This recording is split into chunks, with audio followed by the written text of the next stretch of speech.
Oh. No, I mean the song. I don't know if you'll remember the song. That's what I'm saying.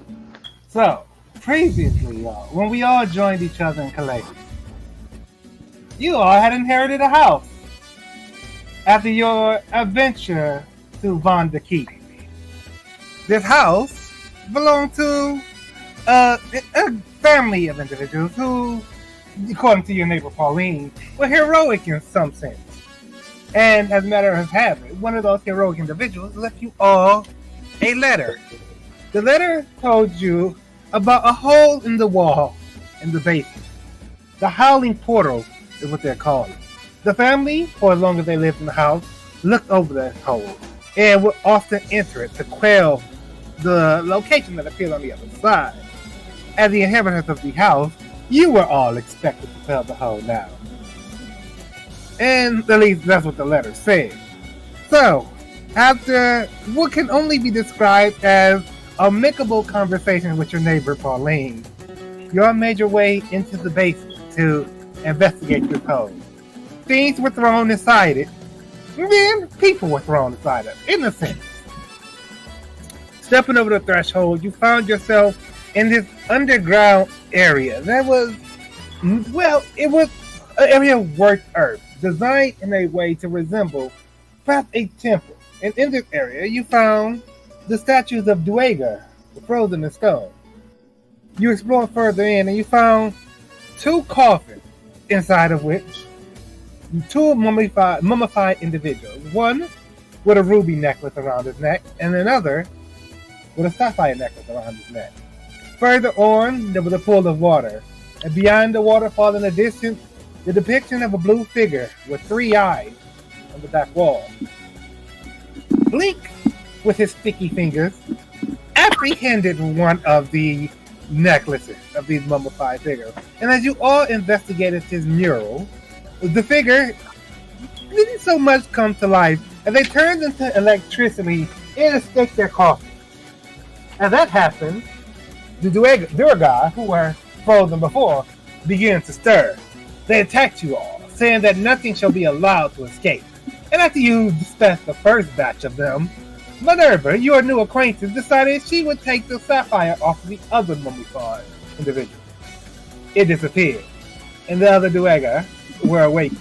You heard screams as you made your way back through the howling portal, and did battle with more Duega along the way. You took one survivor hostage, to come along with you. And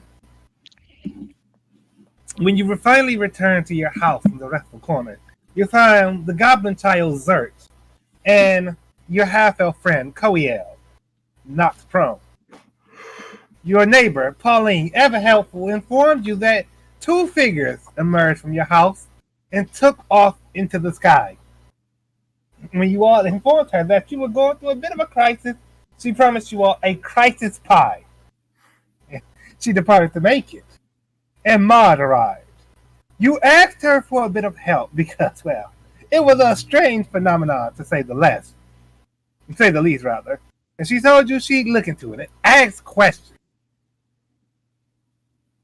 So, for Red, it has been a week since they got their house, and the howling portal, for the most part, hasn't howled at all. The hole in the wall is still a hole in the wall. And so, after the others returned from a mission to the north, to the Chutus Empire, you all are just enjoying your time in your new house. Enjoying the comfortable aura of the place.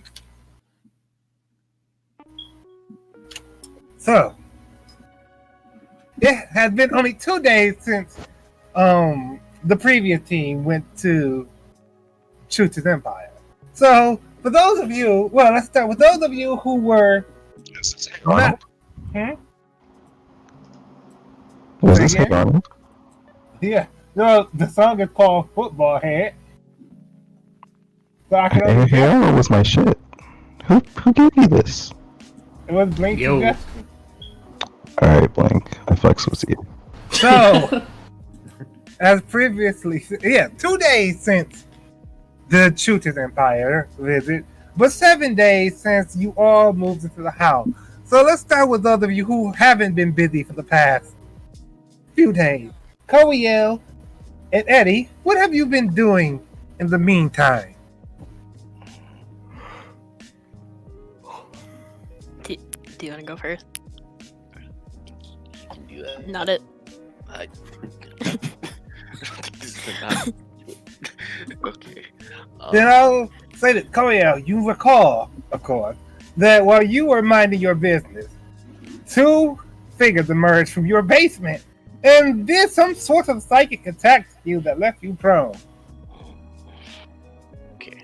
Well, after having been knocked out and totally missing the adventure, but more so upset that he wasn't able to participate or anything, I guess Koya would focus on strengthening his mind so this kind of thing doesn't happen again. He started doing lots of meditation, spending at least like maybe 4 to 3 hours a day just working on. And then the rest of his time would be spent learning Primordial and feeding his pet Harold. All right. And what have you, Eddie? What have you done these past few days? Well, Eddie's been very upset because he really felt like he hasn't been able to protect his son. So he was also training and thinking, drinking a lot of tea, and learning new spells to hopefully do something about protecting his pride and joy in this world. Okay. Now, a few of you were not present last time when everyone investigated the house, but, well, you were made aware of it through one way or another. Roku Dio, it has been a bit since you went on an adventure with this intrepid lot. What have you been doing in the amount of time that has passed?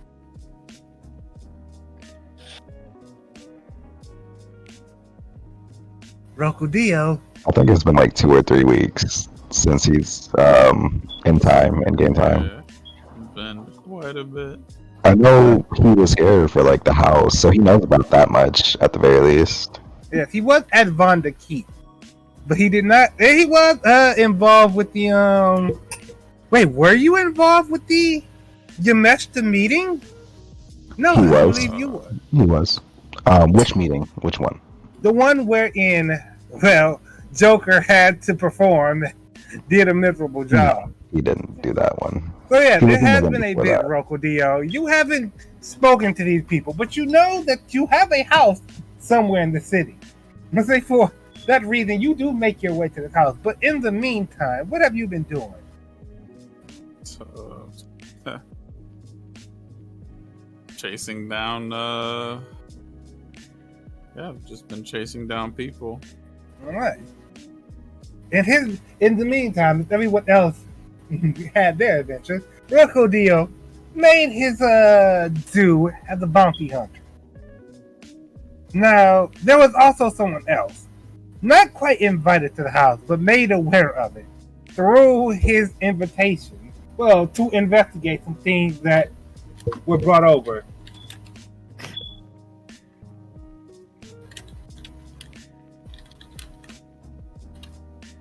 Do about the house. He was on that adventure. He just Well, yes. wasn't going to live there. Yes, absolutely. But what has he been doing in the meantime? He's been working on those potions for livestock. Mm-hmm.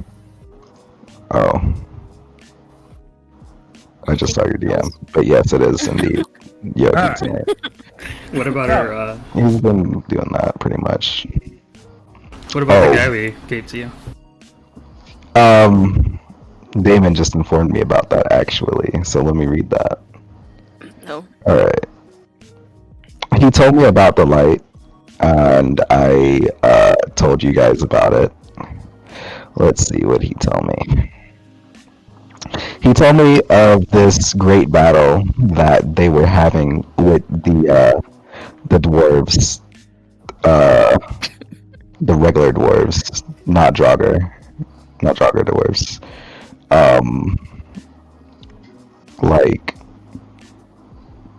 Gimli kind of dwarfs, I guess. But anyway, they were having this battle, and they were beating the shit out of them until they summoned the power of the Sky Lady. Or, well, no, the light, rather, until they summoned the power of the light. And once they started using this mystical power, they were terrorized by these two beings that we unleashed, and they couldn't do shit against them. So they recruited this wizard to seal them away, and they ripped out their eyes and turned the eyes into amulets and mummified them to like not move, I guess. He's been on his merry way since. He's doing good. Demir didn't like You didn't kill him? experiment on him or anything like that. As far as you can tell, he's pretty good. Did you give him back to us? Yeah. Oh god damn. Like I gave him gas. You know, I sorted everything out. I mean, everything was on the up and up. He's clean. He's back with his father, his brother, his father. What? His father, I think it was. Yeah. Eddie was his father. Eddie deems him a friend.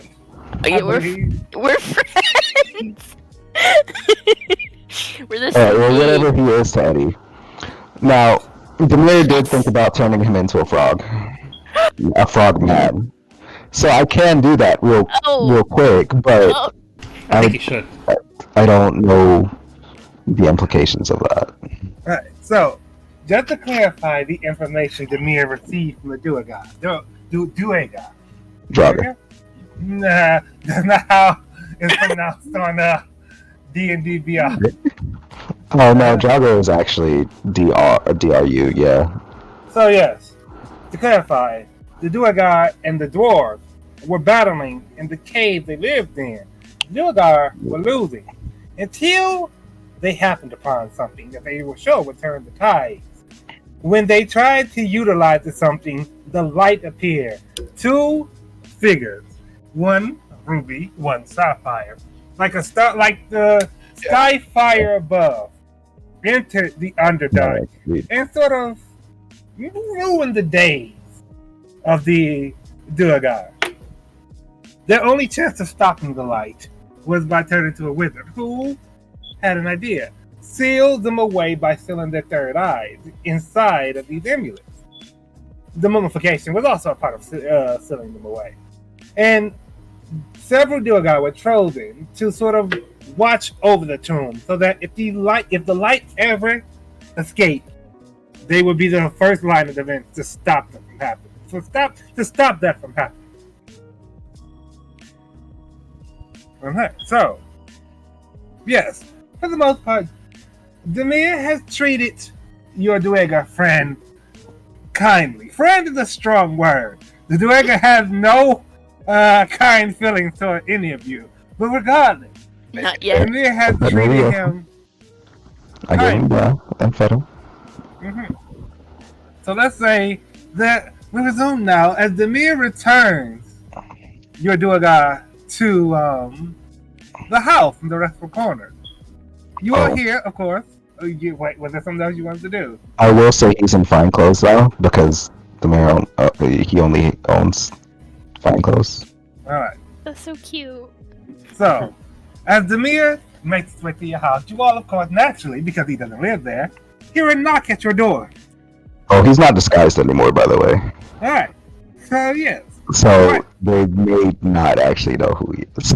Well, I'm sure. Well, we'll see how it goes. Yes, you all hear a knock at your door. If it's the neighbor again, I'm not home. I'll get it. I'm not answering. I'll be playing the piano. Are you sick? Do you need help?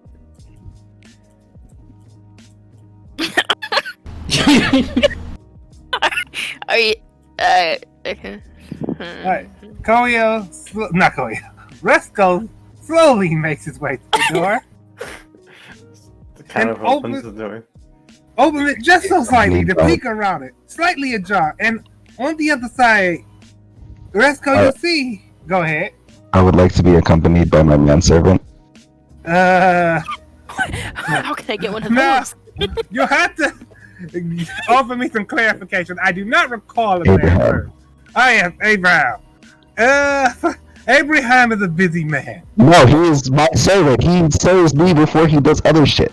He does that shit at night, goddammit. He has to save the people of Old Town. And I allow him to do this, but he has a job that he needs to do if he wants to continue getting paid. We're going to say that for now, Abraham remains ever vigilant and busy. What kind of manservant is this? What am I paying him for? None of my to be children your are ever experiment? Should have been a slave. To open, Resco, you peek out. You open the door just so slightly to peek outside, and you see, firstly, the Duergar, his head kind of covered so that the sun does not hurt his eyes, and also a face you literally haven't seen in a while, Joachim. Well, hello there. Hello there. Open the door a little, faster now. Take a step back. Come on in. Thank you. And he'll bow a little bit before stepping inside. Are you letting that lady in? No, don't worry, it's not her. Is that Demir? I hear Demir's voice. You It don't is. hear sh- It's Joachim. Surprised, I am sure. It has been some time since you've all seen my face. Yeah. Al, are you all right? Are you tired at the moment? It sounds like it's been one of those days at work. No, just one of those days in general. All right. I'm fine though. All right. So, yes. Then, yes, Demir, no, Joachim has arrived, and Duega is in tow. So, I heard you got some information out of him. Should we kill him? Indeed. Your friend is here. My friend? Which one? Hello! This Duega still does not speak common. Of course, if Eddie did say hello in dwarf, he simply refuses to respond. What's the timetable on this interrogation? Has he been staying with me, or did I just do it on Let's the say he very has been last day staying before with coming you, over? and you recently I live in brought my him sleep. back. Alright. Can we say that he still has comprehend languages cast? Oh wait, actually, I think that You only could affects say me. that? Oh, do you mean Demir or Joachim That or might the only dwarf? affect me. The dwarf, but I gotta double check that and make sure. I will It's say okay, this. I see I dwarfish. didn't- It's all fine. I didn't cast tongues. Or did I tell you I casted tongues? I but believe you I use unprepared it? comprehend languages. Okay. Eddie definitely said it in common. Duega, regardless So I of his can understand understanding, it. refuses to engage. He is not amongst friends here. His friends were slain by the light. And as far as he's concerned, you are released the light. Except Koyo. Except Koya. But yes. They've been there. So Demir returns, and to your question, he says yes, he's gained information. He shares with you all the previous information. I'm gonna pull out my sword and just kind of lay it on his shoulder and be like, alright, can we just dispose of him now? Can I dispose of you now?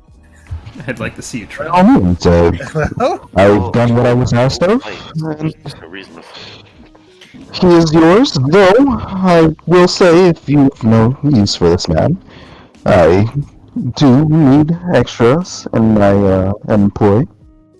Can you keep him from killing innocent people? Wait, you said what? Can you keep him from killing innocent people? Okay, I thought you asked me if I was gonna have him kill innocent. No. Yes, of course. He will be on the up and up. And yeah, they talk, and they exchange this conversation concerning the fate of the Dwega. Dessert, he walked over to you, he tugs on your robe just a bit. What's up, little guy? That guy's a bad man. A bad man. Which A guy? bad man. He's our friend, little guy. He's a bad man. He's our friend. Look at him. He shakes his head vehemently to you. Can we visit him if you take him away? Will you bring him to visit? You can think a little bit. Well, I will allow him to visit you. Is he gonna be your slave? Of course not. There is no slaves in my employ. I will pay him, and he will have lodging. He will live a good life. Does he have a choice? Well, it's either that or he dies. That's just... I think that's an ultimatum. It is not my choice, but it is By the yours. way, Koiel and Resko, roll your intelligence. See how well you have come along in your studying from Primordial. Come on. I don't remember if Joachim was in on those lessons or not, so I didn't roll last week, and I won't roll this week either, I because it's do not not in my recall notes. either. Koiel needs a new language. Okay, let's go. But I have been reading my books, You so I have don't know if come that's across- anything about. Resko, you come across a bit of difficulty in your study. You're going to have to refocus yourself. Koiel, you're moving along. Not as good as previously. But you're still picking up the language. It'll be a bit more until you really have a grasp on things. Alright. So yeah, the mayor was saying, this man, he will be at his employ. So we either enslave him or kill him? He will not be a slave, and it is not my choice to kill him. That is your roommate's Looks away. idea. I think that's a terrible idea. Or would you rather Well- go around killing people just because you want to be friends with them? He doesn't. Who has he killed? Nobody. We killed He more tried than to he did. His allies tried to kill us. We did a bad thing. Well, from what I've heard, you have all indeed done a bad thing by releasing this light upon the world. Yeah, well. That was the end of my Being sentence. said, Maybe we should be killed. we still need more information. Yeah, well, I'll So it may stop it. not be all bad. We'll all stop it. Well, as you say that, there comes another knock at the door. No, it's her. Oh no. Ah, that's probably Maud. Oh yeah, probably Maud. Yeah, Benita's not coming to this one? I thought she was. No, it's the she's cookie not. lady. Alright, I got the door last time. Someone else do it this time. Just leave it closed. Okay, get after it.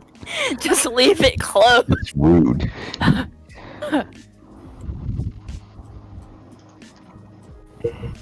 No blink. You open the door.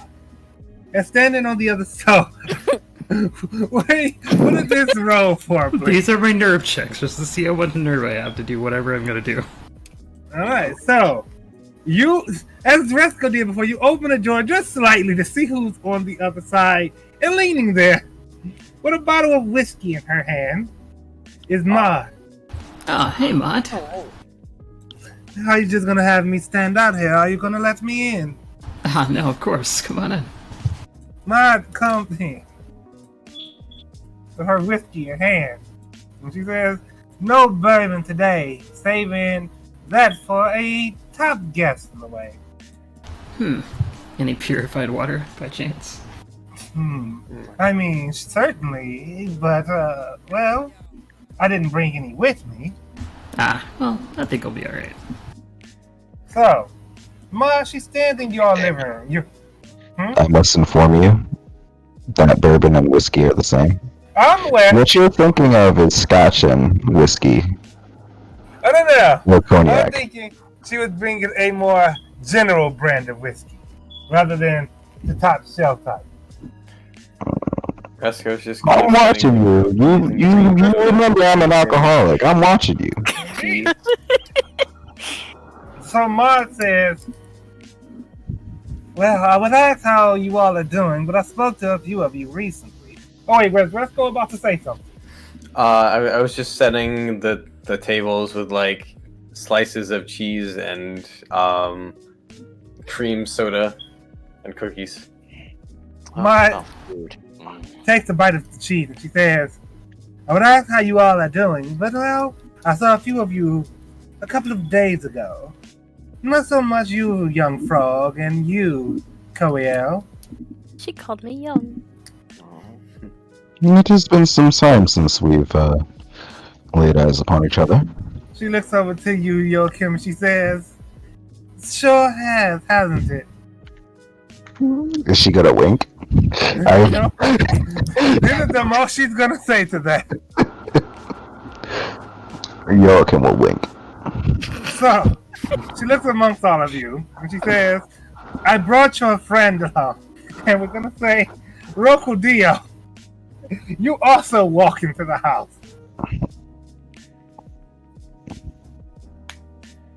Alright.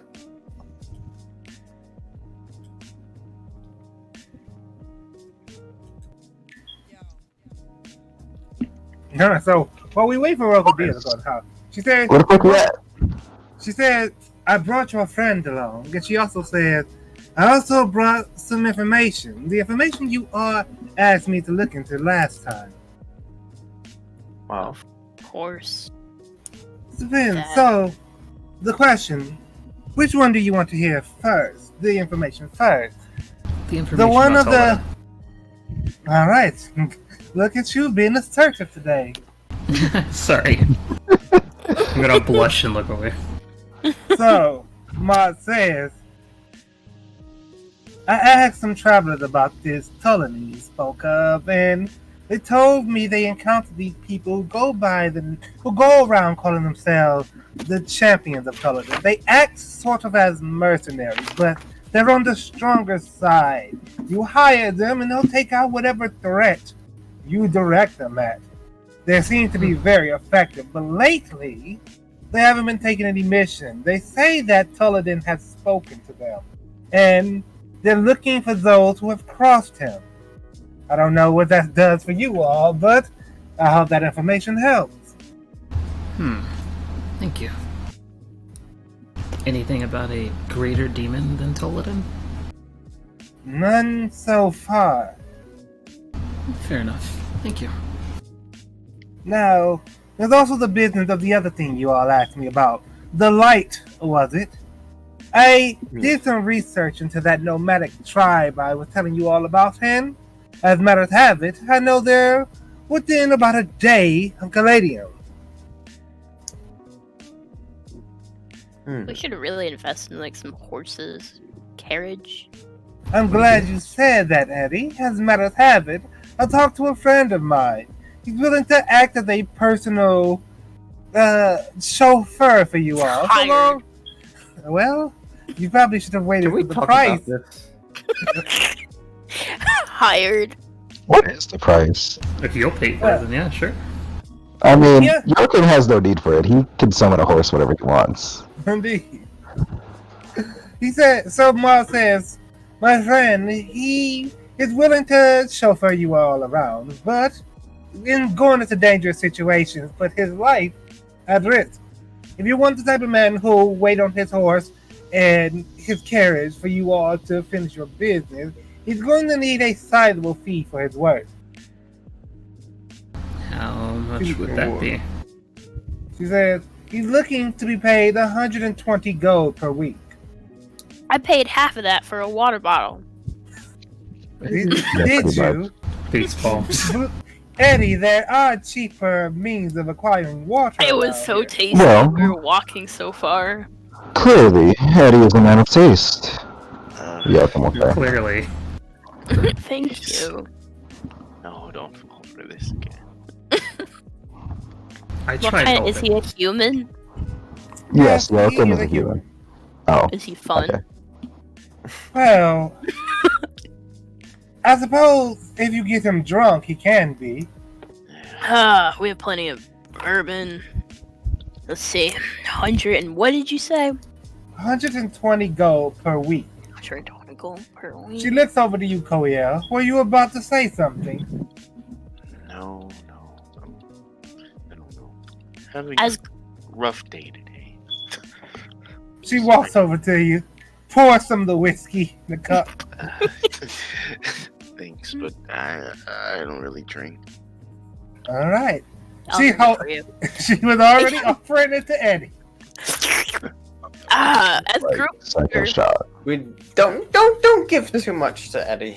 I think we should hire this guy. If you'll pay for it. Yeah, if you'll pay. I'll for pay for it for everyone but Blink. What? I'm your god! You could walk beside my carriage then. I carried you last time. So is this it. And then you almost killed my son. is Wait, this what? person? Do they have decent armor for themselves and their horse? Not only do they have armor for themselves and their horse, they have an armored carriage, in fact. All right. Pretty cool. Now, I must ask, how is the seating of this carriage? Is there water? Well, no, I don't believe there are any no carriages that I know have water just sitting inside of them. However, it should be comfortable. Your Goliath friend, for example, will be able to fit in there and have plenty of leg room. It could Alright. fit about 12 Let's go. people on a good day. God And damn, that's a She looks fucking around. big ass carriage. We could fit Look around. 24. Can she says, there's definitely not 12 people in this room. Why the fuck can it hold 12 people? He's a I didn't ask discern- that, but yeah. would it have plenty of room for added like supplies? Like if we wanted to have extra Listen, who armor or cares? You whatnot? carry it if you need it. There's I'm a, buying it already. there Sold. is a trunk I mean, on I the was gonna back say of it water. that you could put your stuff in. Sail first. I mean, Well, if you that don't could- want water, you know. What was that, I- Koyo? I was telling Eddie maybe we should hear the whole sell first before you put your money down. Money's already down on the table. Marge scoops the money up and carries on. She says, "There's a trunk on the back of it that you could store your stock in. Perfect. Armored carriage, and yes, 120 gold a week. It shouldn't be a problem, right? I'll As pitch matter of in habit. 20. Say again. I'll pitch in 20 a week. I Look already around. paid all for this week, but next week I'll take your offer. Told. Again. Well, if you're looking to play 20 still, Retsko, I wouldn't mind a finder's fee. Look, Well- I'll pay Mod the I don't know 40 for finder's fee, and then I'll be like 20 for the next few weeks.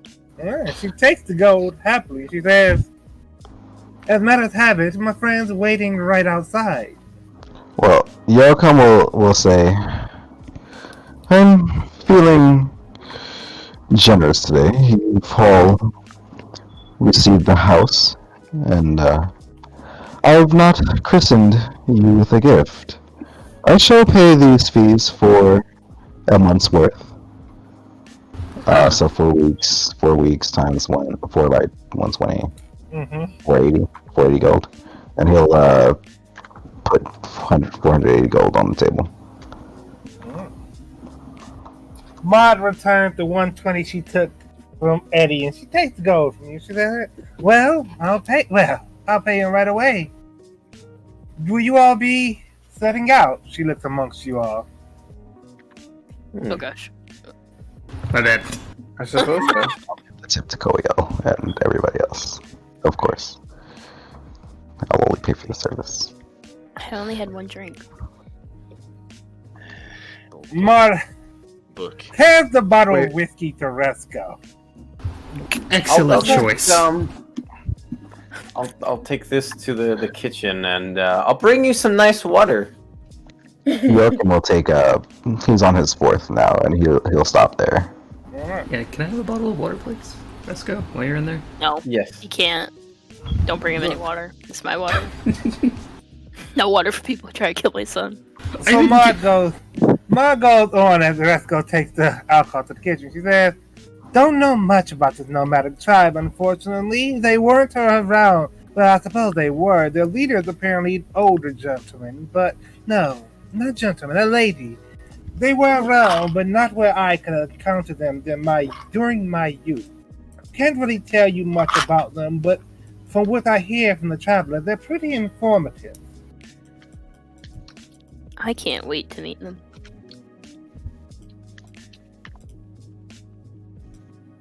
All right then. I suppose you can all set up when you desire. Would you have me look after the sprite today? And she points over to Zert. Yes, please, and Well. thank you. What are we doing with the our Dweger here in the meantime? My manservant will be accompanying me, of course. All right. He's Or I can leave him here to assist in the sitting of your child. That might not be the greatest idea. As Joachim makes the suggestion, Zert shakes his head and he says, "I'm coming along too." Your child say something. I'm coming along too. How old is he by now? He is still 6 years old. Still 6. And, well, 6 as far as the goblin age goes. But yes, he has not aged up at all in the past few weeks. As this is happening, Age I'm just faster. I don't know. as this is happening, I just got faster. like a giant pot, and I'm just filling it with tap water. All right. And what did you say, Joachim? I don't believe they age faster. I'm rolling a history check for how much I know on goblins in character, and that insight is to see if I can discern his motives for Alright, lasting so- too long. What exactly are you trying to figure out about goblins? I don't intend Like to how give they you- age and stuff. You Like I do know how to do it out of character, but like Yeah, I you do feel- know that goblins age faster than humans by a margin. Faster you said. suspect than whatever Eddie is. However, it's only been roughly a month since you all found Zert, and Adopted. not enough time has passed that he has changed in any way you can discern. I mean, in goblin age, how old would he be? Since he's like 6. Like a few months old. A few months old? Bullshit. I don't know, like, what would be the conversion between goblin? Does goblin mature at like 8 years old or something? Yeah, they do. Yeah, they do. At 8 years old, he should be in He's his like like 16 teens. in He human. should be in his teens for sure. Oh no, this is a very young goblin. 6 years old in goblin or in 6 human? in human years. Yeah, so he should be in his team. His No, team. 6 in human years, as he is the approximate age of he has the approximate mannerism and behavior, with the exception of the astuteness of a 6-year-old human child. We're only going to a nomadic tribe. How much danger can we get in? Look, man, he's like 10 months old. Yeah, as far as goblin age goes, he's young. So let's say, since I'm not gonna do the calculation of this, less than a year old, but old enough to be a goblin child. But he's special. Yeah, Not he just is because he's my son. he is a great goblin, but still. Do you want him to be a dead gray goblin? Just be careful. Then let's Okay, not it bring could him. be a terrible He says, time. How does he I have a have little to come word? too. Why do you have to come? He seems to know a lot more than we do about these demons that we keep running into. It's true. I'm learning a lot of primordial from him. It's pretty amazing. He even knows that. Yeah, they only live up to like 60 years. I taught him. Yeah. And they're an adult at 8. He's 6. No, he's not 6 years old. He In is. go- He's similar not to- 6 in Goblin, Okay. he's 6 in Well, Human. Yeah, 6 In the years is conversion. human. I'm No, confused. he has not lived for 6 years. He is. Okay, so he hasn't lived for 6 years. Okay. No. Alright, I This thought is you said he going was down. 6 years He's old. like As 2 in, like, months old in Goblin. Yes. We're Okay. spending quite a lot amount of time on this, so if he really wants to come, I can watch out for him. Be his little bodyguard, I guess. well, can protect my him. manservant You is don't think I'm coming along with no? us. You should be able to handle this. Okay. Zerk looks over to you, Rusko, and he says, I saw it in my dream. I have to come. Oh gosh. Why? What did you see in your dream? I saw the person, the leader, the leader. And she Me? had something to know. Okay, everyone, be quiet for a moment. Let me hear what he has to say. Sorry, a little hard. He says, she has something to say to me. I have to meet her. Who is it? The leader of the people, the walking people. The walking people. People. When you call them The that, sky? I kind of want you to stay He home. he's of course referring to the nomad. Okay. Maybe. Hang He on. has to learn how Well- to take care of himself a little He bit. said I can watch out for him. Okay. Really. I'm not gonna say this is a good idea. I don't know what the fuck he's talking Considering my relationship with my dad, I'm not gonna say that we shouldn't. I don't think I have that right. It's your place as his parent, but I'm not gonna. sorry. Yeah, go ahead. That was all I had to say. Joachim, I will say, since you are in the room, you know enough to discern that when he says walking people, he's referring to the nomad Mod was talking about. Oh, well, apparently, I guess I don't. I do not know the shit. Okay. Alright, so, yeah, Zresko said to you, Eddie, considering his relationship with his father, he will not try and be the decision maker here, more or less. It is entirely up to you. We'll note that down, by the way. That he has, I'm assuming, poor relations with his father? Question mark? So it's more so just like his father just didn't want him to be like an entertainer or anything like that. So he's kind of just went against his father. This is Yeah, our Joachim notes that down, but he doesn't say anything about it. this is our job. My dad brought me on the job when I was his age. Weren't you opposed to this? I don't know what I want. Zert wants it, and I want to give him what he wants. I'm coming along. Worst comes to worst, he can stay in the carriage. If that's your decision, Oh, Is Mod still here? Mod, are you coming with us? Can you? No, ma'am. No, sir. I have business to attend to. Man, back to this I do have one condition. If you're accompanying me and stuff goes wrong, where's Zert at? He's over here. He's on the couch in the back next to Blink. If anything goes wrong, I want you in that carriage. All right, I'll run away. Hey, Risco. Hey, Yeah. Risco. Yeah. I gave him a little ball, Uh-huh. and it resurrects him in case I mess up. Yeah. Eddie did give Zert the afterlife some- gem. Okay, So, I don't. Yeah. Oh, right. The mirror. So, I forgot to mention that. Yes, in Lightstone's lab, they found the afterlife gems. The gems that were responsible for bringing Crawford back that time when you all accosted the goblin. I think of it, didn't we all get one of those or something? Yeah, there Or a were lot of 5 on the table, and I'm pretty Yeah, sure everyone I think got I one. I don't even think I- including. I didn't know about that. All right. Well, I guess I'll pretend I knew about that from the get go. What the All right. fuck? I would have been researching that this whole fucking time to reproduce it. It would appear I forgot to. Man, Look, I'm going to proactively say I've been researching how to replicate this fucking magical item. God we'll damn it. get back to that there. For now, though, Eddie, you mentioned to Rascal that you gave Xert one of the afterlife gems, extra life gems, in case you mess up. Well, okay, Eddie. I understand that, and it's good that we have that backup.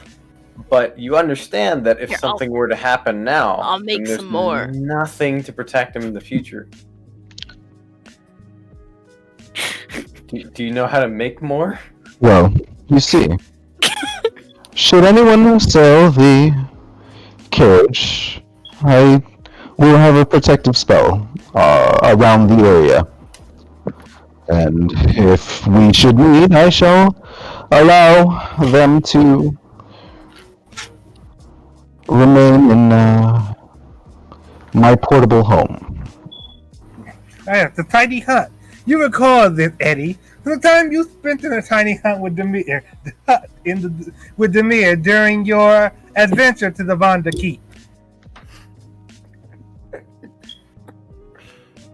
So glad that is not a concentration spell. I had to double check.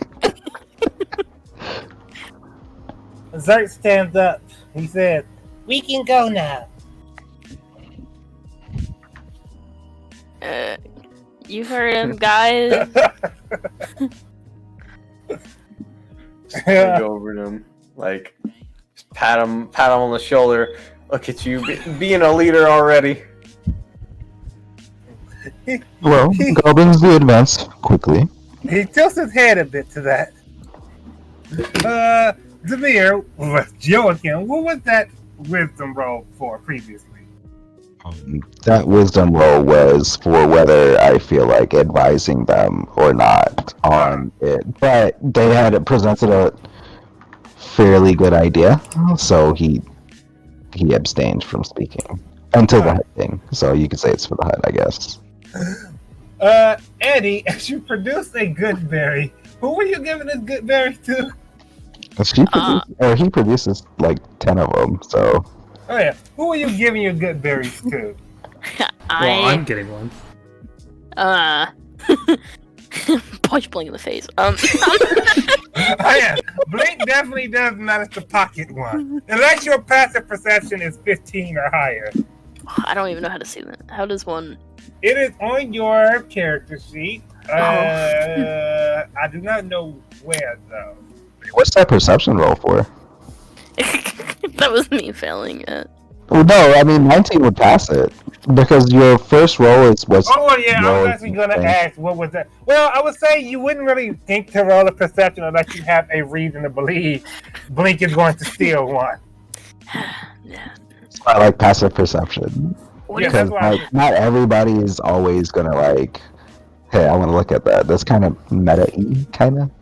Yeah, that's why I said passive perception would be in case you're noticing if Blink is doing this. As for where your passive perception is, it is on your sense tab, which is under your saving throws on your character sheet. Does it say passive wisdom perception? Yeah. There is a passive wisdom as well. Yes. There's a. So- There's insight, investigation, and perception. What is your passive perception? 16. All right, so Oh, you noticed this. you definitely noticed Blink trying to pocket one of your good berries.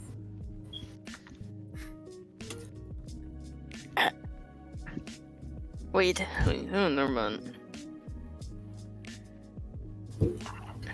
What would I roll to notice this? It's passive perception. Yeah, passive perception. So if your passive perception is 15 or higher, you would also notice Blink trying to steal one of the good berries. Okay, then. I have posted a screenshot so that everyone knows I'm not cheating, even though I definitely. Oh no, I trust you. I can also just look at your face. If your thing is on public, everybody, including Damon, can see it. I feel like 15, I would have so cheated there All right, so yeah, Would you? if I could have. you definitely I notice. don't think so. You definitely notice Blink trying to steal one of these good berries. Maud, she takes a seat on your couch and she says, "You know, usually I ain't behind the bar when you all are. Let's say, we're gonna get back to that, eh? Let's say interacting. It's a different thing to be inside of your house when that's happening." Things are a little different here. But I don't actually see Eddie's character in the campaign list.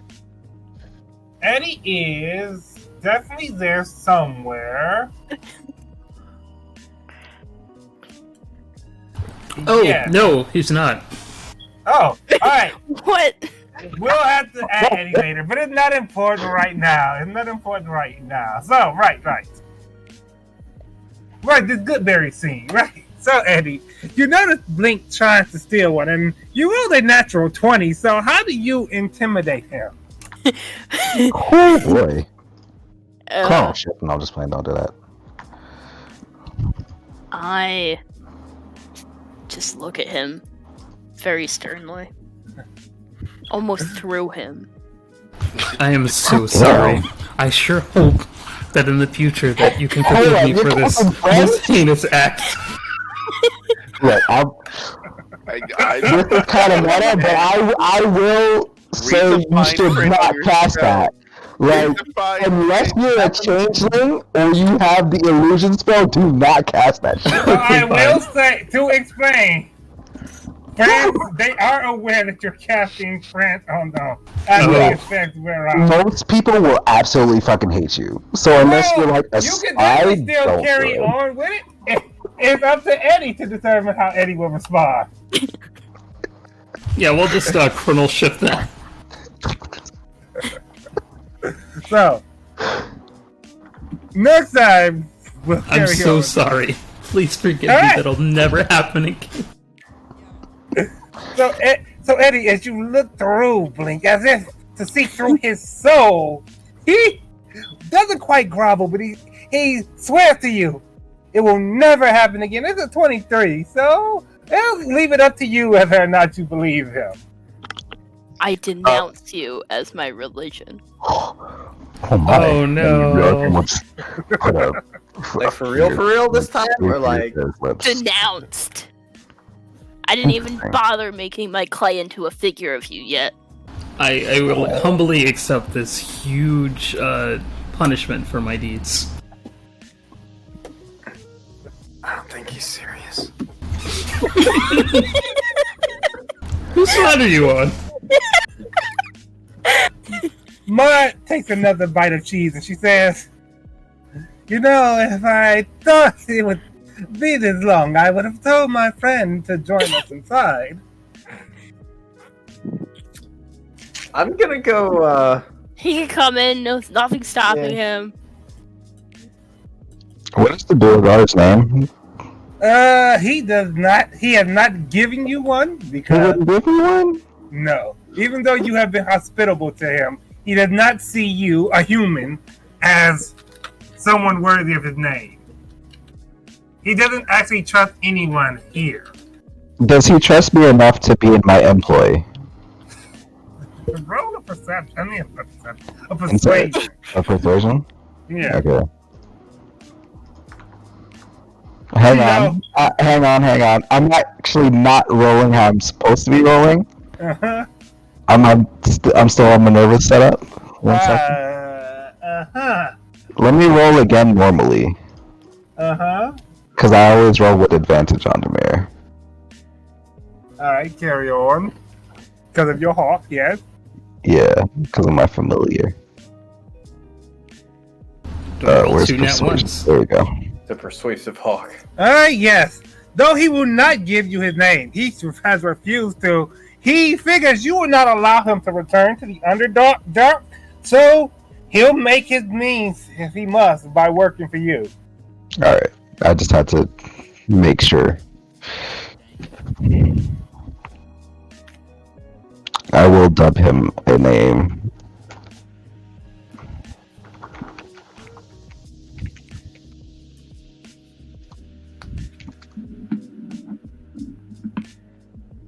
Damon, what is the name of these potions that have so graciously given me. Or can I name it myself? I'm not You sure. mean the bestial potions? Yes. Call them transmutation potions. Can we like quick drop by the alchemist? I don't want to like, talk to him. I just want to buy like another potion of strength. As a matter of fact, let me buy 3 of those. By all means. So as you all are having your conversation, Zert hops up off the couch and begins walking toward the door.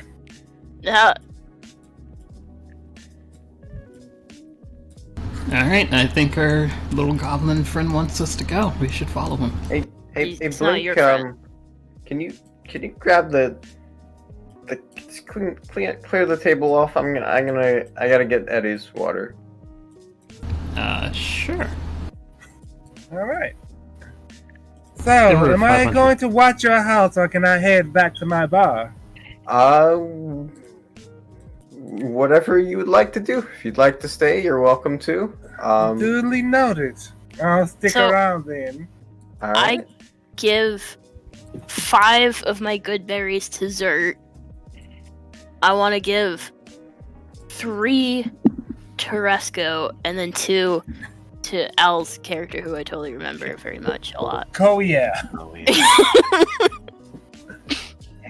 Do I get a character sheet for Billy? Is that what your name is, Durga? Temporarily. Temporarily, his name is Billy. Sure, I can give you a character sheet. Alright. My son doesn't even get a character sheet. But Billy has to fight, and he's also turned into an 8-man. An 8 dwarf. Oh, we should have kept him. My friends. I miss that guy I had an eating He contest with. pockets the potion. You said Billy. I tell him to Billy. consume it. I Roll tell a him to consume it. persuasion. He works everything. this There's guy. no He'll need work for for this. you, but you haven't paid him yet. Alright, but I'll also pay him right now. How much are you paying? 50G. I pay the carriage man more than that. I would say 50G is a pretty good wage for simply following me around. And also having them consume potion. Yeah, I mean, it's part of his work regimen. Everybody in my employ has to do this. Are you okay? It's standard protocol. It's a little heavy. Here. You seeing Abraham? Abraham was the one who dated him, after all. I will give you a page for Billy, but we'll hold off on drinking that potion for now. Alright, I'll increase it to 100 gold. We'll still hold off for now because I would have to I'll increase decide it to 200 gold. how. I mean, sure, No. but still, I would have to decide how the 8 toe would affect his mutation. Alright. I'll So- give you the 50 gold for now, then. There. So then, there was. Oh yes, right. So Blink. Well, as well when everyone is ready to head out, we can carry on. Blink, what were you grabbing out of the kitchen? He was putting up the stuff on the table. Ah, of course. And I was bringing the whole giant pot of water. And Eddie helped me with that. All right. Just a little. So outside of your lovely abode, there is an armored carriage, fairly spacious, fairly large. And in front of it, there's a man.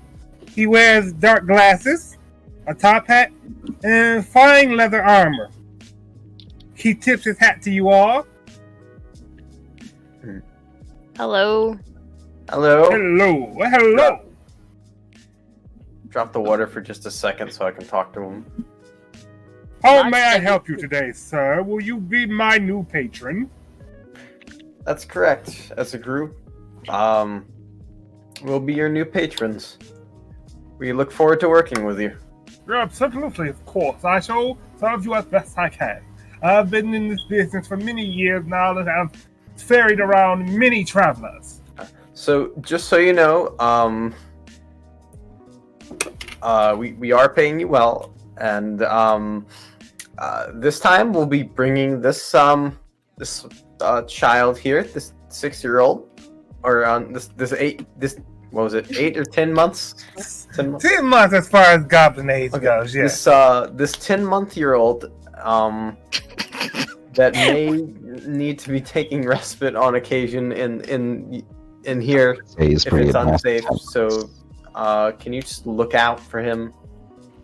I can keep him inside of the carriage, but I must inform you that as your driver, my sole duties will be caring for the carriage. I apologize, but I must make sure you're aware of that. In the event that it seems that trouble will occur, I will provide you with a means to contact me, but otherwise I will try to avoid being in dangerous locations. For example, you wouldn't want your horse to get eaten by a harpy, after all. Yes. I do believe so. But I've something to keep you safe, my good man. Mm-hmm.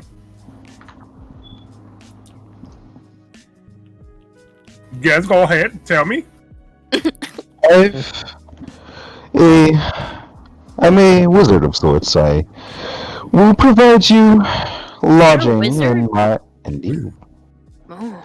I will provide you lodging in my portable home. Interesting. Well, I'll say this to you all. So long as the child remains in the carriage, I will make it my duty to protect him. That works for me. Mod also Right. said we could get you drunk. I would not advise it. I am not good at controlling the horse when I am inebriated. Let's not get you drunk. On the way back. Very well. No. Yes, sir. I would prefer not getting you drunk on either the way there nor the way back. Absolutely. I do not get inebriated while I'm on the job. I appreciate that. I'm a man of business. But after Perfect. hours. Now then, where shall we be going today? I have no directions. With ease, Blink, you befriend the horse. Now, Blink, you said that you wanted to go to the apothecaries, right? Blink. Can you hear me? Yes, we can now. Oh, I said just a quick pickup. Nothing like roleplay or anything. Alright, so that mod comes out the house as well. She tells him, this is where you can find the nomad that they'll be visiting. I don't know if they told you yet, but I figured you might want a map. And she hands a map over to him. So Blink, as you all board the carriage, hopefully Rocodillo is with you. I do not know. But as you all board the carriage, with a yah, the horse takes off. It takes a short amount of time for you all to make it from your home to Eric's apothecary. And you come in, he can see that you want quick business. He says nothing, he provides you with your potions, he takes your gold, and he sends you on your way. Is this with the discount? I must. Never mind. Let's roleplay this stuff out. Come in, Dippy. Because Joachim is actually with them, and he's very familiar with Joachim, being business partners and all.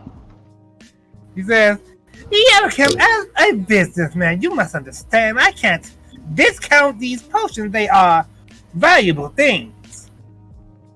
Oh, my dear friend, I do understand that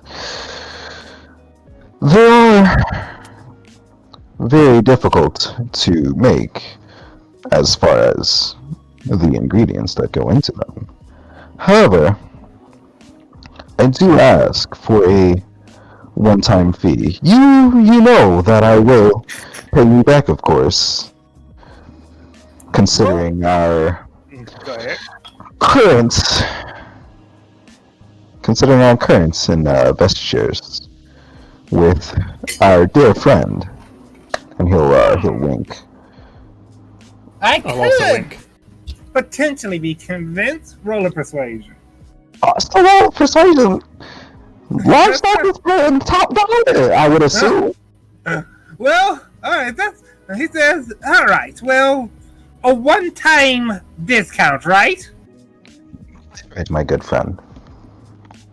I'll charge him 300 gold per potion of strength. I'm gonna cough and say 200. He Wasn't looks it 300 last time? It was 300 for a 100. different potion. I forgot Yeah, which it one was 500. Yeah, it I'm was still 500. waiting in the carriage, assuming fine. this isn't a drive-through. No. The carriage stopped out in front of the apothecary. Those who went into the building went inside, and it was 500 for the potion of strength and dexterity. There was a different potion that was bought that was 300, but I don't remember what it was. Know what that one was, to be honest with you. While we're here, I want to get 3 antidotes and another healing potion. So since I everyone would say went that inside, Yorkim actually has antidotes on hand. Let me check my notes to make sure how many I have. But I know he bought antidotes in the very first session. Where the fuck is my notebook? How many? So, right, yes. Blink, roll a persuasion to that desire for 200. Can I get the hawk, please? Here, I can give you this. Let's So, see as what the I was gods say. saying, Hold up. Oh, god damn it. What the fuck? as I was saying, 300. Alright, fine, cheese. You got me this time. He happily takes you low. For how many potions of strength are you buying? Well, since we're 300 now, let me get 5. Make it the same All price, right. because I already put in the gold amount in my thing. Go ahead and... Alright, so there you go. With that, he bids you all to do, Joachim. He gives you a wink that suggests that he looks forward to getting paid back for the discount he's provided. Thank you. Oh yeah, I actually did plan on doing that. So what? As everybody's leaving, Joachim will stay behind for a little bit, and he'll slide him. Let's see, how many potions was it? It was 3, right? He bought 5. He bought 5. Yeah. 5.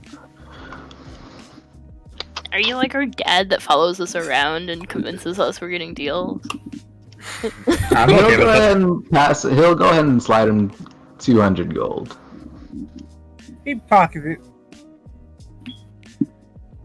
He said, Joachim, let's not make this a habit. I'm still a businessman, and while we are partners in this, you must understand I must be able to make my cut. Of course, my good friend Eric. These people are quite useful to me, and I must ensure that they are well taken care of. You understand? I suppose business I expense, do. of I course. suppose I do. Where So, the fuck is my notebook? with that, you all board the carriage once again. I'll be right back. I gotta grab my other notebook. And we're gonna say, while he grabs his other notebook, you all take out departing the Caladium. And I forgot how much time I said it would take to find the tribe, but we're gonna say it's gonna take a day. And so, over the course of this day, as you travel, making stops whenever necessary for food or to water the horse, you do what you do as you travel.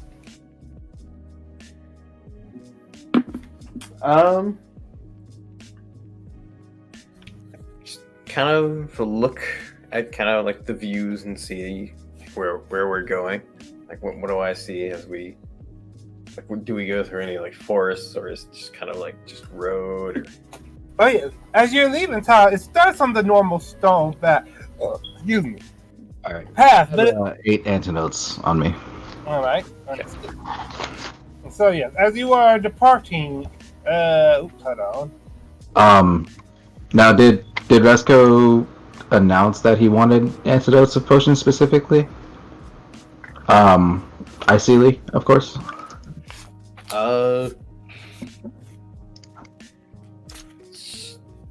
did want to have them just like in case like your character's not like around. Yeah, he's gonna hand them to you. I just wanted to make sure before I like meta give them to you. Well, I don't think there was an interaction where I got them. So. No, like I'm gonna give them to you now. I just want to make sure that you actually Are you said something riding about our it. carriage with us? Yeah. Yes. Oh. So that's basically, Joachim wants to confirm that there was a point where Resco says that he wants to get some antidote potions, antitoxic potions. Yes. All right. He'll go ahead and give you 2 of those. All right. So yes, as the carriage carries on, Resco, you look out of the window and you see first the stone path leading outside of Caladium, and then dirt roads, and then the carriage is veering off of the dirt roads and then to more of the brush. You can tell that your driver is a skilled man. He is doing this dexterously, moving, nibbling through the trees dexterously. I love And our driver. it takes about a good day of travel. Oh, a day You go- of travel. Yep, What? day of travel. I'm casting all the fucking relics or rituals. Eddie, what is your qualifications for loving a person? They have to spark joy in my heart. So I'm casting this for the record. Give me a moment. I'm writing down the driver's name in case y'all ask and I forget about it. Because you haven't asked it yet, interestingly enough. We'll go ahead and assume that this is always on everybody at the start of any campaign or any session that Joachim is in. Alright, so as the horse is carrying about, Joachim takes a moment. As he feels as if you're getting closer to your destination, he takes a moment, 10 minutes in fact, to cast water breathing, the ritual of it, upon you all. So, those of you who could not already breathe water, you can now breathe underwater for up to Forever. 24 Forever? hours. Forever. Forever when Joachim's around. So yeah, clippity clop through the woods. Yes, Resco asks, right, Eddie, what his qualifications for loving someone is, and Eddie, I believe, said when they're good at their job. When they spark joy in my Yeah. heart. When they spark joy in your heart. So, clippity clop, onward the horse goes. Day turns to night, and then into day again.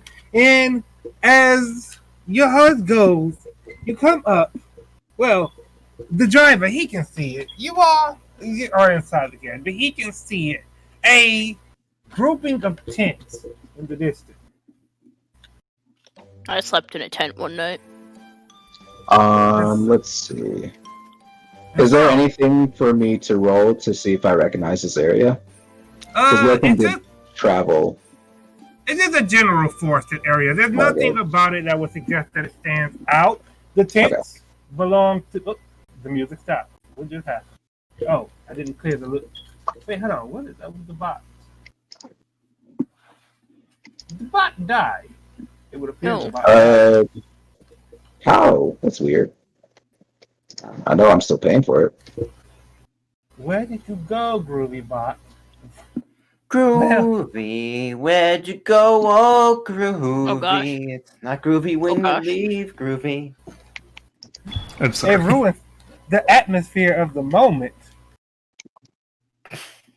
Oh, it's down. They might be Yeah. up. Oh, there it is. All right, perfect. So, Groovy. I see a little bit of water right there. You see nothing. I didn't have it. Oh, I had you moved y'all over to the map. Oh, so yeah, you certainly do see water. I zoomed out. There's so much water. And the horse, the carriage, come to a stop just a little off from this collection of tents. As you all look over, you see, well, as you all disembark and look over, you see a collection of different people. Some tieflings here, some elves there, and a few others of different varieties. all amongst this, traveling caravan. There are horses parked at the waterside drinking. There are wagons more or less broken down and set aside. And the people seem to just be minding themselves, minding their own business. And let's say you all appear, let's say, up here.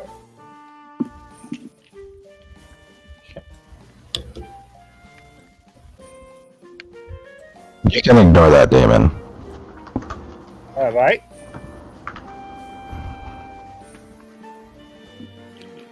Or something, sure. All right. So yes, you all appear up there. Oh yeah, the feather large. So let's bring him down the side. Please do. So yes, you appear up north. We've left the carriage for like a long time, right? We're like stationed here now. One more Just to time? verify. We're stationed here now, right? We no longer need to ride the carriage? No, you no longer need to ride the carriage. Alright, so upon exiting the carriage, I'll go ahead and cast this as a ritual. Alright. So, you cast Leomon's tiny hut around the chauffeur's carriage. He nods happy to you. So, Doesn't it disappear whenever he leaves it? No let's concentration. see. Nope, it lasts for 8 hours. It lasts until I decide it's done. It just casts around you when you Tiny Hut is the most broken spell in the fucking game. So, Uh, yes, you all Like are an now elf inside there. in this camp. What do you do? Who do you look for? Water. Well, go ahead. Go ahead. perception to examine just things generally. By all means. Around you, Joachim, there is an area where trees have been cut down. There is a The camp. whole town. Well, Okay. yeah, it's just a general town of tents. Collection of tents set here for the moment, but only for the moment. You can tell that these people are prepared to leave when the business here is done. There are trees in there. They're cut down. There are pits where fires once were, and now they're put out. And yes, nothing of particular note here. These people have set up comfortably in the wooded area. Well, I'm gonna go up to the first two people and just kind of like wave at them and say hello. So we heard that there's somebody. Oh, go ahead. So you walk up to two tieflings who are laughing happily to each other. They're in sort of rougher looking clothes, meant for traveling. You could easily tell, and they're joking to each other about nothing you can discern. And what do you say, Blink? I'm just gonna go up to him and do tieflings know Elvish? You They could know try Inferno. speaking to him in Elvish. I'll just speak common. Be like, hey, so we've come here looking for information. Do you think you two would help us out with that? Well, friend, what type of information are you looking for? We're looking for information on some sort of sky demon. Or the light. The light and the sky demon. Interesting. They look between each other and say, well, there is much about this great land that we can tell you about. Oh, the sky demon, though. I don't think I've ever seen anything like that in the depictions we have seen as we've traveled. Interesting. Joachim will chime in. He may be referring to the Sky Woman. The Sky Woman, the one who lives in the Northern Lights. You speak of her. What would you like to know of the Sky Woman? Everything you know, really. Well, long ago in this land, before kingdoms stood, before anyone claimed the land for themselves, the Sky Woman, she was this sagely figure who existed in the north. They said that you could only meet her when the northern lights filled the sky, and when you spoke to her, she would impart her wisdom upon you. I'm gonna give a glance to Joachim and kind of see what he discerns from that information.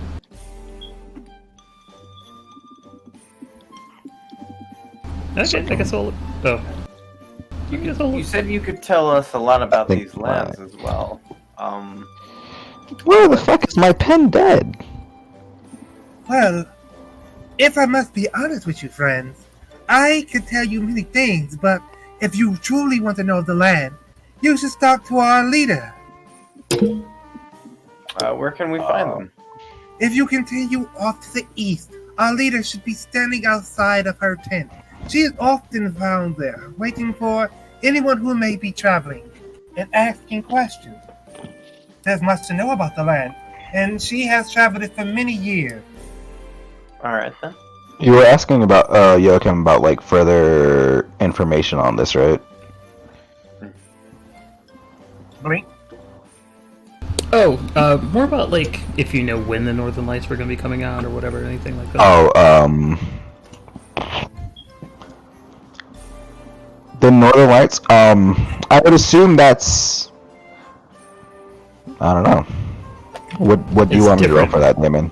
Because like I know history, but like I don't think history would qualify for this. Yeah, I'm trying to think. Be in I'm nature trying because to- it's different from every region that you're in. If I'm not mistaken. I'm not sure if it's like a general intelligence check or. I'm really not sure what to roll for that one, actually. So the Northern Lights kind of appear based on some sciencey stuff and temperature. So I will say, based on this history that you wrote, Joachim, you know that the Northern Lights, while they're active year round, they'll be visible later on in the year. You're kind of like in summer now in this country, but 21 isn't enough. I'll do 24. I was gonna say, you know that they'll be more visible later throughout the year when it gets colder outside. Borealis is right.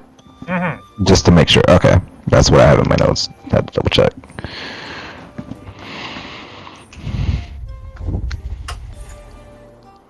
I'll go ahead and inform Blink about that. Alright, so yes, Blink. The way Joachim essentially tells you, they'll be more visible when it's colder outside. So we're probably not going to find the actual sky demon. Well, the sky goddess right now. So maybe we should go around collecting more information. Well, I can they tell you did this, mention my friend. The Sky Woman has not been seen in the Northern Lights for some time now. Years, in fact, decades. Ah, Centuries, perhaps? No, merely decades. That was OC. Oh, OC, rather. Sorry. Oh no, it's been decades. I feel as though we might need its help, though. If we're gonna deal with their literal demons, that some of us released. Interesting. Well, I can only say to speak to Inadal. She should surely have some information for you. Where's she at? Further east, she'll be outside of her tent, surely. I guess this is her right here? Yes. Then I'm gonna look back and see what should we do, guys. Let's go see that lead. Now, Rokudia, who has been away for now, you have all traveled to a nomad camp. Cool. Right, so you all, head across the fields. Zert, ever responsible child, will follow after you all. Well, he follows. He sees his father sitting by the waterside and continues onward, deciding to follow in Resco's shadow. Is everything okay? And then Them. Sure. I probably should increase the size of this area to make it sensible for a bunch of tents to be around. So,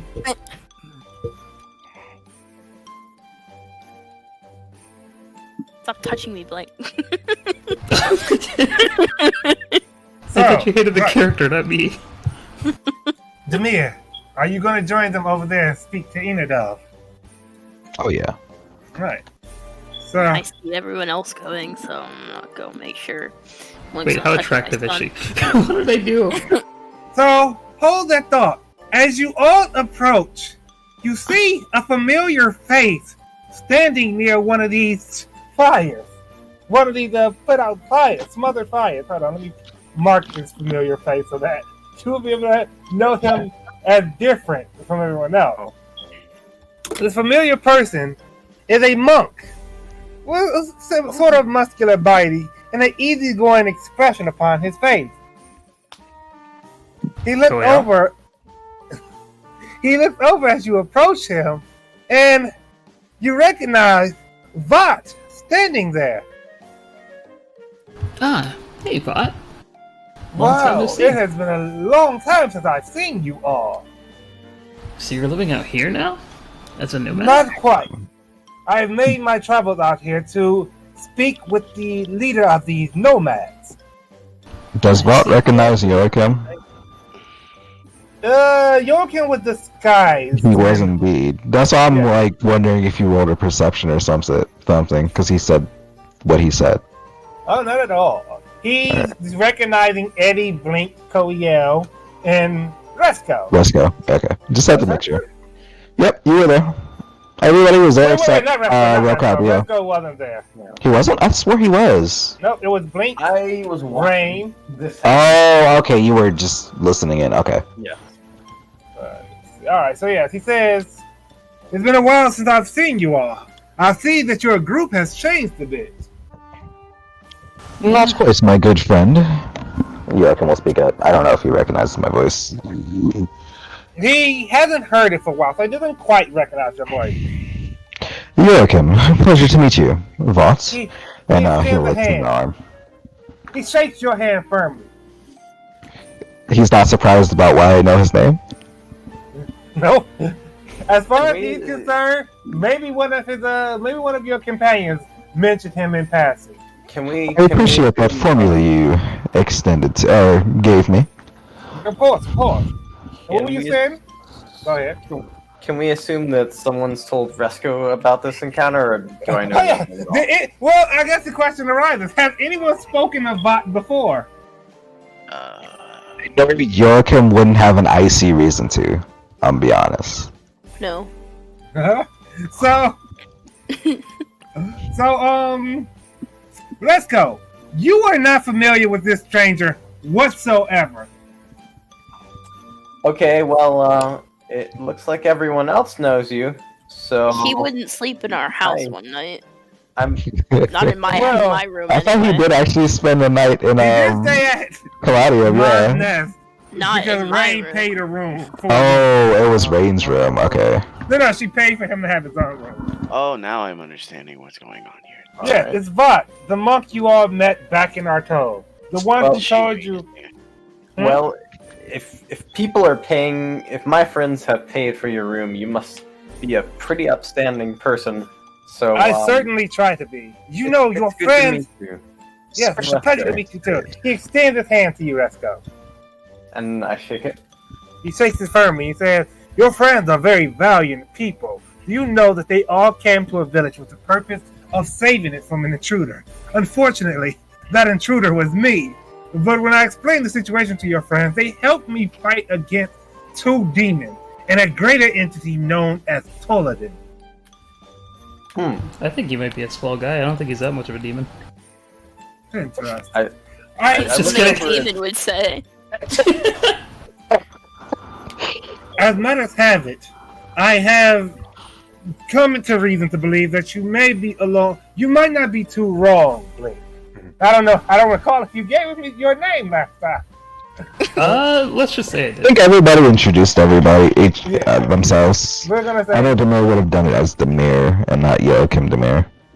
I think that my mother was a bit hasty in her assertion that these people were dangerous people. Well, he did try to kill us. Oh yes, absolutely. Can't forget that. Try to kill them. But it seemed to be more a matter of, well, no. To explain, I am here to find out more myself, and I have been waiting for a bit. The leader of this place, she has told me that she will speak to me when the others arrive. The others? Yes, she wasn't quite clear about that, but she said that the others will be here soon, and Well, if you all are the others, then maybe he looks over. Okay. on, Let's he let's looks go over over. there and see. So, you look over across this smothered fireplace, and you see an older figure. She's a Fearbog woman, sitting there in her rough-looking clothes. Yeah, Fearbog woman, sitting over there in rough-looking clothes, with her hair long and gray. And she sits there, basically with a quarterstaff, and she's sitting there, and she's just like, not quite nodding off, but her eyes are closed, as if in meditation. And he says, well, if we're going to go over, we should go over, right? Let's go. Very good man. Good. That's actually, let's go. So, all right, Gesco goes over. Bot follows. Everyone sort of surrounds this woman. I understand you've been waiting for us. Did you have something you wanted to tell us? The woman opens her eyes. She looks amongst you all, one after another. Hold on, let me grab. She looks amongst you all, one after another. I want to examine this woman. By all means, you may examine her. I'm gonna do. Should I roll a perception or an insight? I'm not what are you trying to trying to her. discern? I'm just trying to discern what kind of a person she is. More All right, than go her ahead and roll physical an appearance. insight.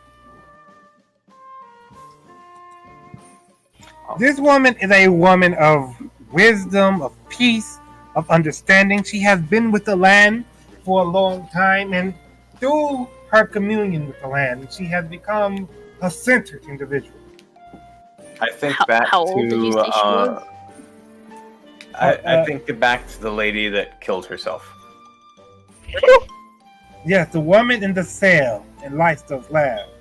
As for how Okay. old she is, well, Eddie, roll a insight. See if you can discern how old she is. Of course. All right. She Do I is learn everything about her? Because that was a nat 20, Resco and I. as much as you can discern from her. Alright. So it's like Well. you're not gonna look at her and know who her Her first age. love was. Yeah, of course not. Like, doesn't like that, but like, Do we at least know what time she wakes up in the morning? yeah, like, she looks like she wakes up, she's an early riser, or some She shit, rises I don't know. early and she sleeps late. But even still, she is a rested woman.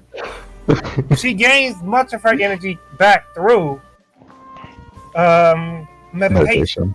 Yeah. So she's more like an elf, as opposed to a furball, because elves Yeah. don't actually sleep. And this woman, Eddie, you look upon her and she is on the older side. If you had to guess, you would say centuries old even. Damn, she definitely is No. more of an elf than a furball. What the fuck? I don't find her attractive, however. Well, no, furballs do live pretty long too, actually. But I respect her.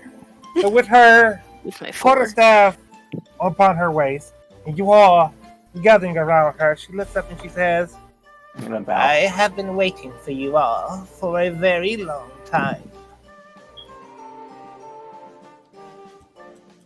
And we are here How to long? listen to you.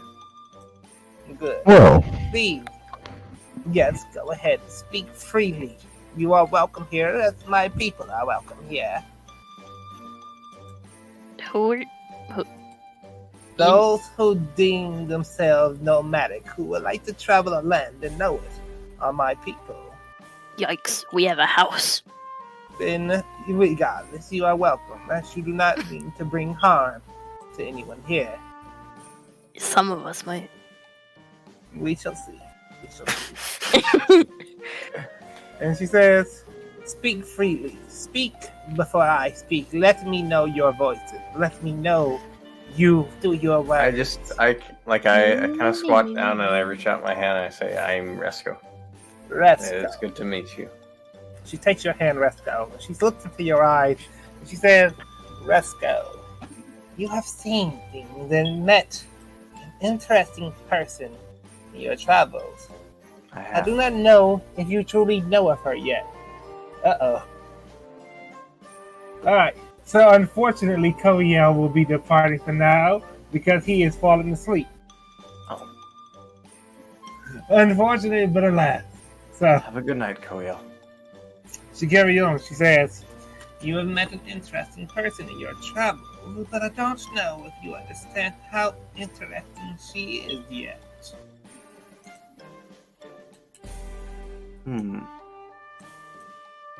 Who would this person be?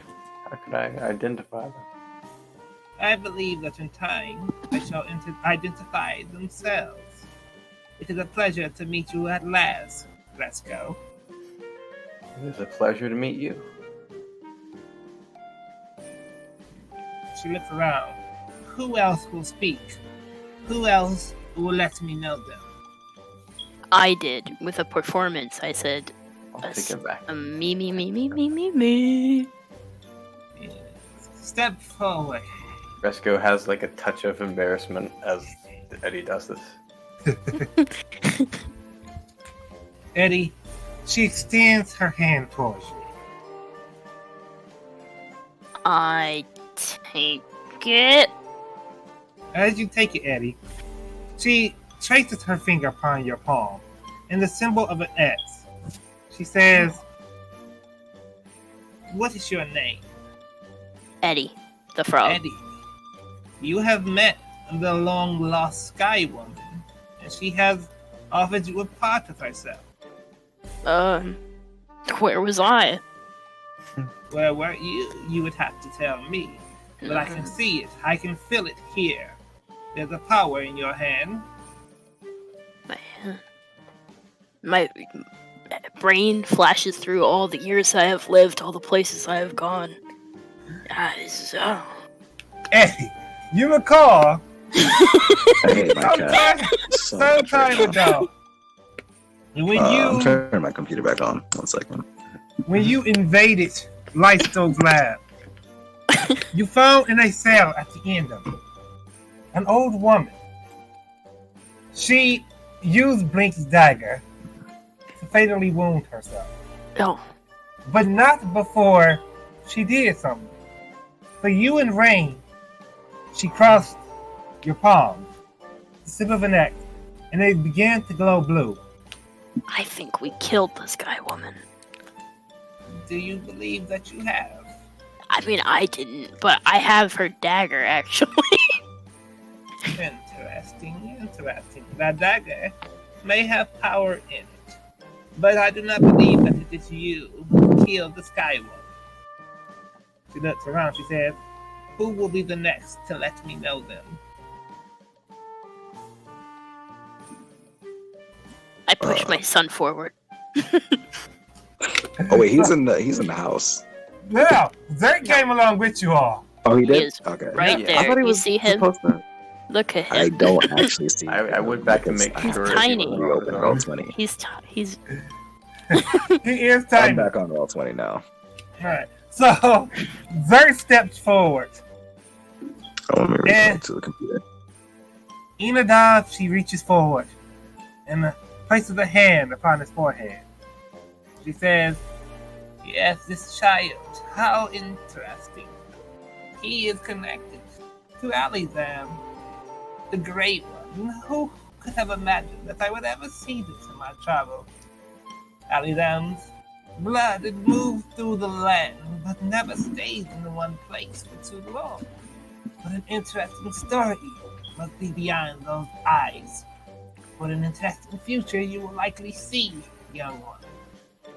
Just to verify, she said Allison?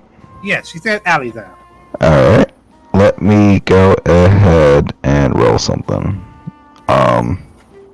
I know he knows him in passing, but I don't know if I've learned anything since then. Go ahead. What are you going to do? I have to reopen all of my shit because my cat turned off my computer. Alright, while that is happening, Does It's anyone- open let me see. I know exactly that he is a demon god, and I gasp at my son's blood. Being a man of religion of all, I don't know what religion, but one of them certainly. right, yes, through your readings, Joachim, You certainly recognize that name. You've seen it, Alazam. And through the text you found in the Goblin's Cave, you can make the association. This Alazam is the Grey Grey One. Demon? Yeah, hell yeah. I fucking knew it. She looks around. Who else here will let me know them?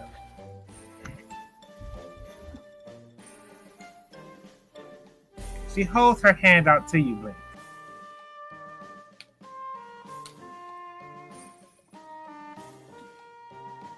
She takes your hand and she holds it tightly. She says, "You bear the might of a powerful one, but are you the type who will wield this power? So many come into it, and so many use it to hurt others. But will you redirect this power and bring it towards the side of light?"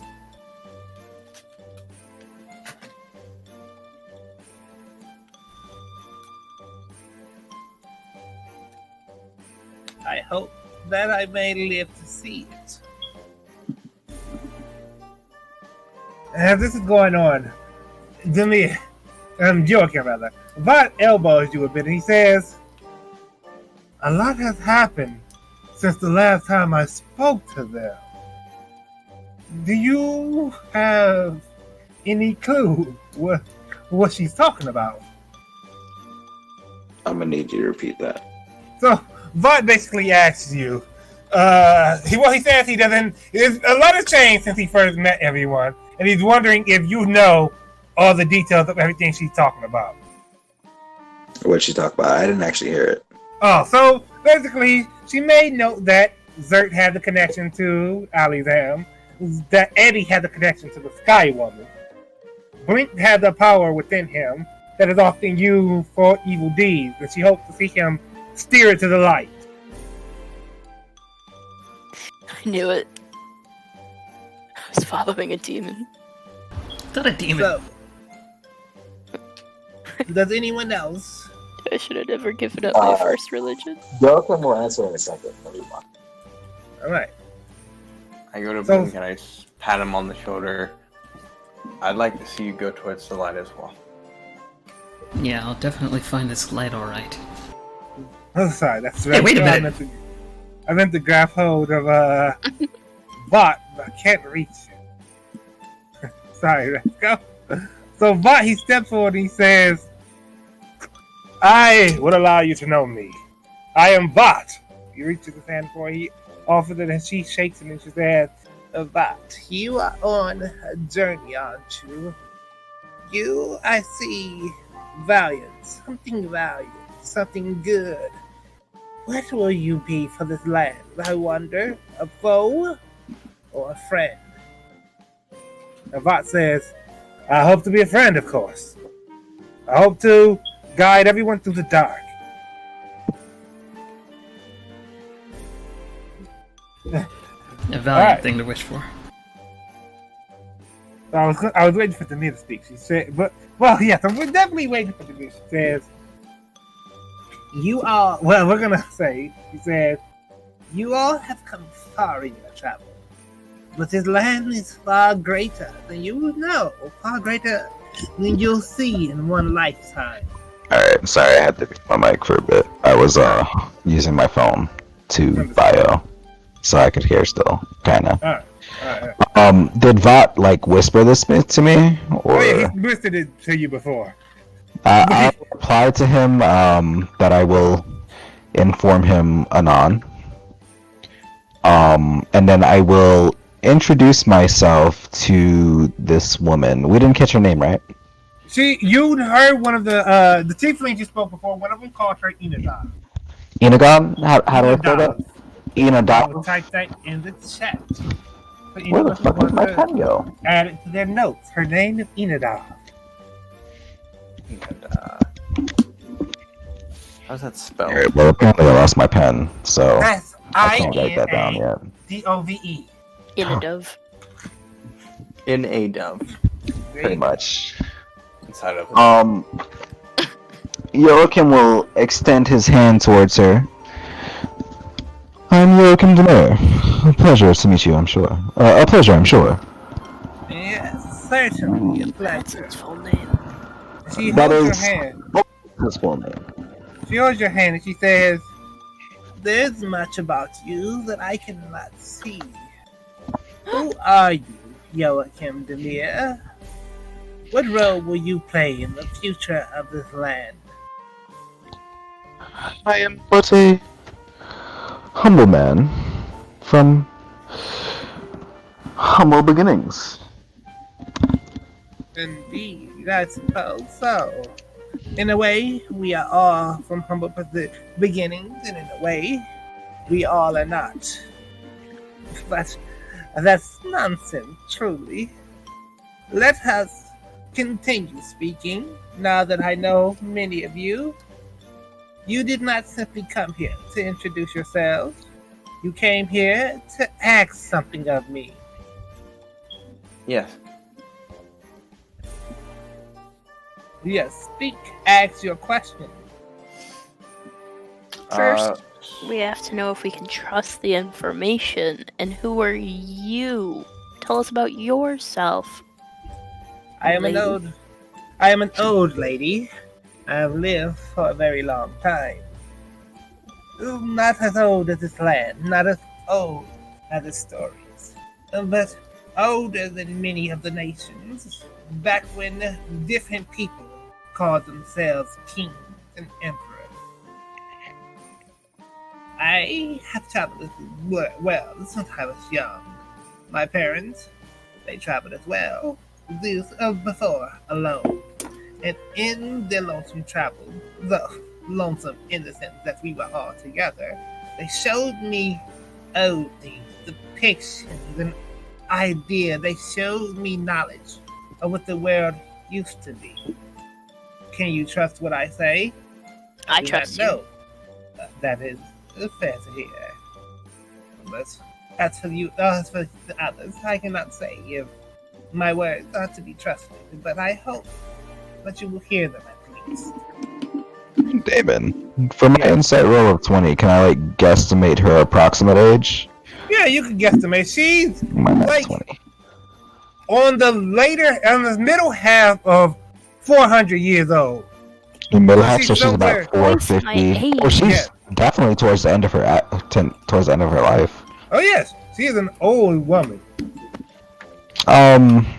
Now Joachim knows he can probably trust her as far as he can tell in his infinite wisdom, I suppose. So he'll go ahead and be like, "Yes, I'm sure. I'm not sure what it is about you, but I do believe I can trust you with a great deal." She reaches into a sack at her side. She pulls out a pouch, and you can tell by the way it moves. There's sand inside, and she says, "Please, ask your question."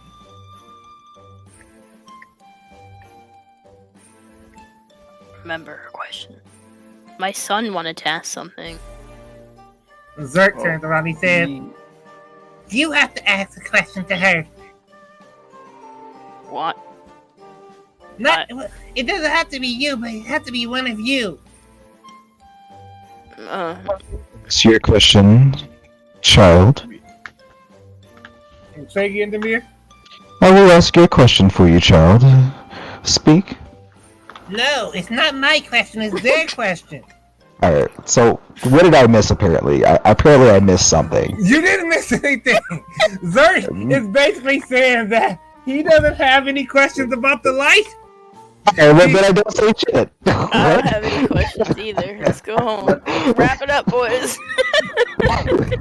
We wanted to see if you knew anything.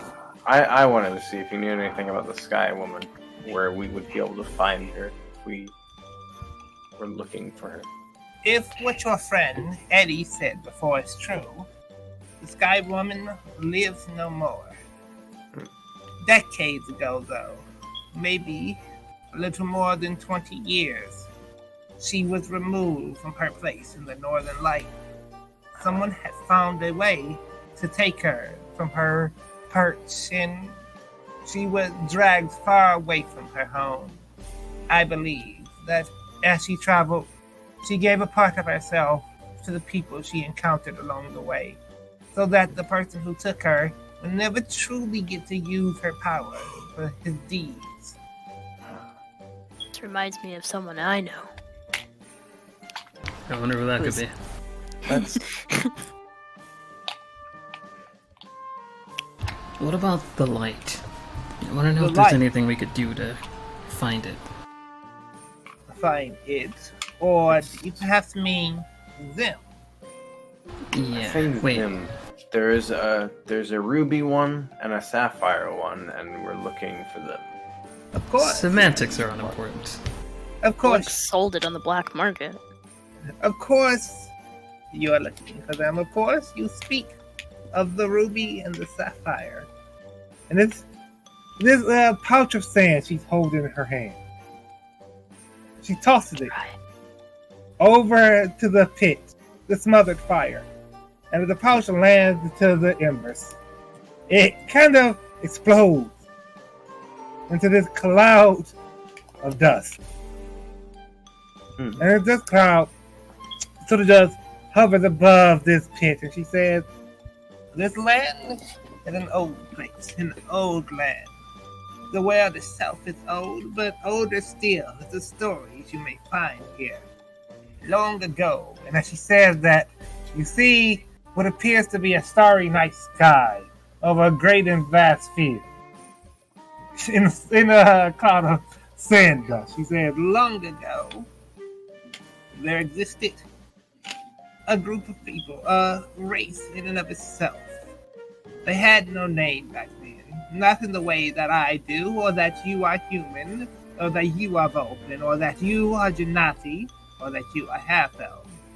Long ago, the people existed alongside of us, not you and I, but those of us who bear our blood and our likeness. They lived. The people nearly knew them as the children. They were an old race, a vast one long back then, who worshipped the stars in the sky. On days when the stars rained from above, some amongst them would gain power beyond belief. These, well, let me speak to you of their names. I believe that you may have heard some in your travels. Alizam, Yamashita, Toladin, Labira. And I'll type that one out for you. That's a new name to me. Hang on, let me go ahead and roll on that shit. She's saying these are the names of all the lights that She's were named- passed out. She named all the telling you- demons.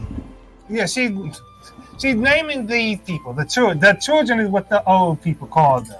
The people, the old races used to call them the children. She said that these children, their race worshipped the stars in the sky. When meteor showers happen, some of them would gain power, and she's beginning to list them. Would there And happen you- to be... Oh, sorry, go ahead. All right. For the record, Demir, you have not heard the name Rabira before. Like all my studying of this stuff? Mm-hmm. Damn, Even- a 22 is not enough? Mm-hmm. Even in all of your damn. studies, you have not heard the name Rabira. Even from livestock? Even from Blystoke. Goddamn! Okay, Blink, so Alright, before I well, go on, you were going to say something, right? would there happen to be a greater demon... Well, a greater child among them, or perhaps a father that's trying to kill them? I you will, can make some notes down about Ribera. I will get to that in a moment. But yes, Alizam, Tuladin, Yamesta, Rabira, Ferasta, Rasta? Nigga, what? Alright, hold up.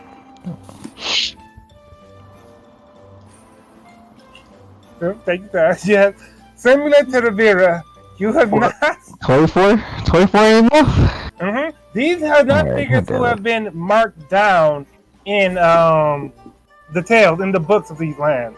This is old knowledge, type of thing that has been passed on not so much through books, but through word of mouth. I will say, well, no, because Minerva was there previously. I said fucking Abraham and his useless ass. Is Minerva useful, at least? I was gonna say, based on what you've heard from Minerva about the depiction, the painting in the wall, you have to believe that the last one was that blue figure with his 3 eyes painted on the wall in that cave where you saw the others encountered the Durga. Alright. So, again. So, yes. Alazam, Useless ass Abraham. Yameshta, Ravira, Ferasta. He says, there were others still, but these are the ones whose names still exist in the world now. They had fathers and mothers in the same way that you or I have fathers and mothers, but not in a way that matters. Not in the way that you mean, Blink. She says it to you, Blink.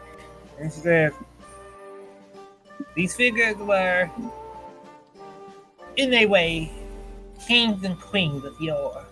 Before kings and queens, before those words meant anything, their power granted by the stars in the sky were immense, and they helped the people of this land. They were old people, younger than gods, but old as demons. And indeed, in certain texts, in certain minds, they became like demons. But they were no such thing. However, they were hurt people. See, and as she said this, the smoke, the dust of sand is swirled, and you see not the people, but lights, various lights, a ruby light, a sapphire light, a crimson light, a black light, and a gray one, and a circle. This is missing. Okay, they were protectors. They helped those who needed help. But when the names of kings and queens began to mean things to the people, they saw more than just helpers, more than just guides. They saw the power to seize this land for themselves. And so, one day, when the children helped the people of the land, they used the power of the children against them. They used this great power to weave nightmares, monsters forged from the same power that the children gained their powers from. And these things began to stalk the land. And it was a tragic and terrible thing. Alazam, oldest of them, tried his best to guide his siblings. No, they were not siblings in the sense that your brother and your sister might be your siblings, but in the sense that this young one here is Eddie's child. So wait, he's the gray one? The great one.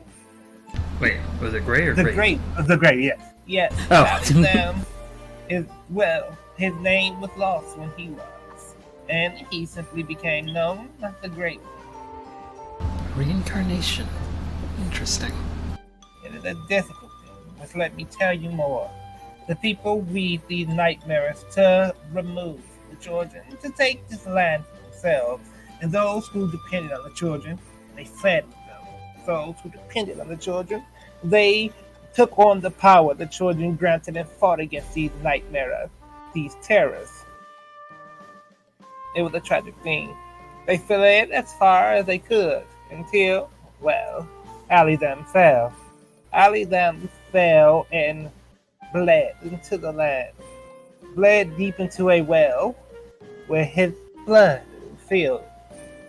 They said that he does not live anymore, not in the way that you or I live, but in this ichor that flows through the land, moving from place to place, seeking a way to live again.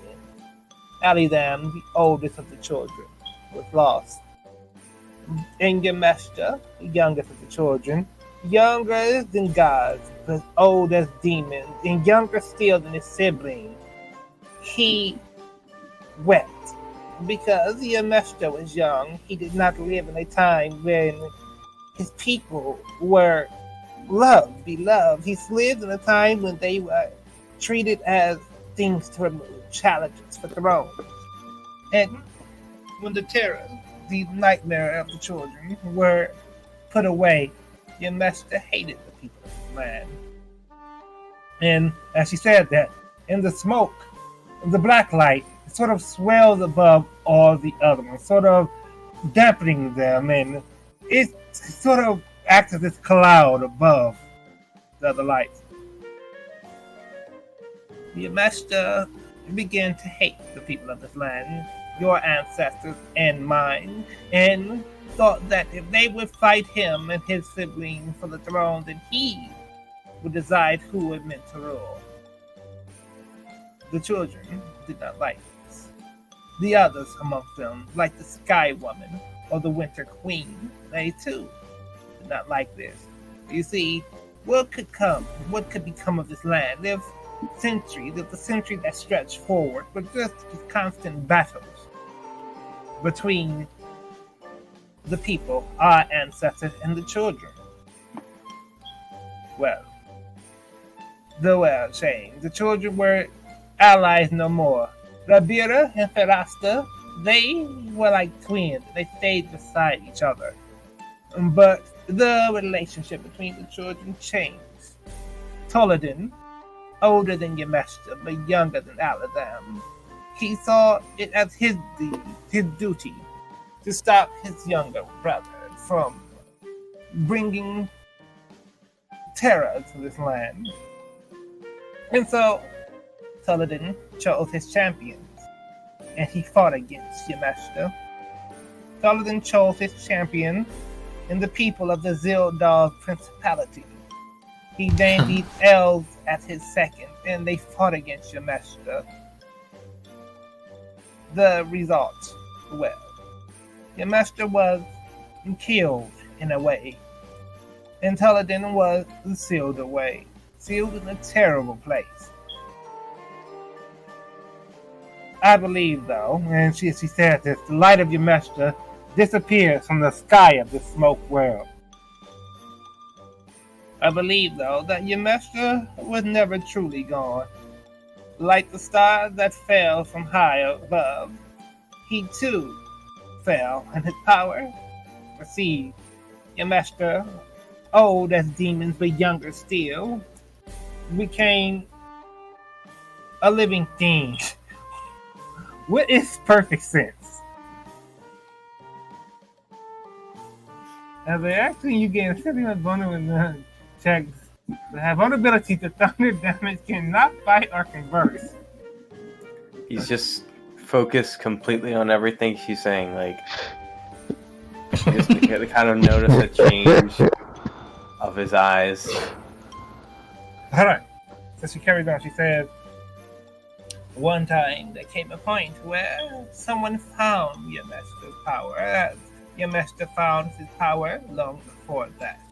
And the face of Yameshta changed from one of the children to a new face, a new person. Yameshta revives, but also not. Became a different sort of thing, an evil unto this world. And Toladin, trapped in this old and horrible place, became an evil in similar regards. Much there are many cave paintings in the world, and as she says this, the light of Toladin also fades from the smoke. And you see just the ruby light and the sapphire light remaining in the smoke. She said, there are paintings across the world that tells of what happened to Rabira and Ferasta.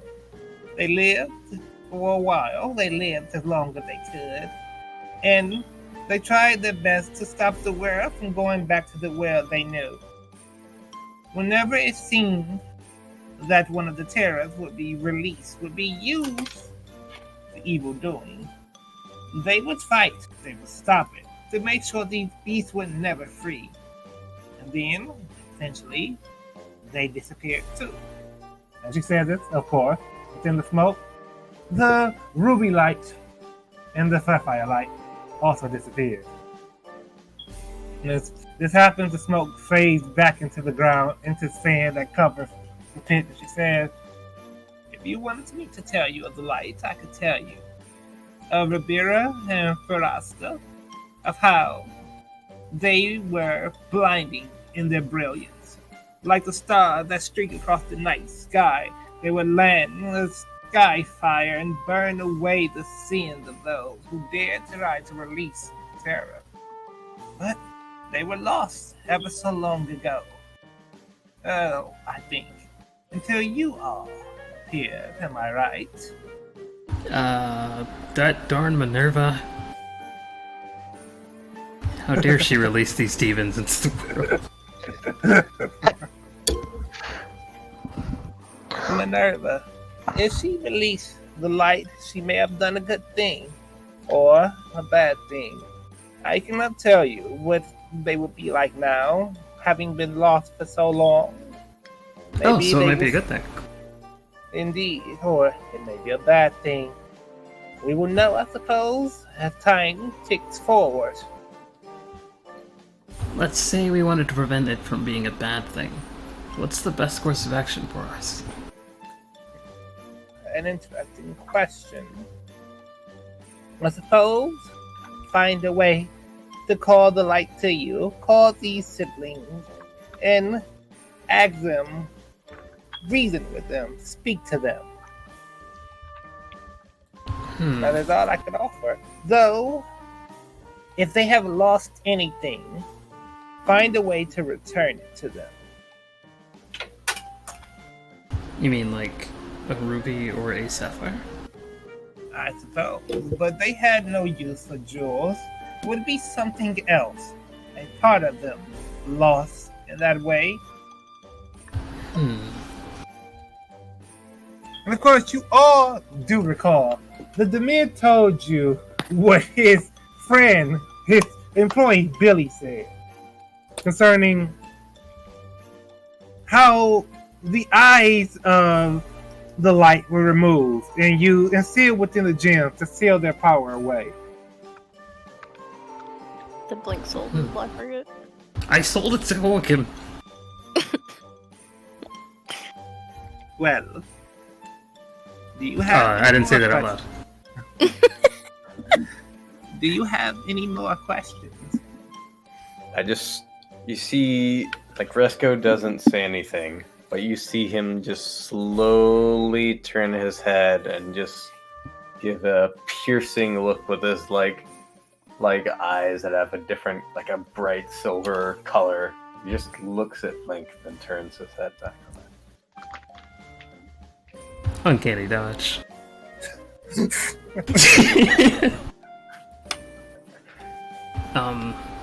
Would you happen to know how to release this great power within me? Even to a greater effect. I still feel as though I'm useless to the team I'm with. Do you mean the power that dwells within you? Yeah. You must become a champion. Out of character, do I just multi-class that, or? No. This is more of a in-story sort of thing. Feel like champion already. She goes on to say, you have met someone before. Someone who wields a similar power and has claimed it for herself. She did not claim this simply by power of will, but through defeating another who deemed themselves a champion. I wonder if defeating Hawkeye would do something like that. Well, I could not tell you. I do not know this Hawkeye. However, well, I think that a time will come, and a time will come soon. You will meet these champions, and you will have a chance to test your mettle yourself. Do not be afraid to fight against them. If the power is meant to be yours, you will succeed. Or you'll die. Yes, 11%. It's either live or die. I think you should do Sounds it. like a great option. You know what, Eddie? You're right. I need to do something with my life anyway. And she turns now to Dirk and she says, "You boy, who bear the light of the Grey One within you, are you prepared? No, I suppose I should ask if all the others around you are prepared for the role you will play in this world." Are we gonna watch a gladiator battle? Well, I don't suspect so, but perhaps as well you may. She says, "It will come soon, in moments even." Resco just kind of looks at his hand for a moment, then looks back. She looks over to you, Resco, and she says, "Stand beside them. They will make foolish moves as they march forward, but they will need your guidance to keep from going astray." Resco just kind of looks at her and smiles, and he says, "Okay," and as he does, the light fades from his eyes and they just go back to orange gold as normal. She says, "Is there any more questions that you may ask of me?" So what do I do about this lady inside me? Learn to use the power of the Sky Woman. It is her gift to you. It's yours to command. Alright. And I start to climb the tree. I'll jump. Into the tree? Roll an acrobatics. Alright. Not quite gracefully. You leap up and you grab hold of the branch and you pull yourself into the tree. Alright, and now I'm gonna jump out of it like a bird, fly, sky like a woman. Alright. Better than you climb into the tree. You leap. Is Blink actually gonna cast hold first? Yes. Alright. So Eddie, as you prepare to leap out of the tree, go ahead and roll a wisdom saving throw. Make that second level. I'm sorry, I didn't mean to do that at that high. Alright, does 16 beat your spell this DC? Yeah, it does. Alright, Eddie. As you climb and get ready to leap from this tree, you feel for a moment some sort of thing wrapping around your control of your body, and you fight against it as you leap out and land wherever you're going to land, gracefully. I can be the Sky Woman. Oh. I didn't even see the roll. Okay, never mind. Then, interesting.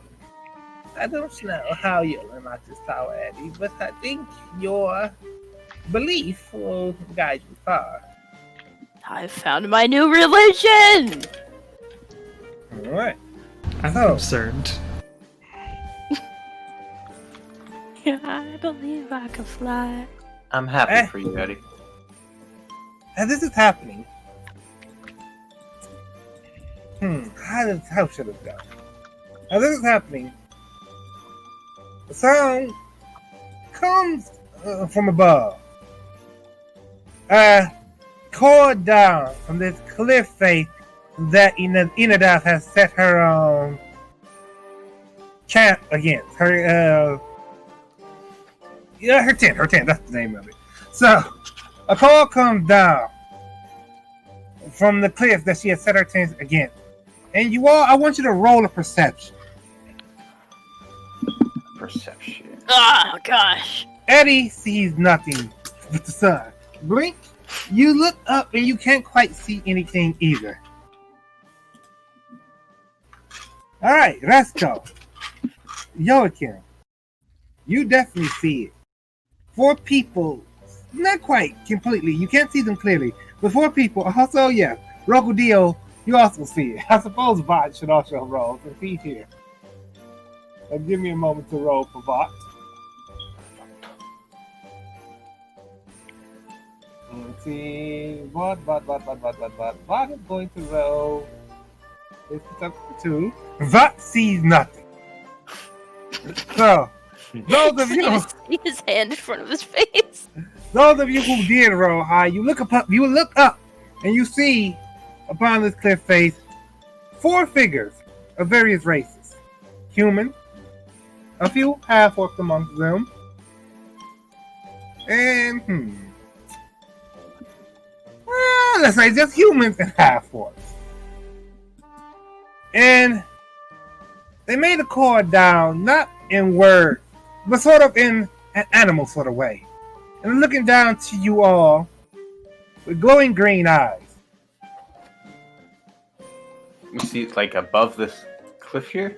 Yes. So I did not design above that cliff. So let us use our imagination to say they stand upon this cliff, looking down at all of you.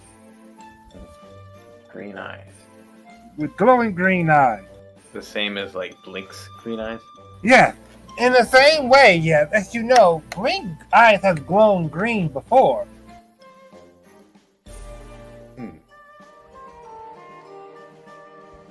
What are you looking at? Yeah. There's some people up there. The same glowing green eye color as Blink gets sometimes. Looking on at us. I didn't They even call- know that clue. Go ahead. Oh, no, go ahead. So they call down. We have come because Toladin has chosen some amongst you to be our enemies. Oh gosh, to him. Take him. You will stand against us.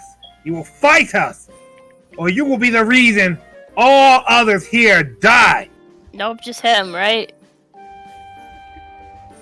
And he looks down at you, Eddie.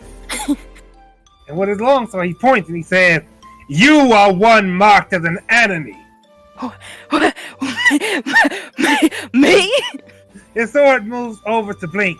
"You are one marked as an enemy." I'm gonna stand in All front your of the goblin fault. child. I don't you touch him. His sword moves next to Vought. "You are one marked as an enemy."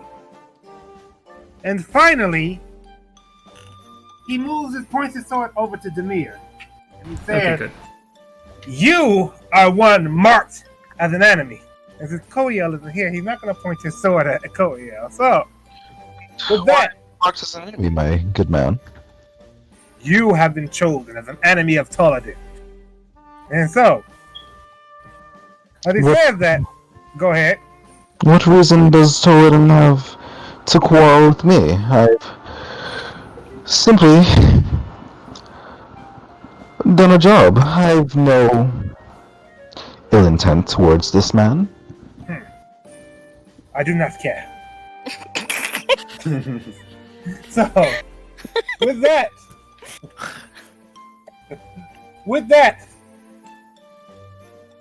he's going to throw a javelin. Oh god, I jump on top of my son. I'm already protecting him. He's not going to throw it at anyone in particular. He's going to throw it at the fire pit, where Inada threw her hand. Oh, Hana And was that is pretty close to that. And as the javelin comes down and hits this pit, I want you all to roll a let's say dexterity saving throw. Okay. And as this is happening, I'm also gonna kind of get in front of the old lady. All right. We're all basically standing on each other's All right. shoulders. So If I can do this, because I don't remember if I can use this for saves. Wait, dexterity save. Hold on. Teddy's gonna die. good bonus for me to Yep, take. only ability checks, so 15 on dex save. Dang. All right. Give me a moment. We're gonna die, Resco. Oh my gosh. Can I come back as a ghost and haunt Blink? Why me?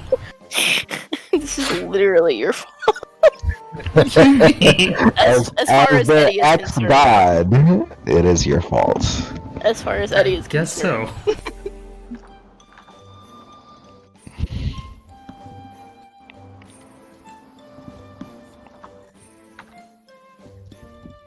Can I reincarnate as a cat if I die? No. Damon, do we see this happening? Yeah. No. Like, do we see this happening or not? I was You are It's kind of like- far off. Are you gonna run and get it out of the air and save us all? Like our tank. Wait, where are you guys in? Like 20 feet to your left, right? Oh yeah, you guys. I mean, so what's coming again? A javelin. It's A javelin. Very slowly. Just hurling out of nowhere. No, it's gonna hit the fire pit. Okay, so up above us, there's like 4 guys that are like, I think there's like orcs and people, something like that. And Half orcs. they all, yeah, they have glowing green eyes like Blink. And Allegedly. they said they've come to,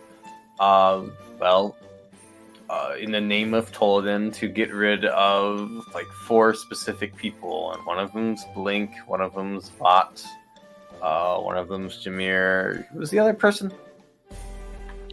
Pelican? Missing at the Yeah. moment. All of us. Rocal, They didn't name out me, actually. Oh no! What the heck? I wonder if I can use my advantage That's suspicious.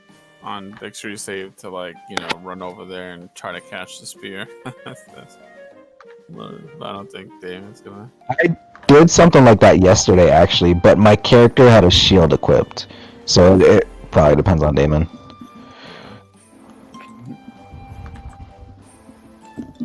We're really reading into this quite a bit.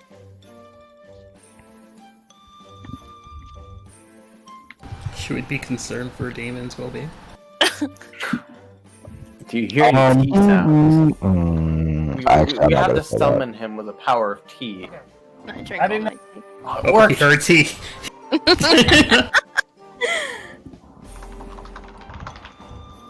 You okay? Oh, Uh-oh. tea. We didn't have enough tea. Oh, more tea. Stack of Golden tea Wing on Imperial the tea. pile. Testing. That's it. Can The y'all tea hear has me? summoned you. Yeah. Oh yeah, I can hear you. All Man. right. So I was saying, I have been speaking for a moment. That you I do can, not think you were hurt. yeah, clearly, very much not. Go ahead and roll your dexterity save. You can certainly catch the javelin. Yeah, I see no reason not to. Sure. So you catch this javelin. And I And throw it everyone- right back. Well, hold that thought, because as you cast this javelin, it doesn't simply fall into your control. Oh, okay. There's an emission from it of this green energy. Now, like, let's see, anyone who has rolling below a 15 in their dexterity, you are forced down to the ground. Ah! Uh-oh. Am I prone that- or just on the ground? Just down to the ground, like forced down to your hands and knees. Hell yeah. Oh gosh, it's been many years. As this happens, give me a moment. As this happens, as this javelin emits this energy, the area nearby you all is surrounded by this circle of green light. And the 4 figures who stood upon the cliff, they appear now. Around local Dion, actually, since he decided to grab the spear. Nice. They appear around here. Dunk. Dunk. Dunk. Dunk. And yeah, their eyes glow green. Actually, let me mark these things so that they're going green. Also, I did not roll for Bot, so give me a moment to see if he also was not prone.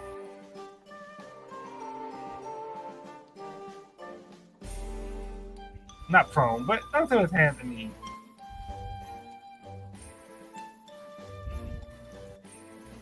Alright, and then we're going to roll for Bot. Bot, where is it? Where is it? Where is it? Dexterity, he should be fine. He may not be though. He is fine. So, battle music. Okay, so this is this like a magical thing? Yes, yes it is. Alright. I have this new spell. I know the drill. So, one moment as I...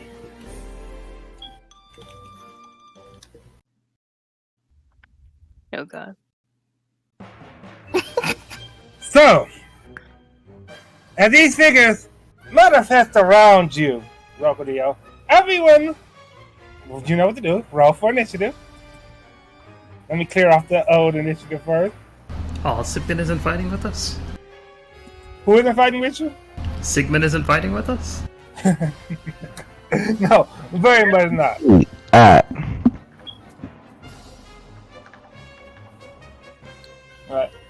Where's Billy, Damon? Hmm?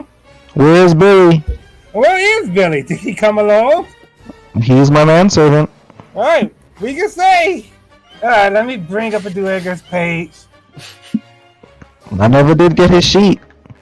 Well, it was just a standard Duergar's page. But that was your point too. So he's also going to roll his dexterity. Alright, so he manages to remain on his feet. I will link you to a page for him. I mean, just a general Duergar page so that you may roll for him rather than for me. I will make his character sheet later. Out of that page. I will appreciate this link. So, right. Initiative roll. Only Resco appeared on the initiative turn order. Oh, I didn't click my name. Sorry. I fucked up, apparently. I gotta add Or I didn't pick my Dio. character if I did that. Alright. I'm gonna add the mirror. Alright, Brink is 18. Not bad, not bad. Suitable in a way. I'm gonna add Blink. Where's Blink at? I didn't. Alright, next to that Zert. We gotta shrink down Resco bit to reach him. My son. Trying to protect him, by the way. Of course, absolutely. Blink. So, Blink, yours is a 18. Can we all revel in how adorable my picture is real quick? Just to confirm, Damon, you're using Unearth Arcana, right? I know Eddie has a few Unearth Arcana spells, but I don't know, like, how much Unearth Arcana you're using. If it's a part of the games, if it's part of the As campaign, if it's on the thing, you don't give a shit. yeah, as long as it's within the campaign, it's fine. Alright. So, the enemy one, Blink, Resco, Demir. No, not Bot. Bot has to roll too.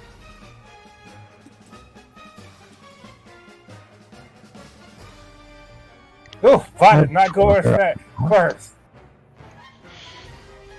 And of course, you have to ignore the fact that these things are still called Blink. I'll work on fixing that in the future, don't you worry. So, Fitting. these beings are going to also roll for their initiative. Hold on. Hold on. One thing must be fixed before I continue forward. Is that really in Mordenkainen's tome? I don't have that book. Oh no, the Draugr race. Duergar race. I thought I had it unlocked in my books, but apparently I didn't buy it. One moment. That's the things up. Apparently those did not save when I did it earlier. Being Monster Manual. Alright.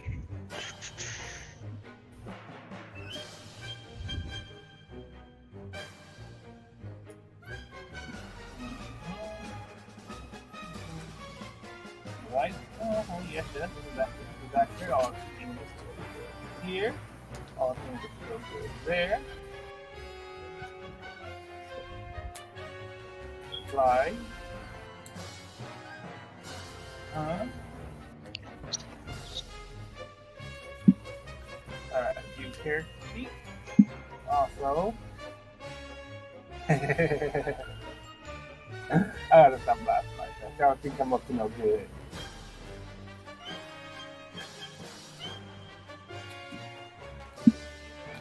Just a bit more. Almost there.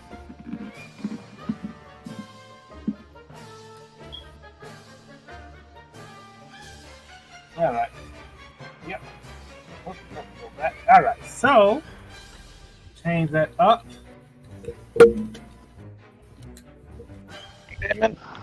Related to what's going on right now, but like, do Grung live in your world? To who? Grung. What are Grung? I know I've mentioned it to you before. It's a race. They're frog people, essentially. They're basically frogs. They're small. They're like 3 feet tall at the most, for the most part.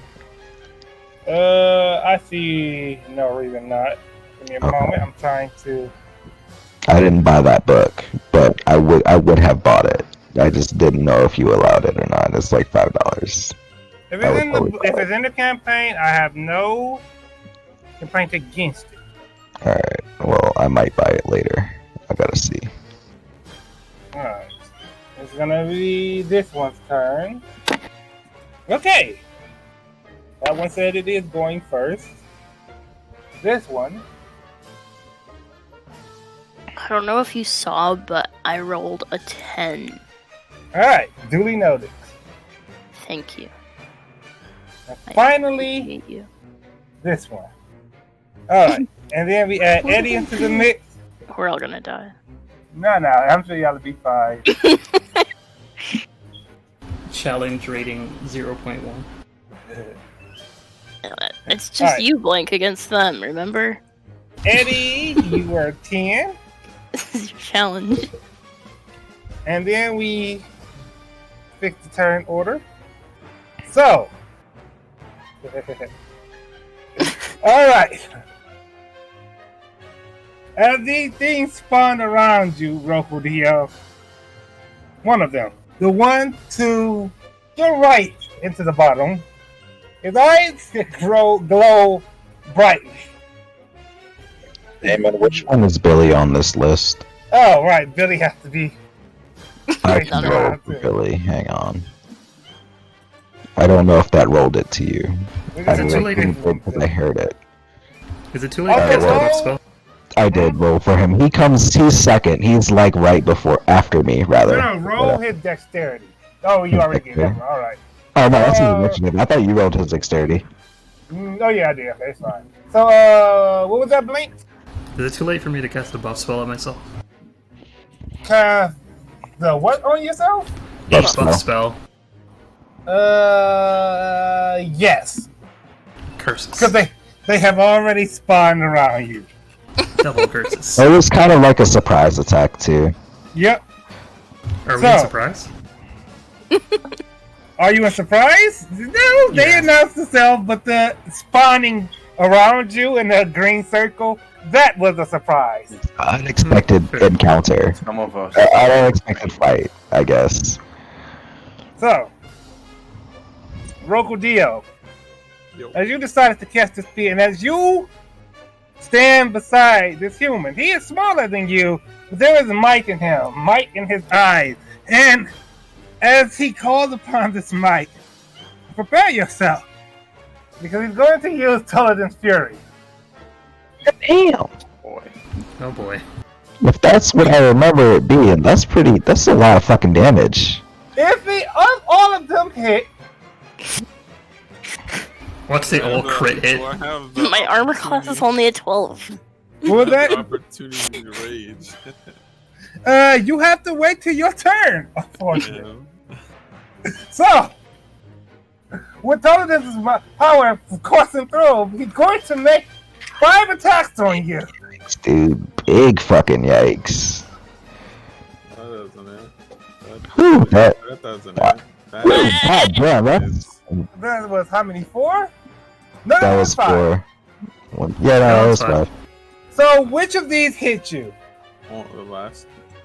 No, wait. The last 2, I think. Yeah, last 2. Alright, so Wilderness Sword one-handed and drawn upon Toladin's power, he's going to attack you 5 times.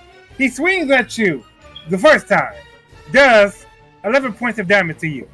The second time, 9 points of damage to you. The third time, he misses. The fourth time, misses again. And the final time, as he swings down, he buries his sword into the ground beside you. Glad that this was not two-handed. With that, Damage was that? That was 19. That was yeah, 20. 20 damage. Jesus. So, the next one, seeing as he sees his friend, as you pretty much tied down for the most part, he's going to point his sword over to you, Demir. How far away is he from me? Pretty, he's a good distance away, but distance doesn't matter. Alright. Because he's going to use something called Toladin's Leap. Okay. Ooh, can't wait to get that. Oh, shit. And within this green area, within this arena, surrounded by this green light, he is able to shift his position from one spot to another, similar to a Misty Step, but as a bonus action. We ain't gonna live long enough to you get any more skills. So, he shifts his position. Oh, yeah, as a bonus action. It's a spell? We can say yes. Do I want to use it? Is the question. Oh boy. Knowing your sessions, this is probably going to be the only fight during it. But Probably, who can say?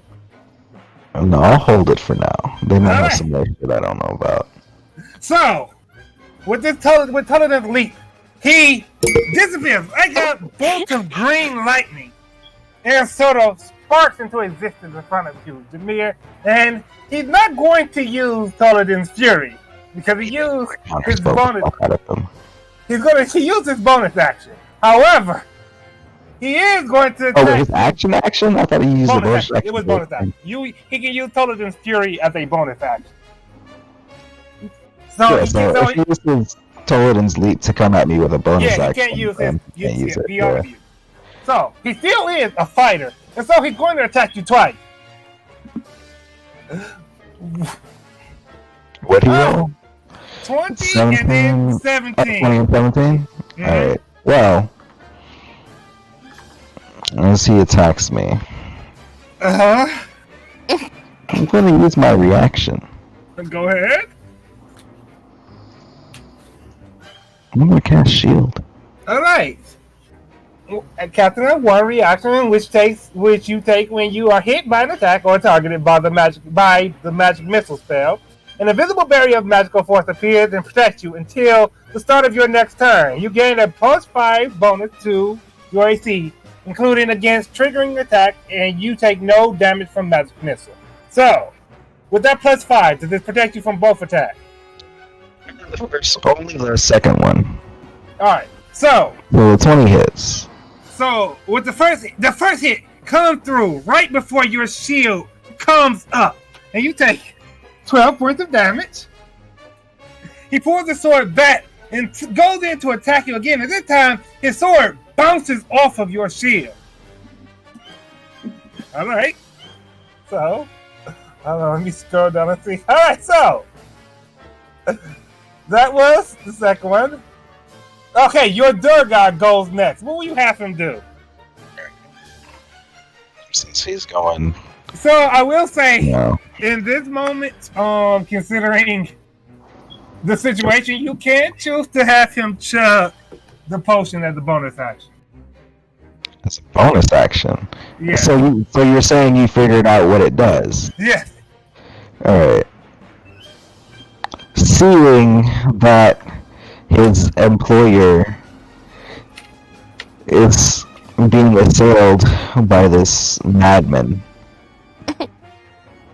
he will chug this potion and eat this ape's toe. Alright. So, he knocks back this potion. He drinks it. He grabs onto the toe, and the toe just merges with him, and the transformation happens almost instantaneously. His body bulks up just a little bit. He's not quite as small as he was before. He's more along the size of a medium creature. He's growing fur along his arms and around his neck, and his long arms grow just a slight bit longer. You can, for him, add... let's see. Let me look at the Dorgar again, just to see what their strength is at currently. His strength is, I think it was 16? No, it's 14. It's 14 strength. So, I'm not sure how much the ape adds you to add it. plus 3 to his strength. Plus 3? Okay. Yeah. So Plus it's a 2. strength mod of plus 4. No, plus 3 actually. It's right from plus 4. Plus 3 to his, plus 2 to his constitution. And let's say 3d8 to his health. And that was 3 con, right? Yeah, 2 con. 2 con. 2 Two con. Plus 2 is con. And 1d8 to HP. 3d8 to his HP. Not 3d8? 3d6? 3d6 to his HP. 3d6? No, I said 3d8. Never mind, carry on. Do you want me to use the average of that, or do you want me to roll that specifically? Just roll it now and add it to his health. Alright. And you could add his constitution modifier to that as well. So yeah, 3d6. Con mod? Oh, Yeah. boy. 15. Alright. So, That's better than the average, I believe. Yeah, He- it's actually better than the average. he stands now. Half ape, half Duergar. Well, it's his move. What is he going to do? Alright. Let's see. How far is this man away? And this guy. 20 feet, roughly. He's gonna walk up. I can't control him, though. Alright, of course, right. So he's going to walk up, He's gonna- walk past Eddie and Bot, and he's going to take up position beside the champion of Thunder. Oh, yeah. And, he... Oh, shit, I didn't roll for... Fuck. Alright, hang on. Let me pull that up, too. Because that's something I need to roll for as well. That I did not. Oh, I thought, no, his initiative was already rolled. He's 19. He comes No, to this is go. the owl. This is the owl. Oh, alright. familiar. carry on. Yeah. He should have Um, probably gone after you, but since y'all are both the same person, well, so he goes first this time. He's gonna smack the shit out of this dude with this thing that he has. Alright. That does not hit. So, your Durga, now infused with 8 might, comes up and swings with his pickaxe and war pick. And as he does so, your opponent, he blocks the attack and knocks it back. Make a page while we're doing this real quick, so he can actually roll properly. Well, while that's happened, I will say, Joachim, it is also your move. All right. Now, seeing as it's my move, I am not about this melee bullshit. Yes, quite frankly, yes. So, using my bonus action, Alright, can you I'm get gonna fucking that miss is this a bonus the fuck action. out of there. Alright, where are you going? Alright, let's see. Alright, I'm gonna Misty Step to this fucking island over here, Alright, which is so outside of the circle. go ahead and try. So, as you reach the edge of this circle, you are bounced, not completely back, but bounced off the edge. You can't actually reach the circle. I can't reach the circle, you say? Yes. Well then. So, Oh, I don't have that spell prepared. Alright, well, never I'm gonna mind. just move you Fuck back you, I here. guess. God damn it. Alright. Alright, hold up. Mm-hmm. Well, shit. No, that's kind of meta, so I won't do that. I'll just be bounced back instead of using something else. Because I wouldn't know. Right.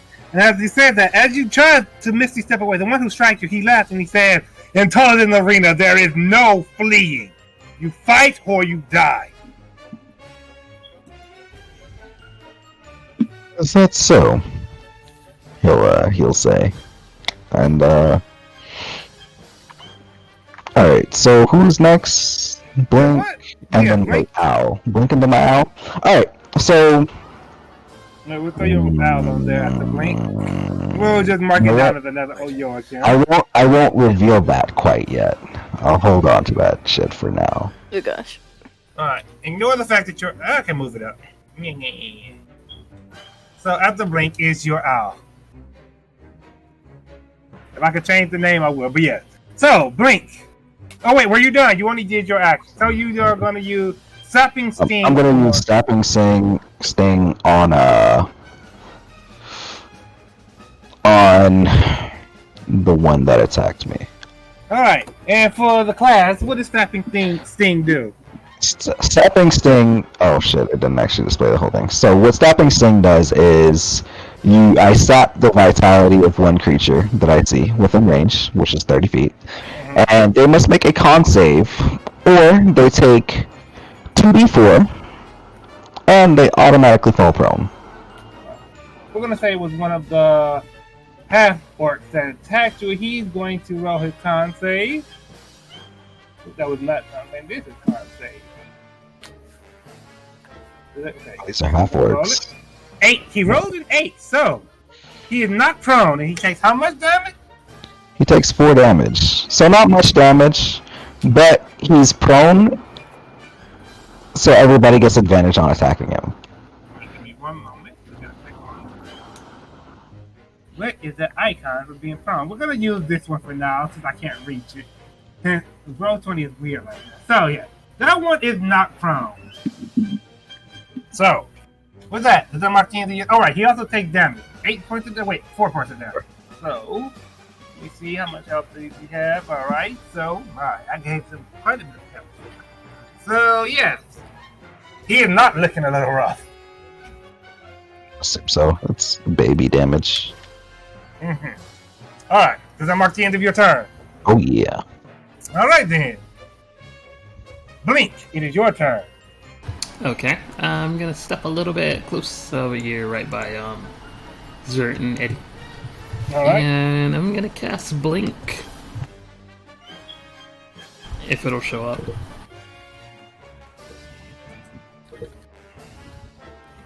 Oh, wait, hang on. Go ahead. Take your time. Take your time. Are you familiar with what Blink does? Barely. I think it makes you a bit more hard to hit. Yes. It's Basically, fine. blink out of existence if I can roll good on my. For the thingy. most part, yeah, okay, there we go. Posting it for the class. Go ahead. Alright, so you're gonna cast that as an action, right? Carry on. Yep, as my action, and then I'm gonna not do anything at all. Alright.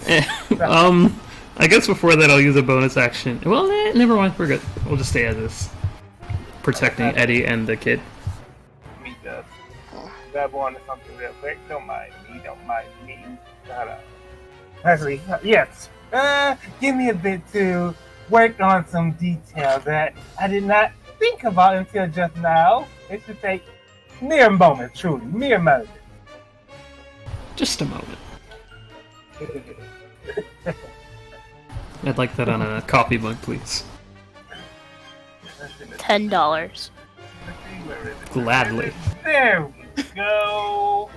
It'll Damn, ship you your know what house as soon as Chrome you tell me does, your right? address. Knock them prone. You know what prone does, right? What does it do that I should probably know? I posted it in blue just to thing. I would have linked it in the chat, but it does not allow me to.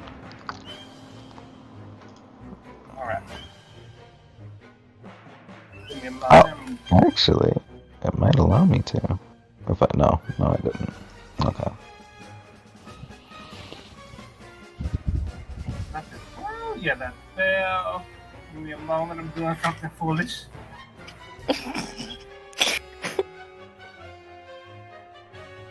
Should we be scared? Oh, Can I roll a perception check on that? it would have to be an insight. An Natural 20. Oh gosh. I failed. Nothing dubious is afoot. I swear to you all. Just curious, As far what as class I know. would Billy have? Huh? What class would Billy have if you were to say he has a class? I'm not sure what level he is Billy. either. Hard to say, because Duergar don't get too attacked. I would say Yeah, they don't have- fighter, normal. What level is he? Duergar. What challenge rating are they? They are a challenge rated of 1. It says I say Challenge to rating add 1. So that's 3. about level 1. Yeah, 200 XP. That's not shit, really. No, that's higher than 1, but... it's about level 4. Alright. If their hit die or anything to go on. Alright, I have done the thing that I wanted to do, so excuse my delay. So, to carry on, that was Blink's turn. Blink, were you done with your turn? Yep, I'm done. Alright. Joachim, your hawk, what does it do?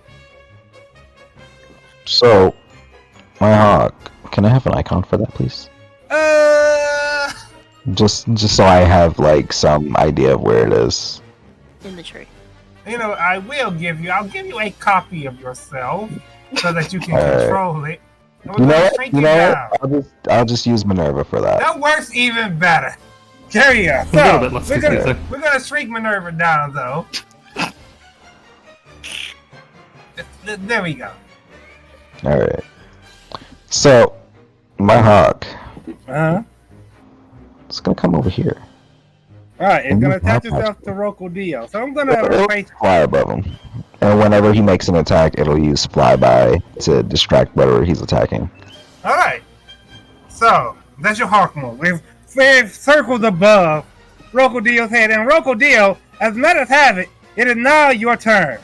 We're just gonna say Koiel was knocked out of the arena. So that if Rokodio decides to do something foolish, Koiel does not get hit. Cool. So,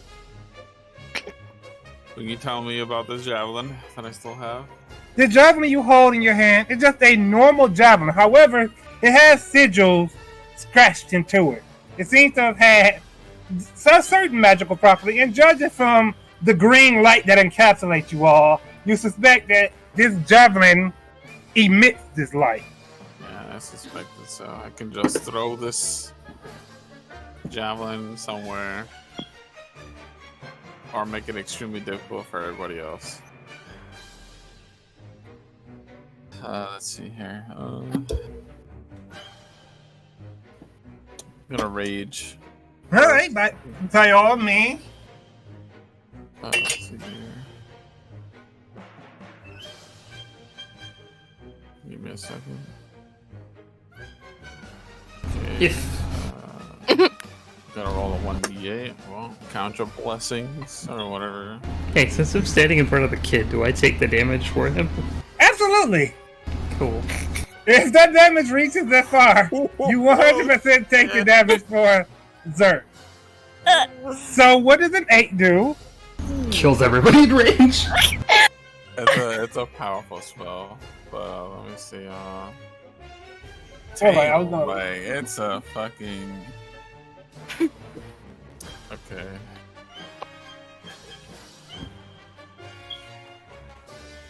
Less hits Oh, from God. your chest in a 5-foot wide, 60-foot long line. Each creature in the line must succeed a Constitution saving throw or take 2d8 radiant damage. So, which way is this line? So, it's going from your chest. So, which way are you facing? Let's see here. Gotta make some brief. Oh. Let's see. While you're doing that, on the movement of the floor, unless it's in level of disadvantage on the tap roll. Tap again to keep the advantage. Okay, yeah. I know what prone does, yes. Alright, I'm gonna.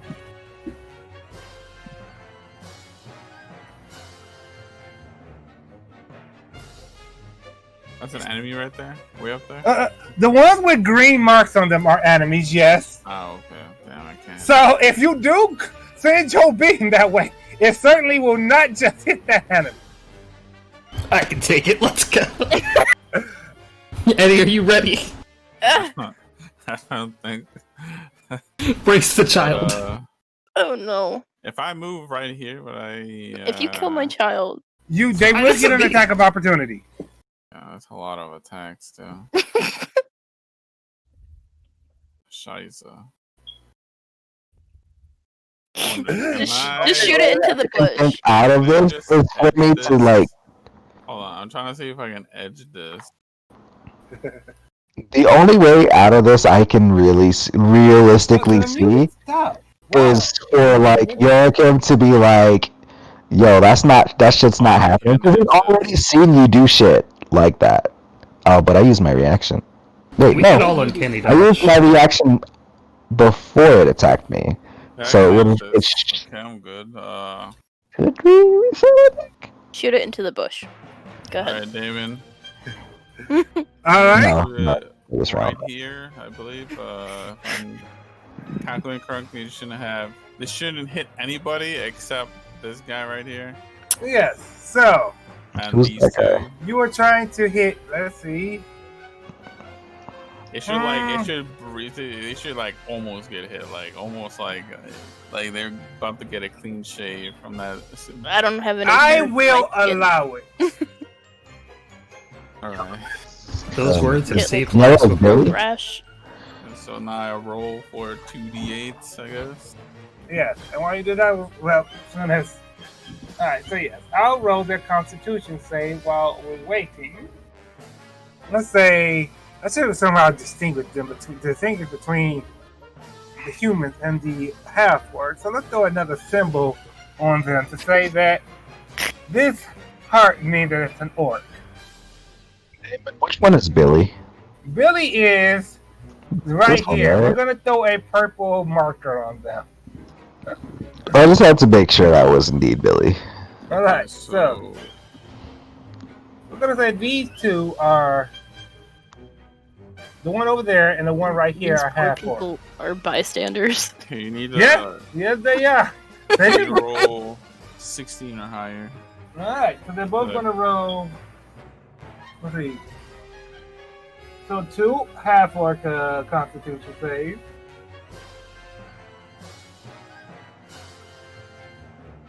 Nine, That one fails. 14. That one fails. and 1 human constitution save. Bum. 20. Well, natural 20. Well, where is that human? The human's the one that attacked you with Intelligence Fury. So this one right here. Oh, okay. So these two get hit then. they take how much damage and are blinded until the start of your next turn. So 5 points of death. It's better than nothing, right? Yeah, I guess. All right, now Yeah. I'm gonna throw the fucking spear to guys nowhere in the water. All right. So It's way out there. Like it's not even on this map right now. It's gonna be like way beyond 40 feet. go ahead and roll. I'm gonna say. Yeah, I'll say you can throw. I have proficient with javelins because I also use javelins. So you chuck the javelin as far out as you can. It does pass through the edge of the arena and falls into the water, but the arena persists nevertheless. Oh, that's nice. All right, does that mark the end of your turn? Yes. All right, Eddie. Alright. Eddie's been studying real hard. Uh-huh. He has new spells and stuff. But so, okay. Do I First of all, let's start easy. Mm-hmm. Can I get up off the ground that I am kneeling? Oh yeah, on? right. That reminds me. Yeah, roll a. Actually, no. We're gonna say it's similar to being knocked prone, but they don't have advantage on you. You spend half your move speed to return to your feet. That's okay.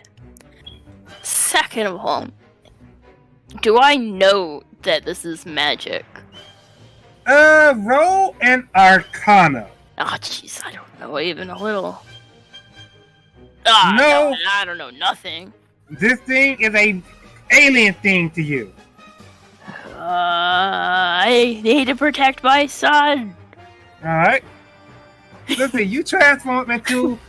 You transform up to 10 centipedes, 3 spiders, 5 wasps, or scorpion into giant versions of themselves. So, which of these are you using? I'll make it easy, just the one scorpion.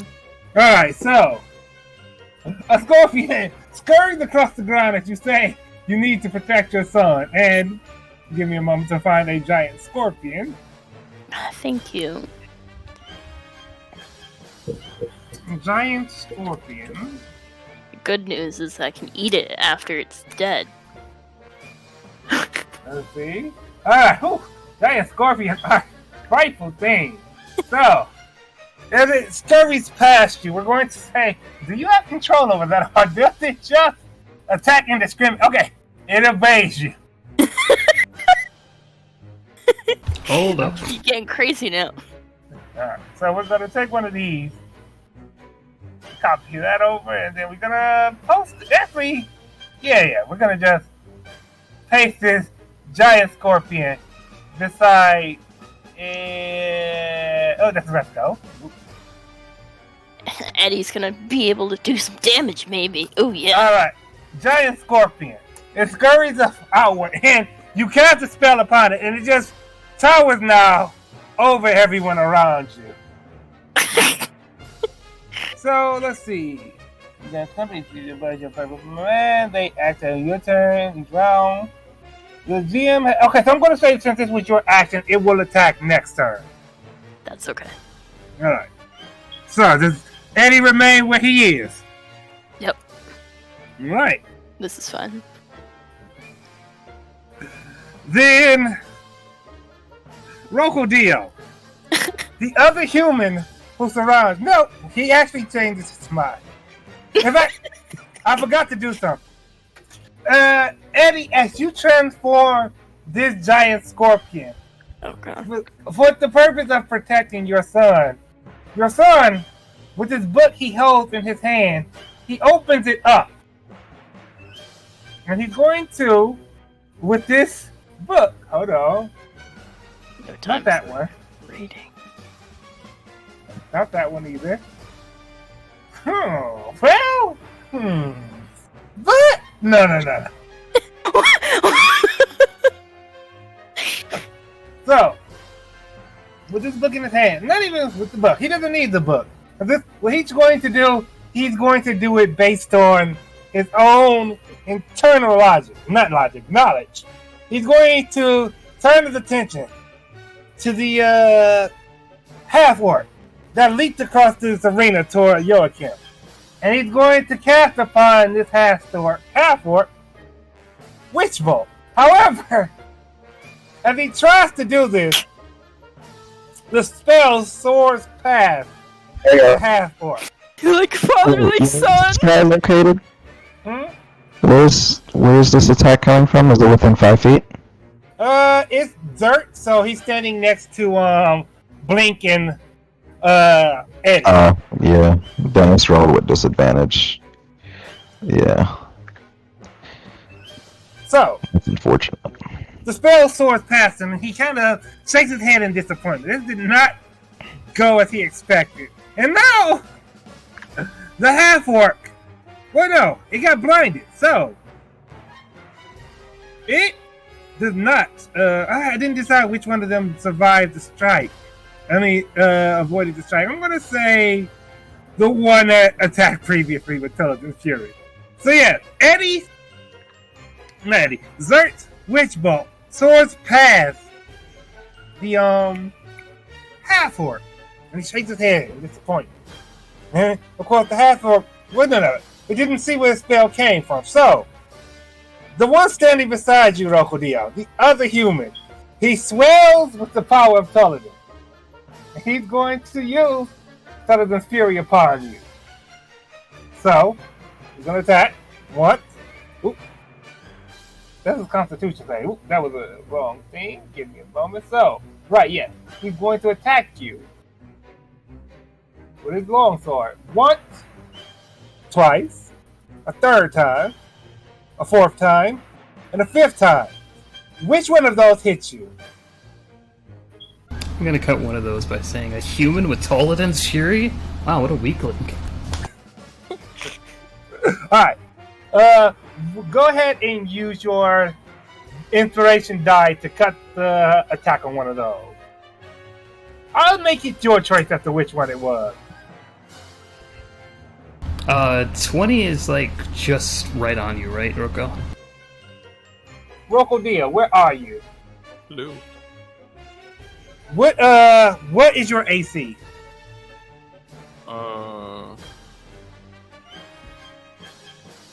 What am I looking at? Well, right now, Blink is trying to use cutting words to help you because the other human, the one that didn't get hit by your radiant blast thing, is using Tullidan's Fury to attack you. Is the last the hits I'm looking at now is the Yes, those 5 there. Oh god. So 24 to 24, pretty much. So which of those actually hit you? I think all 4 of them. no. No. Let's see. 3 of them then, probably. Because I think you have 20 AC on the nose, huh? Yeah.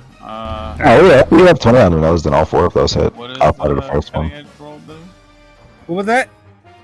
What is Oh, he's going to use cutting words to cut the attack of one of those, so he can Yeah, I'll choose to cut make the- one. I'll cut the 20 then, since his AC is 20. Alright, so as Wait, you cut the Blink- 21? What? No, I'm cutting the 20. 20 does 12 damage to you. So he's gonna drop it from a 20 to a 19 so it doesn't do damage to you. Alright. So then, yes. I'm Yes. confused. Okay, so with something hits your armor class, the attack lands.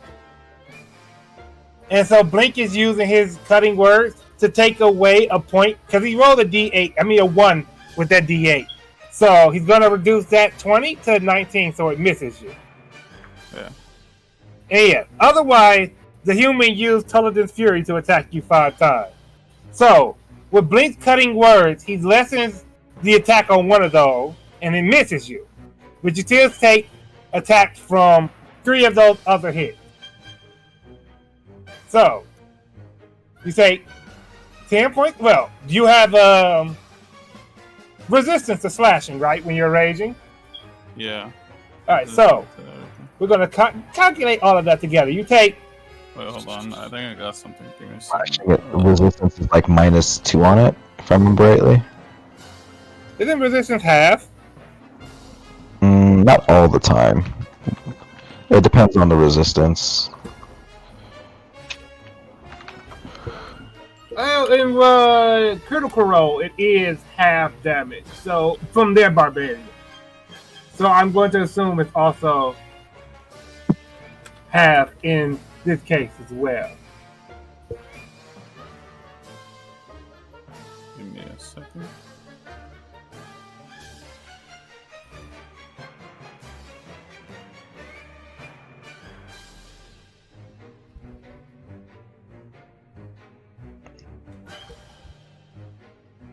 I'm gonna take. Uh-huh. You know, the 24 hit there, the 24 longsword hit. Uh-huh. I'm gonna use Stone's Endurance. Alright, and for the class, what does Stone's Endurance do? Oh, Half. Okay. Alright. So let me go ahead and calculate that. Go ahead and roll that 1d12 plus 5. Otherwise, it's going to hit you for plus, and then we'll wait for 14. 14. So, with the first 24, the second 24. The first 24. All right. So the damage on the first one disappears as your stone endurance bounces the blade off of your skin. However, you otherwise take 7 points of damage. Wait. 6 plus, 7 points of damage. Yep, sounds about right. All right. So, with that out of the way, Resco, it falls onto you. Alright, so I was pushed to the ground, right? Yes, and you can use your half your movement speed to get back to your feet. Okay. I'm gonna do that, and so can I roll a Arcana to see if I know if this was like a magic kind of thing? Absolutely. Okay. Good. You can tell the energy that circles around you all. This is magical in nature. Okay, then I'm going to use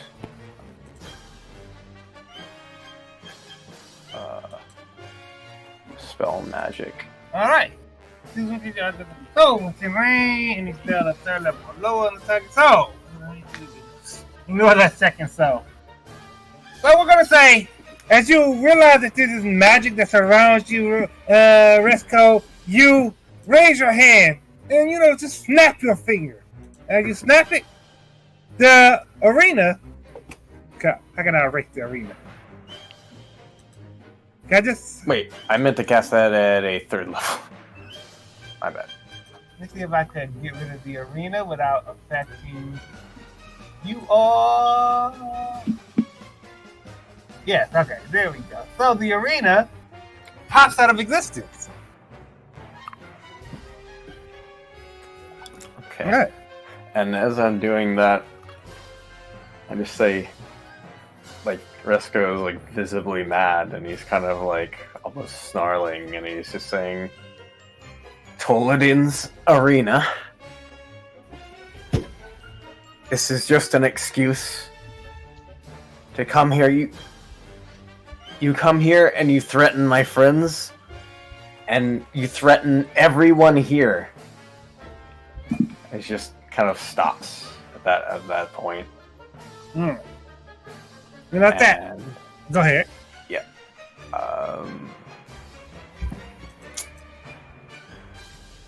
That'll be it for my turn. Then, as you say this, Resco, he nods his head and he says, "Well said. We should not allow you to hurt anyone who stands beside us in the battlefield." And he points. I also call out, I hope you understand. There will be retribution for this. Yes, and retribution shall strike now. So Vought steps forward towards the champion that struck the mirror before. And Vought, he's going to attack it twice. With advantage. With advantage. Because... Prone. Because it's prone. Oh, right, of course. I nearly forgot. Alright, well... Okay, well... Alright, so... With these 2 unarmed strikes, it does to the thing...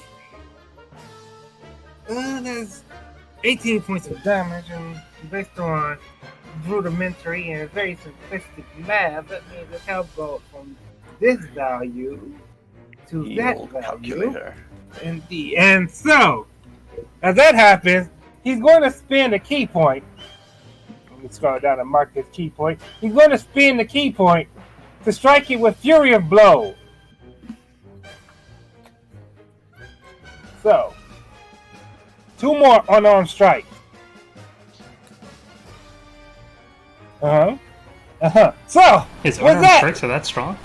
oh yes, he is a fairly strong monk. He's doing small damage to him, but he can attack multiple times. And with that, he does.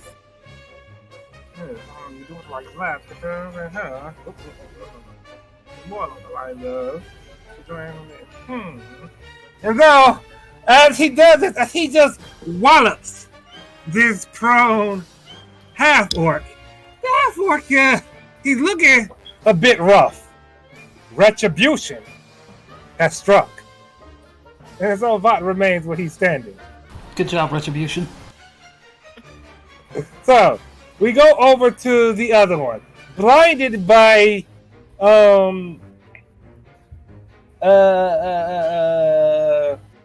Rokodio, that's his name. Blinded by Rokodio's light, the light that emanated out from his chest, he's going to try and attack you with disadvantage. Alright, so, blinded, he attacks, and each of his slashes soar past you as he's unable to find your form anymore. With that, he's going to stand his ground, however. And he's going to go back to the top of the turn with the first one to attack you. His brightness be damned. He calls upon Turizen's fury once again. And he's going to attack you a lot of times with disadvantage. So let me just turn on the disadvantage roll.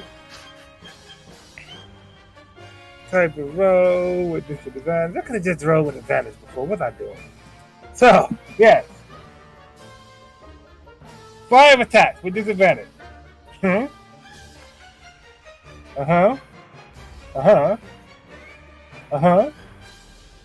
was that 5? I wasn't counting actually.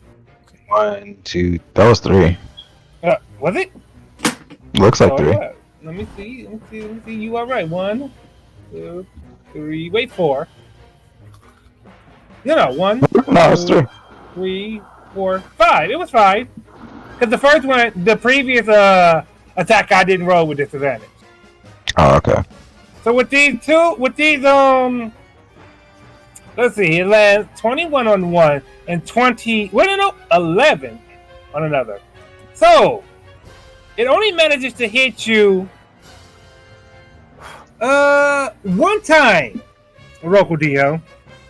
And so with that, you take 3 points of damage. What happened? I get hit It again? managed to hit you one time with the power of Caladium Fury. And you take 3 points of slashing damage. Jesus. Does Toladum's Fury count as a spell? It comes more as a bonus action. A bonus action? Okay. You want me to die? A bonus action? Jesus Christ. Wait, how much health are you at? Who, me? Yeah. 47. Oh, you're good. Huh? Yeah. You're fine. So yeah, you only I'm took just 3 saying, points. these guys are just, I'm just saying, all it takes is one lucky day for these motherfuckers. Okay. And they're not going to stop. If the arena was still That up, shit, they man. might I'm gonna have. stop that shit right now.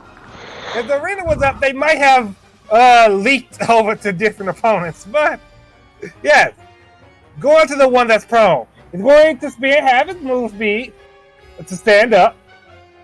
And he's going to turn on your Duega. So Sheet ready. it's conjuring Toladin Strike as it does this. It is disgusted by the monstrosity that has struck it before, or at least tried to strike it before. So it's going to attack 5 times. This time, not with disadvantage, because it's no longer prone. Dang. So, it attacks. Oh, hold on. No run, Damon. Uh-huh. Oh wait, no, you said this counts as a bonus action, not a spell. So Yep. never mind. I So- won't do shit. 1, 2, 3, 4, 5. So, Who those what hit? was- The 26 and the 25 hit. Alright, so, with that, with the might of Toladin behind his blade, it goes in. So That's one. 25 damage. Yes, Alright. twice. It misses his second attack as your Duega pulls back. His third attack misses as well, and his fourth attack knocks it prone again. So, it is once again knocked prone. With that,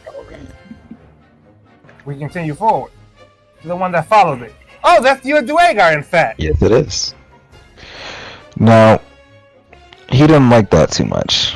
Billy is angry. So he's gonna smack the fuck out of him with his war pick.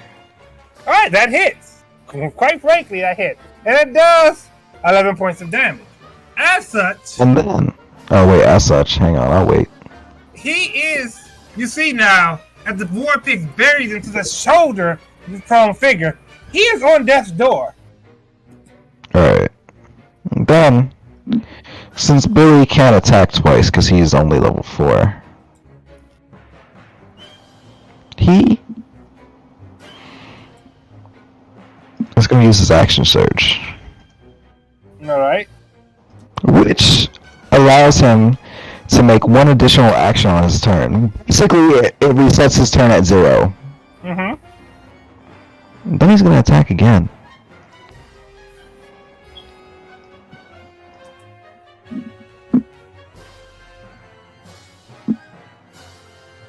Alright, and with that, Billy, as you have decided to call him, lifts his Temporarily now. war pick into the air and with glee brings it down and through the back of the head of this orc, this half orc. With that, he does in fact fall over dead.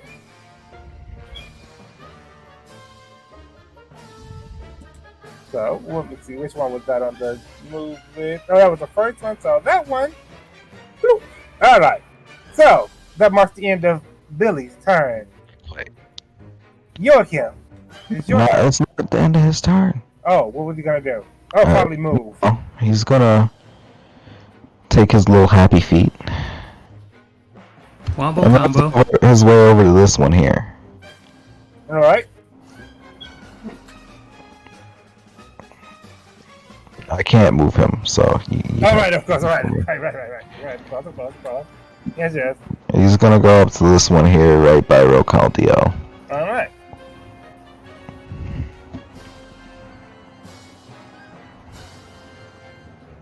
And does that mark the end of his turn? That does indeed. All right, Joachim, it is your turn.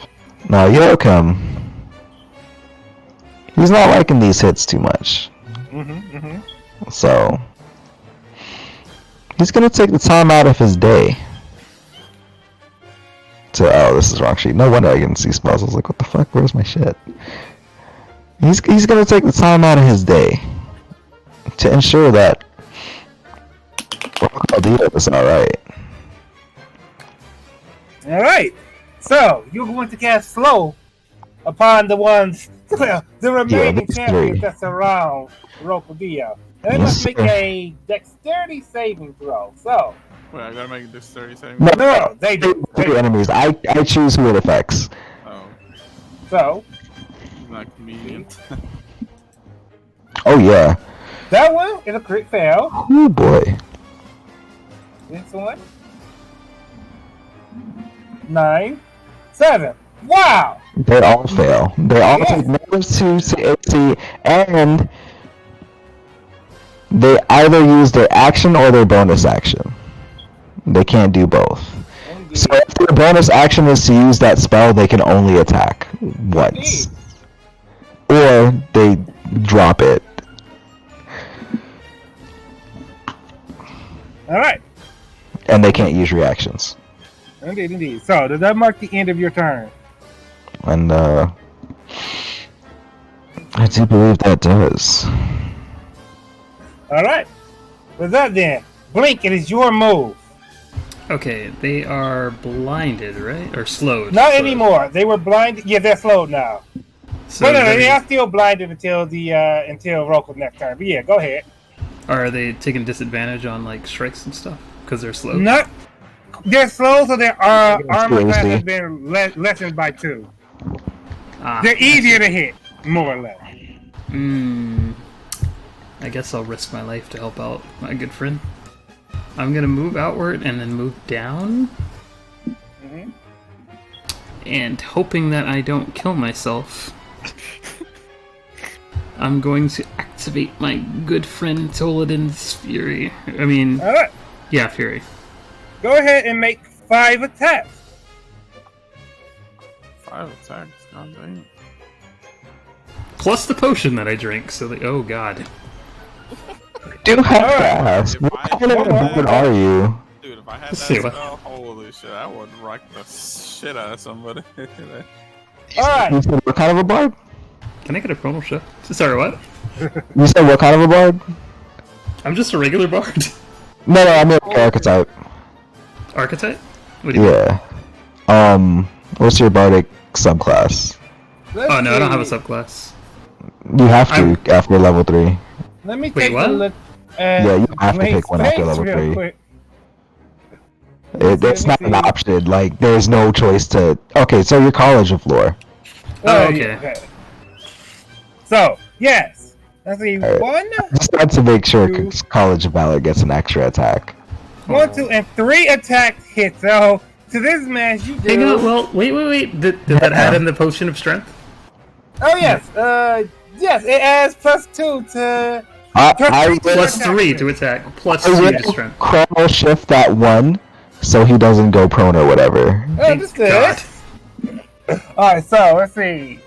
With the +2 with +3 to attack, you still only hit 3 of those attacks. Ooh ho ho. That's my reaction. Wait. Yep. +3 to attack. So yes. And of course you have the crit there. So hold on, let me do some quick math, because we gotta add the +2 to the damage. Alright. I know I looped that song. There we go. So 4 damage. 6 damage. That crit, nice. It's dead. 4 damage. No, Damon, it's And dead. with that crit, 9 plus 4 plus 2. 9 plus 4 is 13 plus 2 is 15. So you do 29 points of damage. Look at me, the bard attacker. You strike at this man, calling upon Teledin's fury, and your eyes begin to glow. And this is one of the humans. He has not taken damage yet, so Oh damn. 29 points of damage. Go calculator and make it mad. Alright. He's not looking rough, but he isn't looking like he's in the best health either. Alright, Damn, he alright. didn't die. I thought I would have. Damn. I'm gonna try my blink out again. Alright, go ahead. Alright. Hey, okay, we're out of here. Alright. Your hawk, Demir, what shall you have it do? Maha. Let's see. It's gonna use the help action Alright. on Rokodio, Alright. so he has advantage. You have advantage on your attacks, Rokodio. On that But note, only one. Rokodio. Oh, go ahead. But only one. Only one. Okay, Rokodio. On the notion of you attacking, it is your turn to attack. Okay. While you roll, let me put my arm in local way. I'm gonna go further into madness of my rage. That's what I'm gonna do. Cause why not, am I right? Alright. If you kill my son, I'll kill you. So, I just came back here. If you kill my son, I'll kill you. I am confused as Roku was already raging. I'm So- going further in rage. He didn't kill us all. He wants to try a little bit harder at that. 6. Uh-huh. What do I get for a 6? Darn, bad roll. Where you shoot shit out at everybody within a certain Okay. range. Oh, this is a... I'm right, aren't I? No. It's Okay. It's a very... I think it's a pretty good spell, but you guys be the judge of it. Alright. Tap into the mind of those around you. Each creature Better within not 30 touch feet. my child's Each mind. creature within 30 feet of you must make a wisdom saving throw, or you see glimpses of the creature's thought, learning how it plans to attack you. As a result, the creature has disadvantage on attack roll. Okay, so it's fine. Same because I'm not planning to attack him. Yep, so most people here aren't planning to attack you. As you Look into the mind of Billy. Roll for Billy. Billy does not plan to attack him because he has not harmed I his want to do employer. something here. All right. Alright. I'll go ahead and roll for Billy then. Actually, I want Wisdom another save, plane. let's see. Billy, wisdom. Wisdom save on Billy. All right. Billy, 12. as you peek into Billy's mind, you see he doesn't immediately want to attack you, but he's considering it sometime down the line. He'll see how what card life plays to him. But for now, he is not your enemy. With that, let me roll the Caladium champion. They don't have wisdom, so 19, never mind. 12, 18. So, we're going to say the one that Blink just attacked. You know that it's not going to actually attack you next turn. You know that it's going to prepare itself for an attack. It's going to attack Blink, however, when it can. I'm out of existence. Oh, right, yes, of course. So, never mind. It is going to attack you, but not quite when it gets the next opportunity to. It's going to prepare itself first. So we're going to say you can hold on to that advantage the disadvantage is cast upon it for when it does attack you.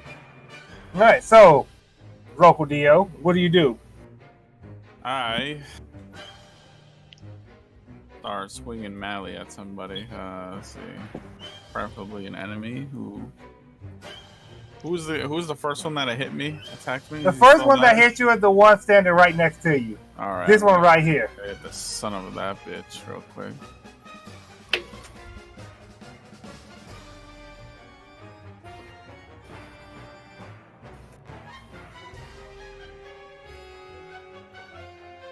You said I have advantage on one roll, right?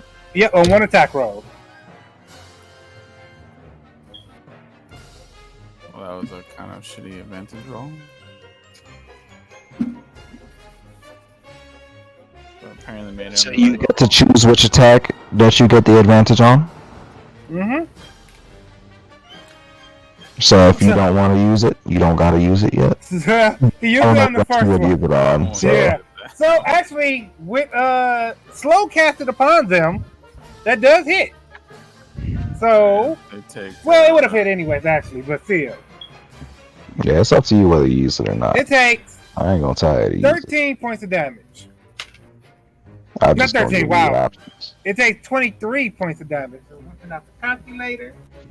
Actually, that's quick math. I can do that. So, Quick math. it comes down to that amount of health.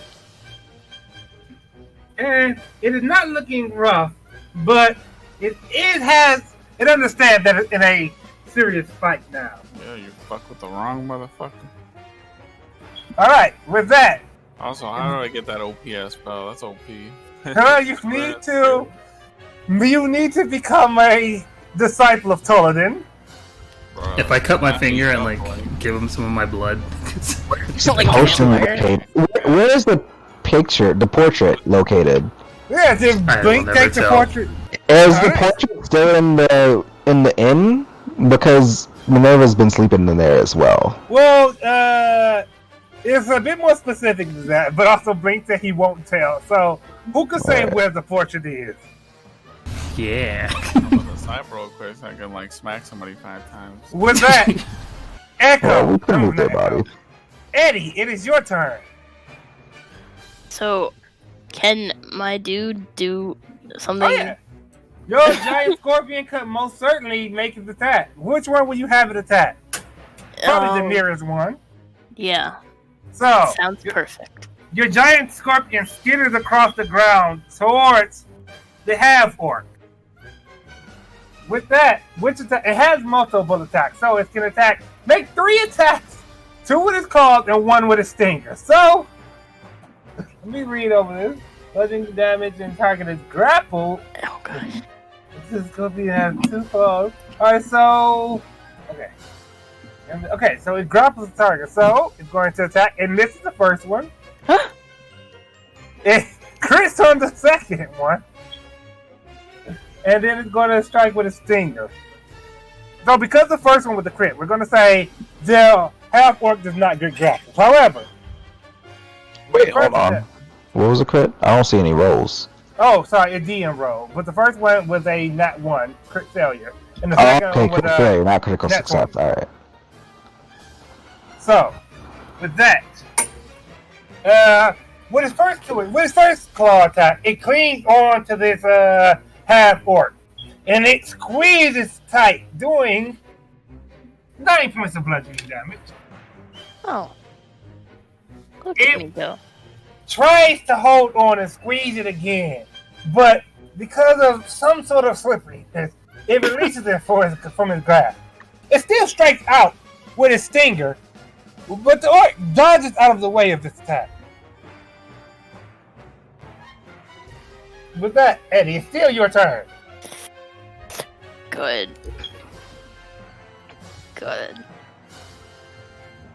So Blink's not really here, right? Blink kind of is faded out of the distance, yeah. I blinked away. Of course. Of course. Hello? Hello? Hello. Hello? How are you? Go ahead, Eddie. Alright, yeah, of course. You know that. Does anyone need to be healed? Well, Rokodeo Everyone's probably good. could. He used a touch up. A number of people could. Or Billy.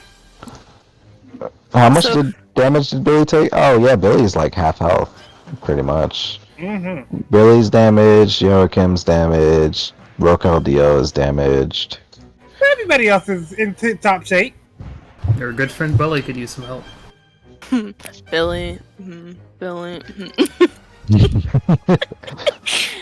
I gotta come up with a name at some point. Let me go do that right now, actually.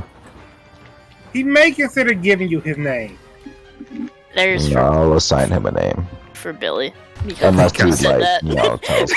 Alright, so you cast Healing Word. And heal. You see your friend Billy.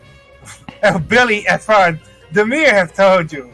Oh, he hasn't said anything. Billy is just so OOC we know what we're talking about. Alright, so your Dorgar friend, you notice that he got attacked before, and as he's your friend, Eddie, you decide to speak healing words into existence and heal him for I 6 love points of you. damage.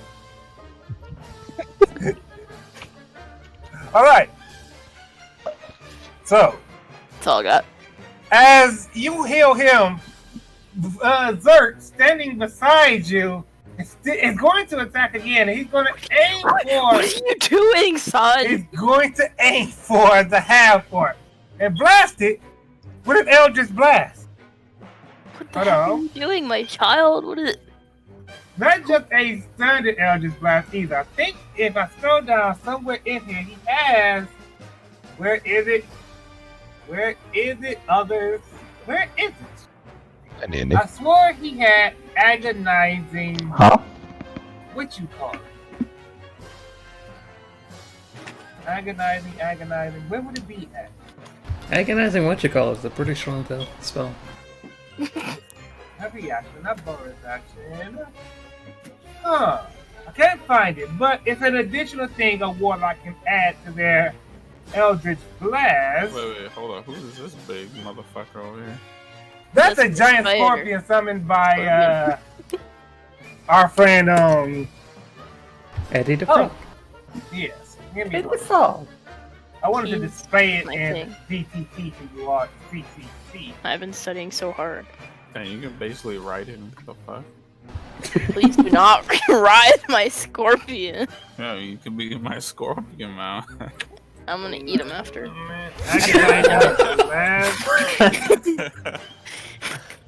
I want to post this off for you to read it, so y'all know what Zert is doing. I'm so proud of him. Where is it? There it is. There you go. We're gonna have to go to the bar after this. So, for those who don't know, I'm going to post this because I had to use the compendium to find it. Agonizing Blast allows Zert to add his charisma modifier to the damage of his Eldritch Blast. And Zert's charisma modifier is 3, so with that, He blasts this half orc and does 8 points of damage to it. It's a very charismatic kid. He's my kid, of course he is. Hmm. I know what that does. Alright, so yeah. Much like his allies, the champion realizes he's in for a fight. And Zerk stands exactly where he is. And Eddie, right, okay, so yeah, that marks the end of all turns to be turned. The one who you saw into the mind of Rokodio, as he stands there now, he holds his sword and channels Tolliton's fury. But he's slow. He can't attack you yet. So he holds on and waits for his opportunity to arrive. Resco, it's your turn. Alright. So, Resco is gonna...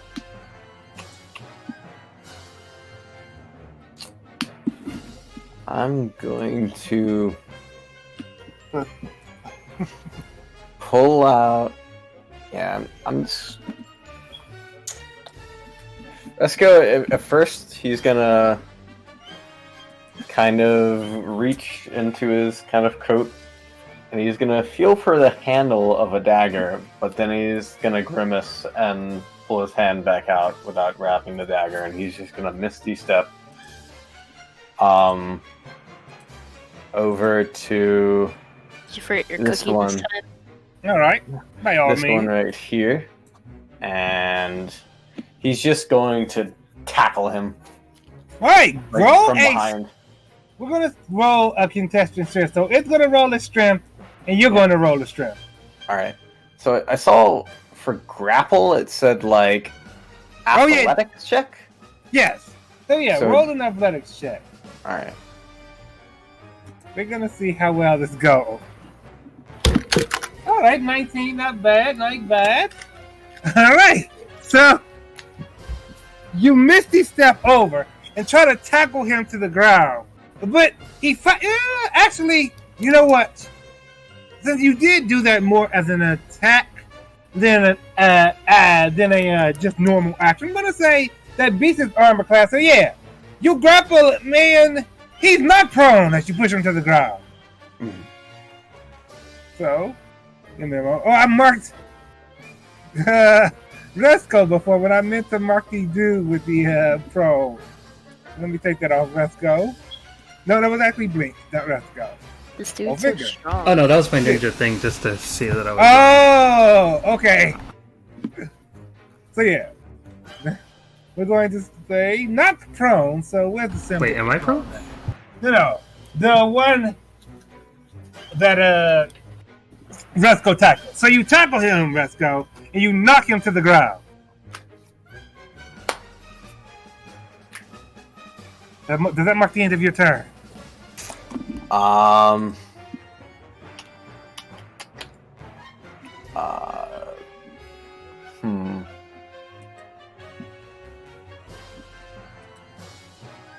Yes. All right.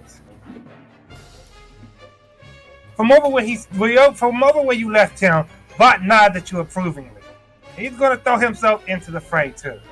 Ever the frontline fighter, he's going to run, and he's going to, as he runs over, he's going to leap off of Billy's back. Let's roll an acrobatic. Let's see how well Bot leaps. Alright. Did that roll? No, it did not. I like how Eddie's the one over here protecting both this old lady and my son, by the way. Alright, so he rolls up, he leaps, tries to leap off of Billy's back, doesn't quite stick the landing as elegantly as he wanted to. So we're gonna say, because he failed that, he's gonna lose his bonus action, but he's still gonna attack twice. So one unarmed strike, and another unarmed strike. With both of these blows, he does to this guy 12 points of damage? No. 11 points of damage. So, and he looks rougher than he did before.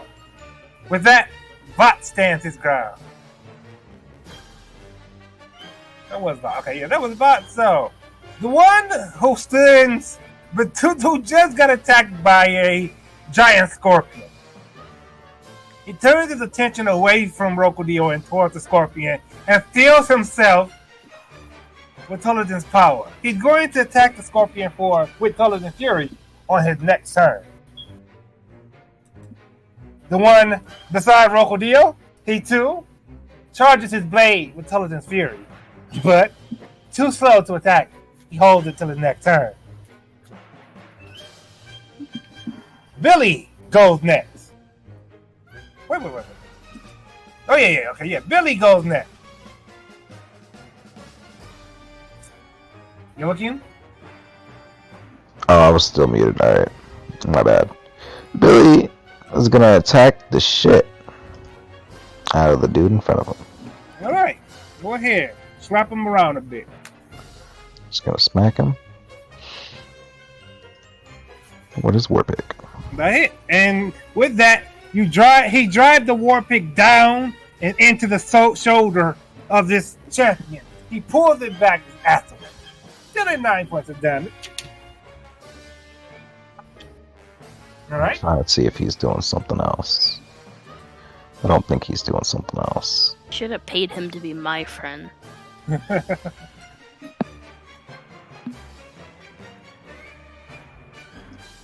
2 plus 7. Oh, hang on. I'm not rolling this. So, 1 RD. Roll 1D. Or is it just plus 2? Alright, can you add plus 2 to that for me, please? Absolutely. So he does, instead of 9 points of damage, 11 points of damage. Yeah. Why? I don't know why that doesn't automatically roll if it's a class feature, but... Or maybe it does. Let me double check. 27, blah blah blah, proficiency bonus. Let me take it off and then see. Just to make sure. Because it should automatically just roll that. I want to say. Oh, yeah, no, never mind. It's a 9, for sure. My bad. Alright, so going back to where his health was previously, 2 up from where he is now. Alright. So, does that mark the end of Billy's turn? Yeah, because Billy can't do shit else. Alright. He has. He's only level 4. He's under leveled, I'm sorry. Give me a moment, I'm writing down notes I forgot to write earlier. Note, Ape kill dwarf Billy later. He can't kill my manservant. He's valuable to me. He's valuable to me too. In my heart. He is an investment. He's consumed a potion and an ape toe. You forced him. I did not force him. He did this of his own volition. Oh, barely. He was like, "Oh shit, I can't Alright. get paid if this guy dies. I guess That's I should essentially take what he it." was thinking. So, Demir, it comes to your turn. Alright. No. As it is my turn. Which ones have been damaged? I think all of them have taken This damage. one, they've all taken damage. Yep, absolutely. Alright. Demir, he's not in any danger. So Certainly not what he said. Especially not with the arena broken, so they can't even leak to you. since he's not in any danger, he's just gonna... Oh, hang on. There we go. Alright, Toll of the He's Dead. just gonna call the dead. And you found which one? On 60 feet away, so probably only the nearest. I can hit all of them, actually. Oh yeah, they're within 60 feet. Yep. So which one? I'm gonna hit. Which one has the least amount of HP? It looks like. One who's Yeah. looking the roughest is the nearest one. And there's one, so this one.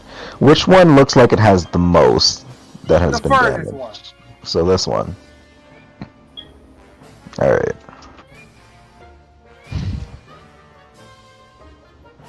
Yeah, fuck it. I'll do it on the closest one. All right. So look at that.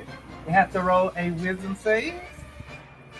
So that would be the human. And he's gonna roll his wisdom, and he's gonna roll a 10. So with that, Bells the and take bells. 14 damage. Yeah. With that, the bells ring hard in the mind of this champion. Long belonging to Tully, this mind of the champion. The bells ring in it loud, and as they do, you see he's on death's door. The bells toll for heat, and death approaches. He knows. With that, Joachim, would that mark the end of your turn? Why the fuck does Joachim have 2-weapon fighting? That's bullshit. What? That should mark the end of his turn. All right. Yes. Blink. It I comes don't back have to any you. bonus actions I can do. I'm gonna pull out. Well, I already have my longswords out. I'm gonna hold my longswords out to the guy that's in front of me, and just tell Resco, like, leave him there. I kind of need one of these guys alive. How the fuck is he getting 2-weapon fighting? Alright. Where is that from? And since he's like prone, I guess I can move, right? Oh yeah, absolutely. He cannot attack you while he's prone. All right, I'm gonna go to the other guy, Oh, and shit. he's blinded. I'm going to. He's not blinded anymore.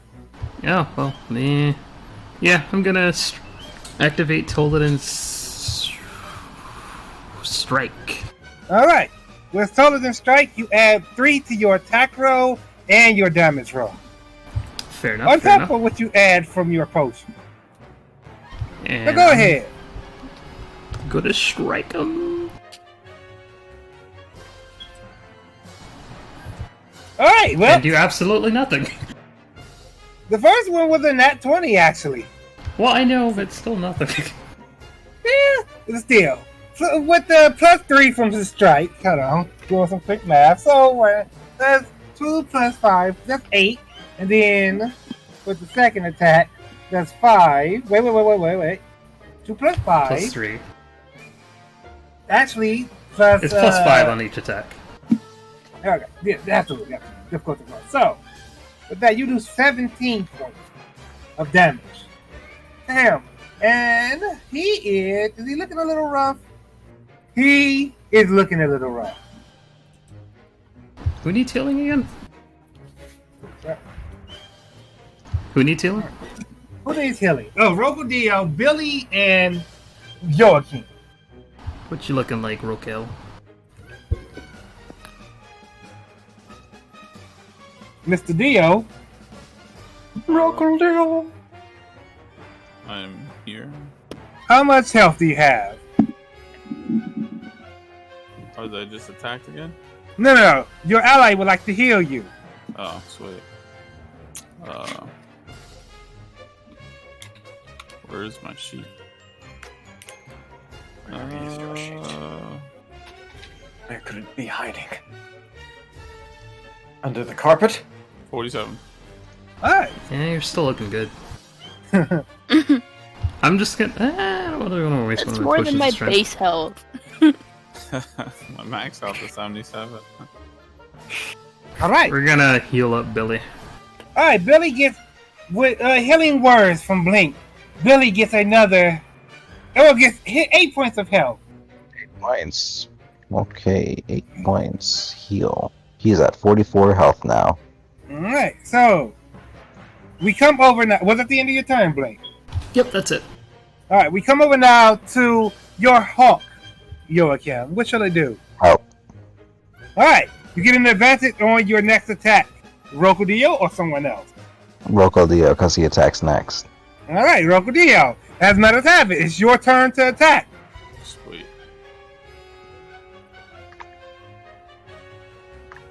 there's a way you could swing and kill both of them in one hit, that'd be cool. Cleave? Sweeping attack? Unfortunately, Cleave. Yeah. Cleave does not exist in It does not 5e in exist the way. in 5e. Yeah. Otherwise, I would have definitely taken it. Trust me, as a barbarian, that is OP. Yeah. That's amazing in like 3e, 4e, Pathfinder. Everything but 5e where it doesn't exist. Unless, like, I don't know, I guess, like, if there was Flair and, you know, like, I get critical or something. And it was like, Ways to actually get cleave in 5e, but you have to be a fighter for it. damn, it's rough. Alright. How many enemies do we have left? There still remains 3 standing around you. Should I rage? Don't touch the one in the back. That's Blink Done. said this. You get I'm the coming. idea that maybe you should not. Should I not see. rage? Yes, it seems to you that Blink wants one of them alive. I'm kind of also attached to them a little bit. Oh yeah, Resco has one grapple, so you know, consider wisely what you do next. I think I'm going to rage. Wait, aren't you already raged? Oh yeah, you have already raised. I'm gonna enrage further. He's going even further beyond. No, can you actually do I that? thought you could only rage like once. Yeah, No, there's but rage you and then can- there's you can frenzy rage. You can rage depending on how many.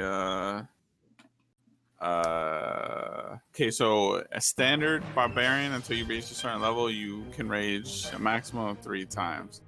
I Oh shit, am that's now- right. You're using you're the WoW soul, aren't you? Yes. So Alright. Yeah, you're UA. So yeah, UA is busted. as Carry shit. on.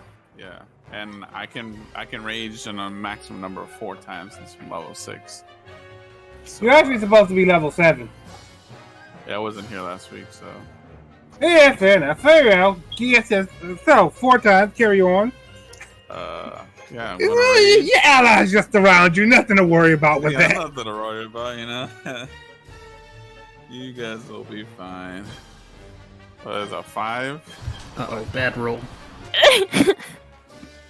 Oh, that's actually pretty nice, you know. You get the sight. I'm actually restoring Mother Nature back to its course. Mm. I bet. Okay, so yeah, the grass around you is spring. The weeds grow, basically to the ankles of most people around you. And now it's difficult terrain, so just letting you guys know, 10 feet around me is difficult terrain. So let's say not to your ankle, but up to most everyone's knees, Not Eddie. or the scorpion, who is giant, but that's neither here nor there. Not giant, but large. You could be riding that scorpion as your mount and just tell your scorpion to attack things while you just sit around and cast spells or whatever. I know, that's the way I see it. Don't touch my But, scorpion. I can see Eddie riding around with the scorpion, just like all happy. Yeah, exactly. But I'm gonna attack this guy, the bastard who attacked me. You can kill my scorpion. Alright, go ahead. I'm gonna eat him anyway. Go ahead and roll for your attacks.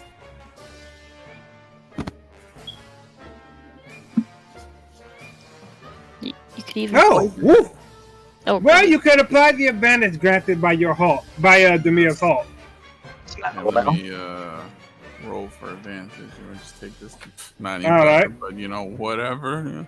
It's enough to hit. Yeah. All right. Really? What the Yeah, because it was slow. And 19 is the second attack. Alright, so with the first attack, you raise your greatsword and you swing, and then you cleave it just ever so much into the body of the champion. And it goes limp as you pull your blade away. He was on death's door. Alright. So, with the second attack, let's say you aim it at the other guy, and to him, you do 11 points of damage, and he is basically laying halfway inside of Death's house. Eddie, give him the kiss of death. All right. With that, we do actually go to Eddie's turn. Eddie, there's of course your giant scorpion, and Zerd is willing to throw his hand into there too. Oh. You hit a creature in the military and expand once per So- minute. Damn. Ooh, this one's almost dead, and this one is.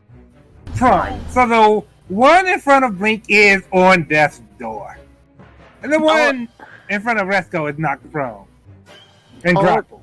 The scorpion beat this one up. All right. So the scorpion will do what it do. It's going to attack once, twice. All right, and throw in the stinger just for measure. So it didn't really need that. With its first claw, it lifts this champion up and it squeezes until you can just hear bones crack. It still grabs onto it with its other claw and squeezes hard again, more bones cracking, and then it swings down with its stinger and buries it into the champion's head. He falls over.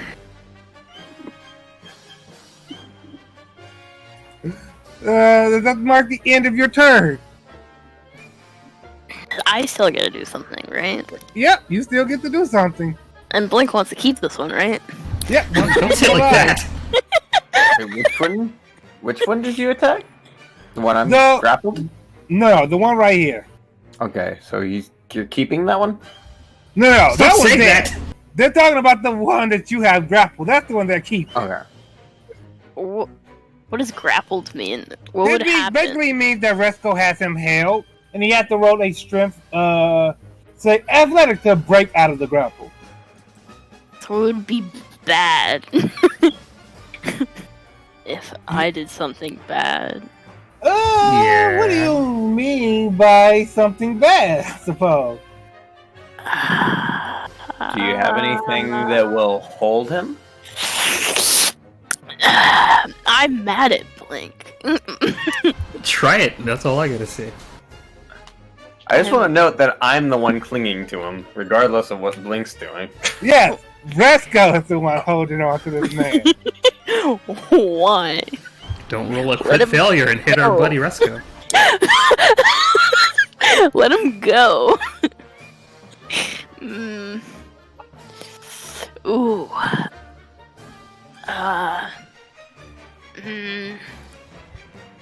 Hmm. What should I you do, could always- Resco? You could always kick him out of my arms. Yeah, I'm You were really over here wanting to. protecting my son. Sorry. Alright. Now, this is with advantage because you are in combat. So even with it prone, because it's a spell effect. So, this is human. Not pro. Is this a human? Yes, it's a human. Excellent. We're going to roll wisdom saving throw.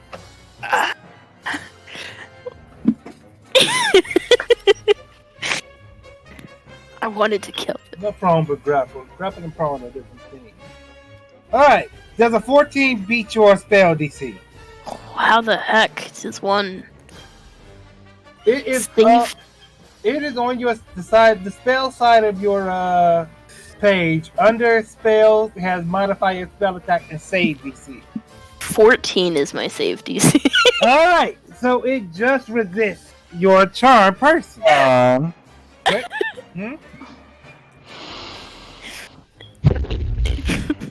Alright. Hang on. Are you gonna use Chrono Shift? I'm considering it. I'm considering it. I'm trying to see if I can do something else without using that. Wait.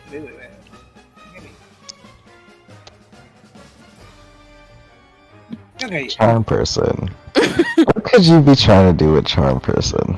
I wonder. What? I'm using it. Well, I'm he said, using Chrono can you Shift. take care of him without hurting him? Alright, so time winds back and the rolls is a wisdom save again. This is like with advantage or something? Yeah, because he's grappled but not prone, and also, in combat. Oh my! Alright, this time, he is charmed, as your spell weaves into his mind. For an hour, he is not quite your friend, but not going to fight you.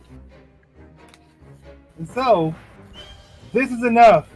As he goes limp, as his will to fight fades from him, you feel the threat has been pacified. Esco kind of just pushes him to the ground and stands up and just Kill kind him now. of looks at him with just a toothy grin and just stares at him. Kill him now. So let's see, you or let me The just, Toladin freak. What are you doing? let me just check this out. How dare you?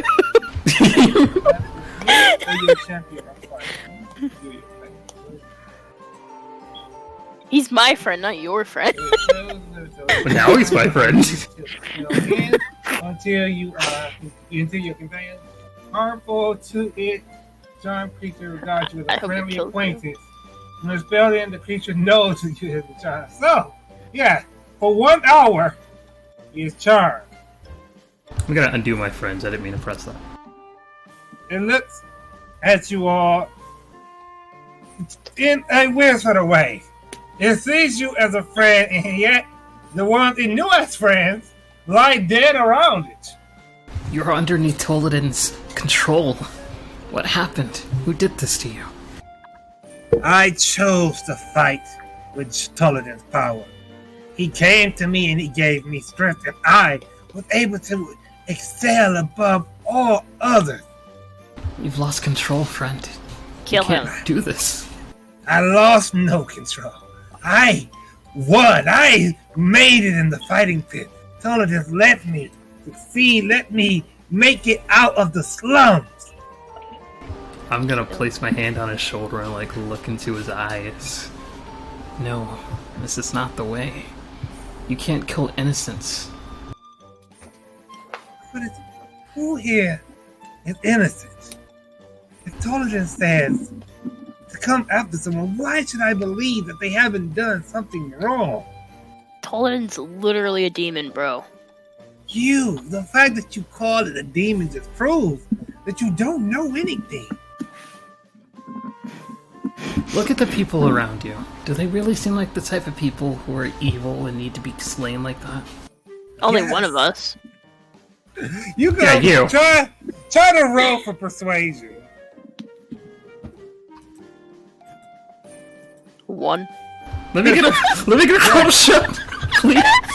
Each and every person. You see, we came here looking for people. No one else needed to interfere.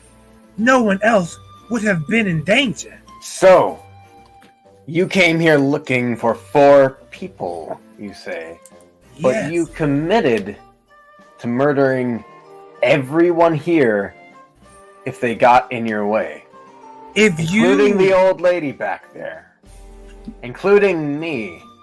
Including that Because child over would there. you that's done expect nothing me wrong. to stand by and watch Excuse me? as you murdered my friends?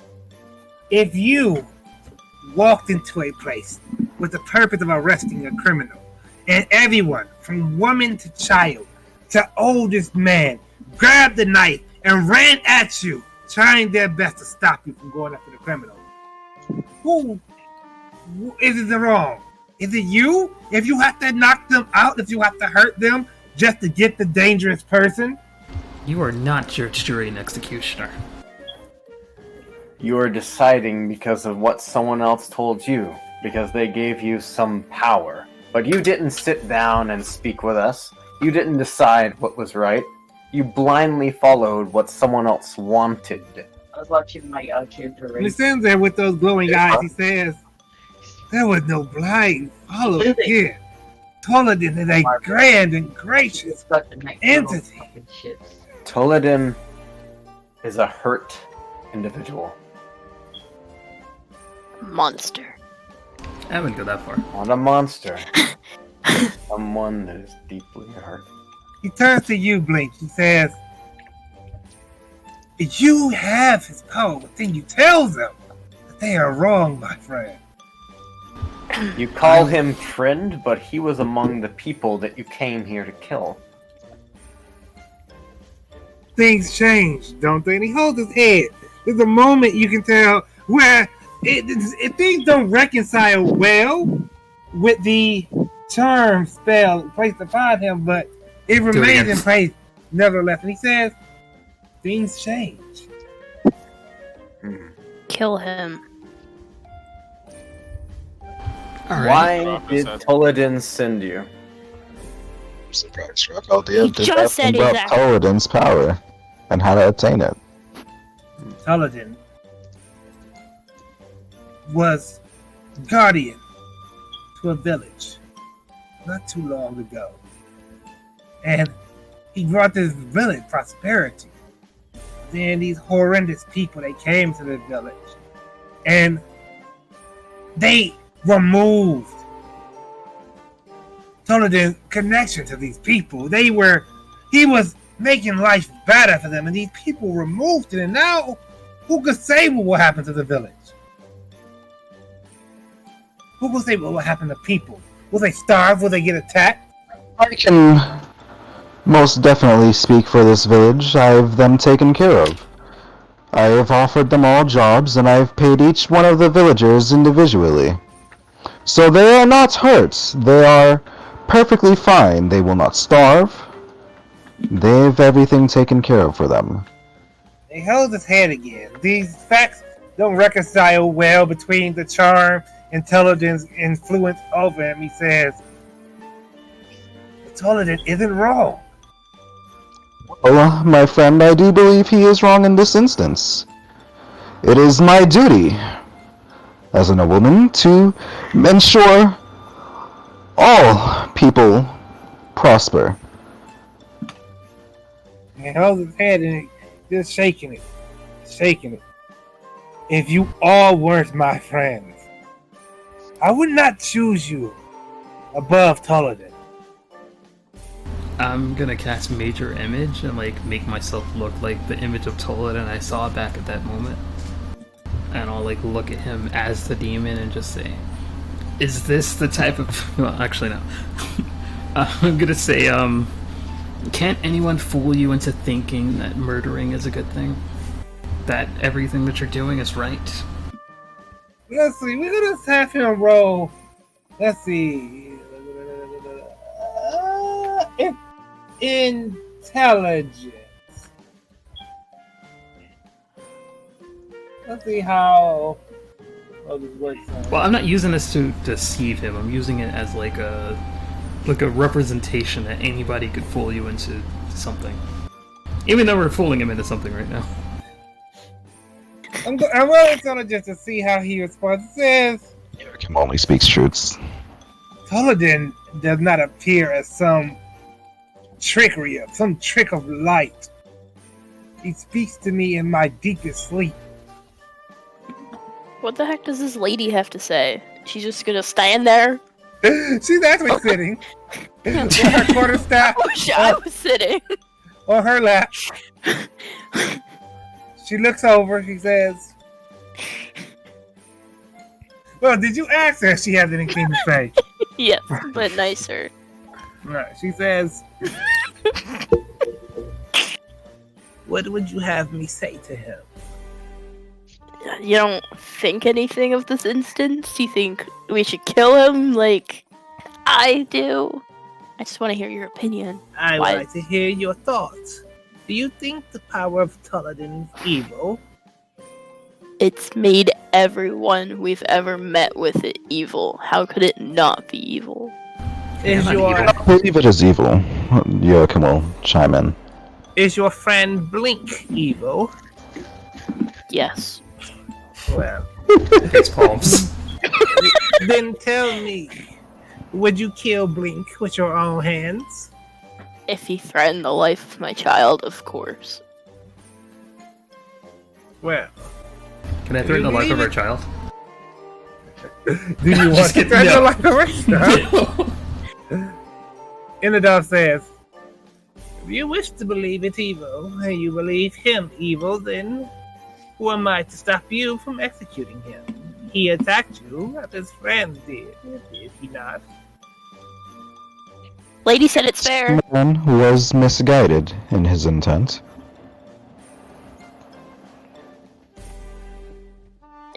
So you're saying he's misguided, but Indeed.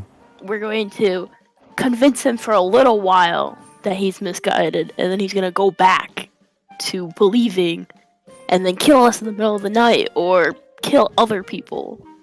I shall only last an hour. To him, my friend, my dear friend. Eddie? The frog? What?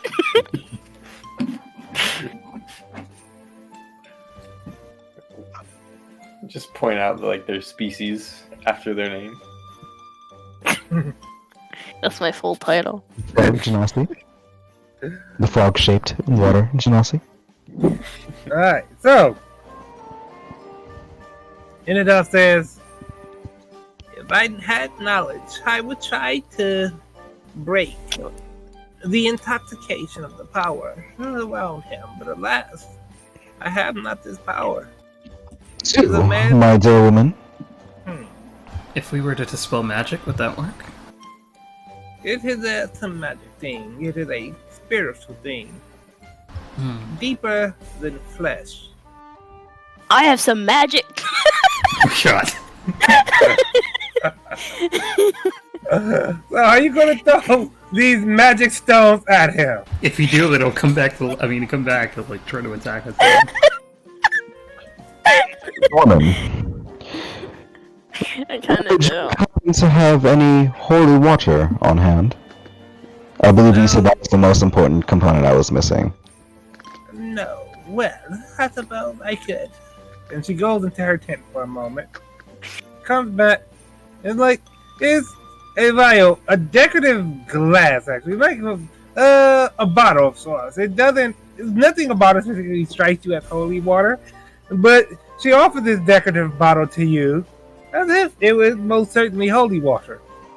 I lick my I chops. concoct that potion since that was the only material I was missing. Well, what happened to your flower bathed in radiant light? Oh, that was a component. Let Yeah. me check my notes. Looks. Vought holds up his hand. He says, if it's about breaking influence, and he pulls out one of his own potions. He says, well, last time this happened, we all were attacked by demons. I don't know if this will liberate him from Tulladin's connection, but he walks over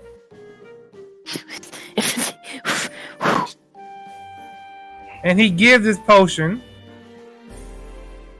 to the friend, to this charmed person. He says, "Drink deep, friend. Drink deep." And so, Some questions for Vought once this is over, oh, absolutely, since We're gonna- I'm missing more shit. we're gonna say, we're gonna say he will drink deep. He takes the potion, and he chug, and after a moment, he coughs, sputters, and the light fades from his eyes.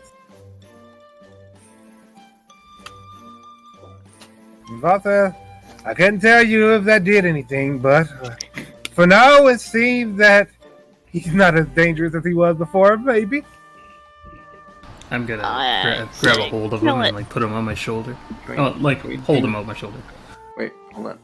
Can we do an Arcana check on him to see if he has any kind of aura of like Tolkien or whatever?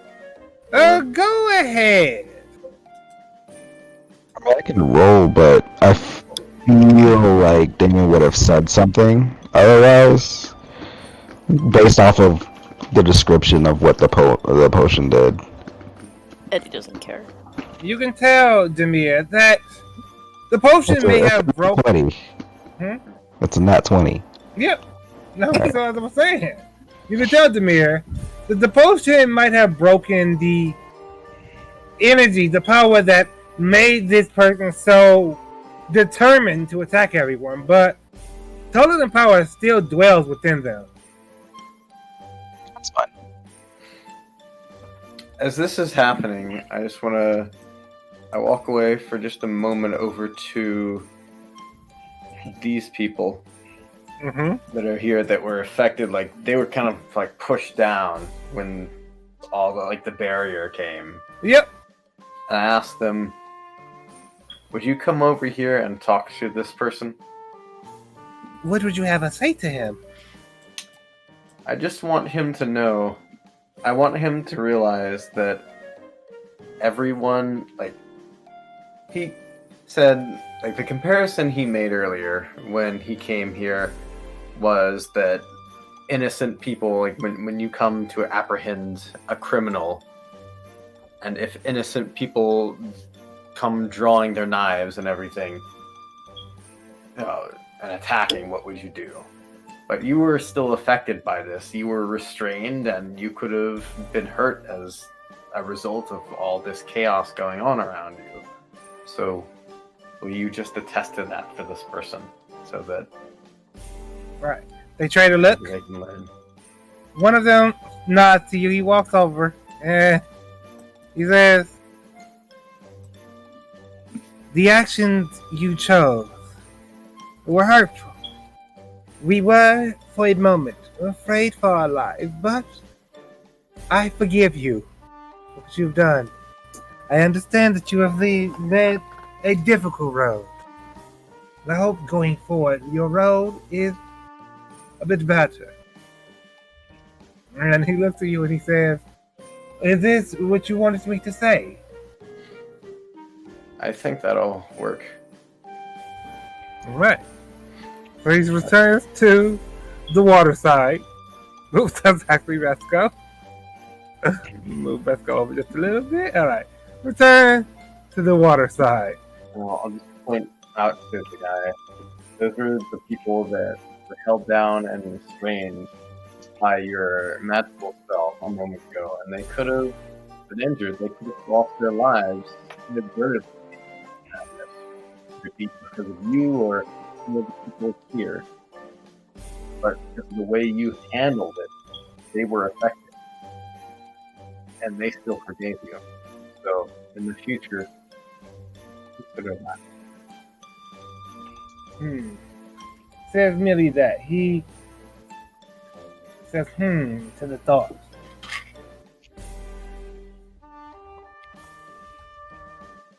All right. As that's going on, I'm just tending to his wounds. Alright, so with that Blink, you heal him for 15 health. And he's in better shape. Whether this is good or bad or not, y'all will know in about 40 or so more minutes. I'll keep an eye on him. After all, we're brothers in one way or another. How about I drown both of you? Right. What should y'all be doing with this individual? Christening you at the lake. Can you still breathe underwater? Yes, 24 hours. Fuck it. Yeah, we can all breathe underwater. Inada, she rises from her seat and walks over. Slowly, as an old lady might, with her quarterstaff of the walking stick. I stand kind of beside her. And I'd like to, unrelated to everything, of course, but I'd like to play my quarterstaff as a cane. A very pompous cane. By all means. Alright. Just so we're clear.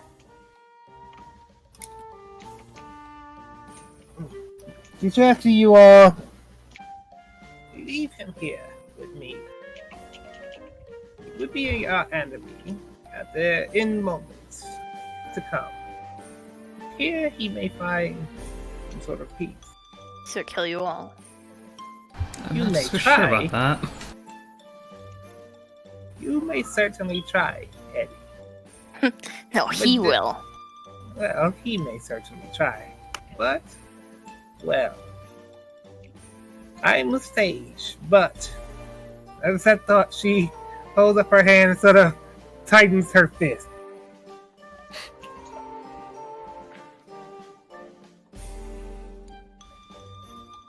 I'm sure Enidov and her flock may very well take care of themselves. She seems like no slouch in my eyes. I'm going off my nat 20 earlier. Mm-hmm.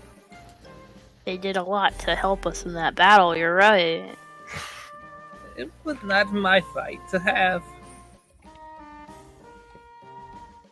However, if you asked it of me, I may have considered it.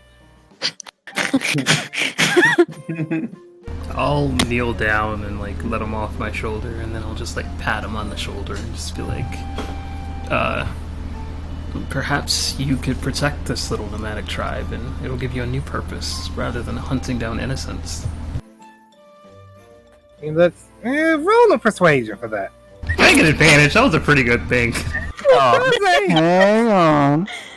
Disadvantage. Nah, I can't give you colonelship, Can you give me the hawk? but I can give you this. Oh, yeah. yeah. Just don't crit fail again. Let's go. 1. Yeah! Alright. He There's a grits one. grits his teeth at the start of that. And There it is. he looks at Enidol, old as she is, and he says, I'll consider it.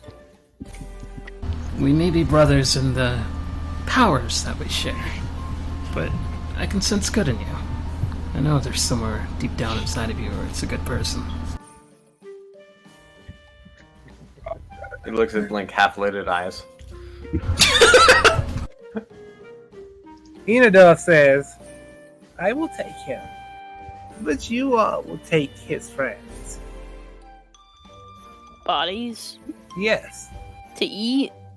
Well, yes, of course. I did plan on examining these fellows. Oh yeah, loot the bodies. Oh yeah, definitely, most definitely. They carried no gold on them, I don't care about Only- those. only their longsword and one javelin. Well, 3 of them have javelins. The one There's you... no symbol of their god. No, their javelins have etchings into them. I'll take one javelin. I want to examine these etches. Alright, go ahead and roll an Arcana. Arcana. Yeah. If Wait, it's can I- Arcana, Dang. can I just roll it straight up detect magic? Oh, by all means. Or am I trying to like? Alright, so what is this roll for specifically? Is it like to find something out about it, or is it just to detect like some magical properties on it? More or less to find something out about it. Alright, then yeah, it is Arcana. So, with this Demir, you can guess, basically upon seeing it being thrown earlier, and the light emanated out from it, that these javelins have the ability to, because of the marking, have the ability to absorb some of Toladin's power and be used to emit some sort of his power out. If you had to make a guess, with further experience with Toladin's power, they may have been able to do other things with this ability, with these weapons. Can I take one? By all means. Hell yeah. I'll take the javelin and hand it to Blink as well. The one that I'm holding. Alright. So let's assume, unless anybody else is picking one up, let's just assume we've all just given them to Blink, because he's the only one with Toladin's power. You don't want all of them. All right, well, fuck it then. I'll keep my javelin. Goddammit. Well, I only could use one anyway. Alright. That's a thrown weapon. You can never have too many thrown weapons. Sure, yeah, I guess I'll take all of them then. Well, no, it's too late. I'm experimenting on it now. Can I have one? I was You can going have to the add rest of them. Toladin's javelin to your inventory. As for what it does, well, what you can do with it, you'll have to find out as you become more familiar with Toladin's power. Fair enough. Alright, so. Does it Either have the same they'll problem? Oh, sorry. Oh yeah, it's a standard javelin otherwise. Alright, I'll modify Toladin's that. javelin to my thing. So, Inadov says, you all, I suspect, have learned something upon visiting my camp and my people. But your journey is not nearly over yet. Do you all perhaps seek to reason with the light, to speak to them? As she said, well, no, never mind. She said this in common, so Billy does not understand what she says. Billy doesn't know shit. Well, no. Duergar do actually understand common. They know Okay. common, undercommon, and dwarven. Oh, well, I must have missed that. They should know common because everybody in the Underdark knows common. Going back to what It's safe to assume that everybody in the game knows common. But let's see.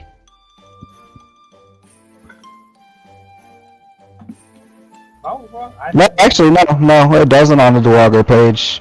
Alright, so there you go. Yeah, my bad. It has no understanding It's of what not he a said. character, yeah. So we're Technically, not- he's not a PC, so. Will not respond. He will not respond to her mention of the light. But she said to you all, you wish to reason with the light, do you not? Yes. Then I shall prepare things, and I will. Where is your residence? I will send you something that shall help you find your way to the light. I'm gonna tell her where we're located. And she writes down. She writes this down. She says, "Very well. Give me some time." Well, I'm gonna tell her like away from what do you call it? The Oh yes, guy we have captured. absolutely. The Toladin champion.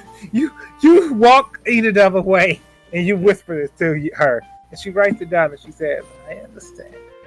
When I have prepared things, I will send it your way." She looks to Eddie and then looks over to Blink and she says, "There are many things I must prepare. Do you all know anyone else who has come in contact with the Sky Woman's power?" Well, The angry there's another cheese lady. another Genasi. Angry cheese lady. She's another Genasi. She's a little inept sometimes. I see. Then I will include something in the things that I send you. Please make sure that the one marked for her. What is her name? Angry cheese. Rain. Right there. Make sure that it gets to Rain so that she may understand her power a little more. It is a shame that I did not get a chance to meet her today. But perhaps one day in my travels I shall.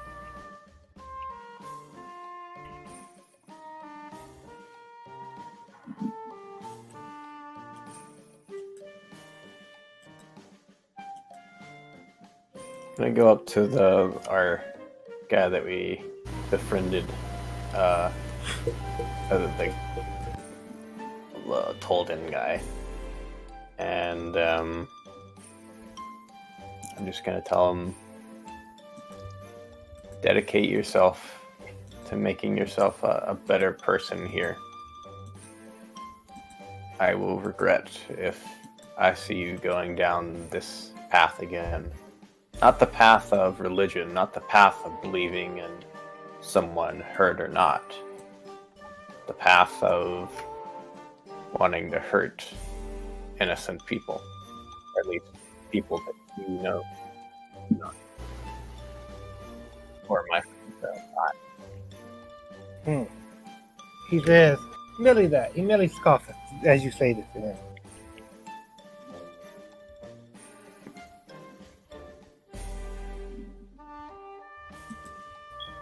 Yep, my pen is not writing. There we go.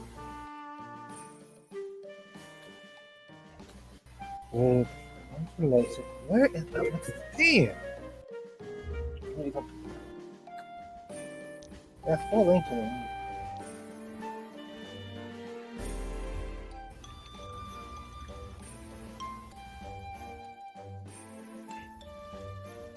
Come on now. Come on. Come on now. Why do you write so fickly? Come on.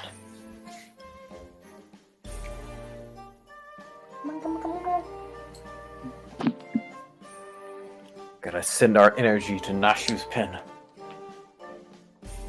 Understand entirely, Damon. My pen just decided it was out of ink until I decided to write another letter. So.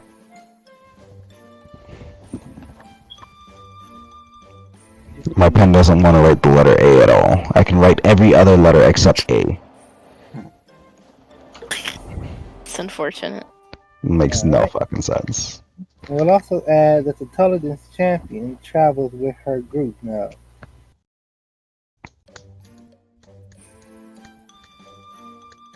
We'll give him a name, of course. Joe.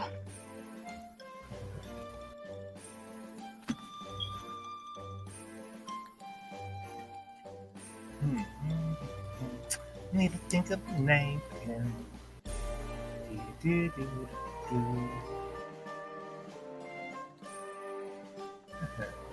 Yeah, that's fine. Yeah. Wait. Before I decide about that, let me just see. Yeah. Come on.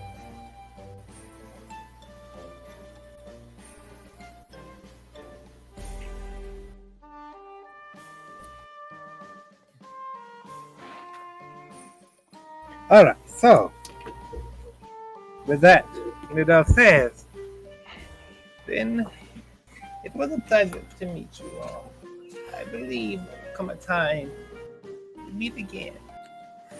It was good that you brought the boy along. I think that he needed a chance to learn a bit about his power. He has a great fate ahead of him. Keep him safe. Keep him alive. Well, I'm trying. Yes, and so far you succeed. She looks at your giant scorpion, Eddie, and she says, "Take that with you when you depart."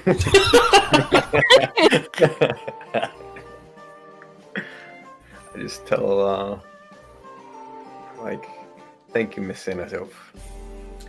I just bow a little bit, like a half sort of, well, yes, a regular bow. I'll do a She traditional. bows. Go ahead. I'll do a traditional Japanese bow to her. All right. And she bows to you all as well. Peace sign her. She throws up the peace sign as well. Oh, this Let lady's us have rocking. it.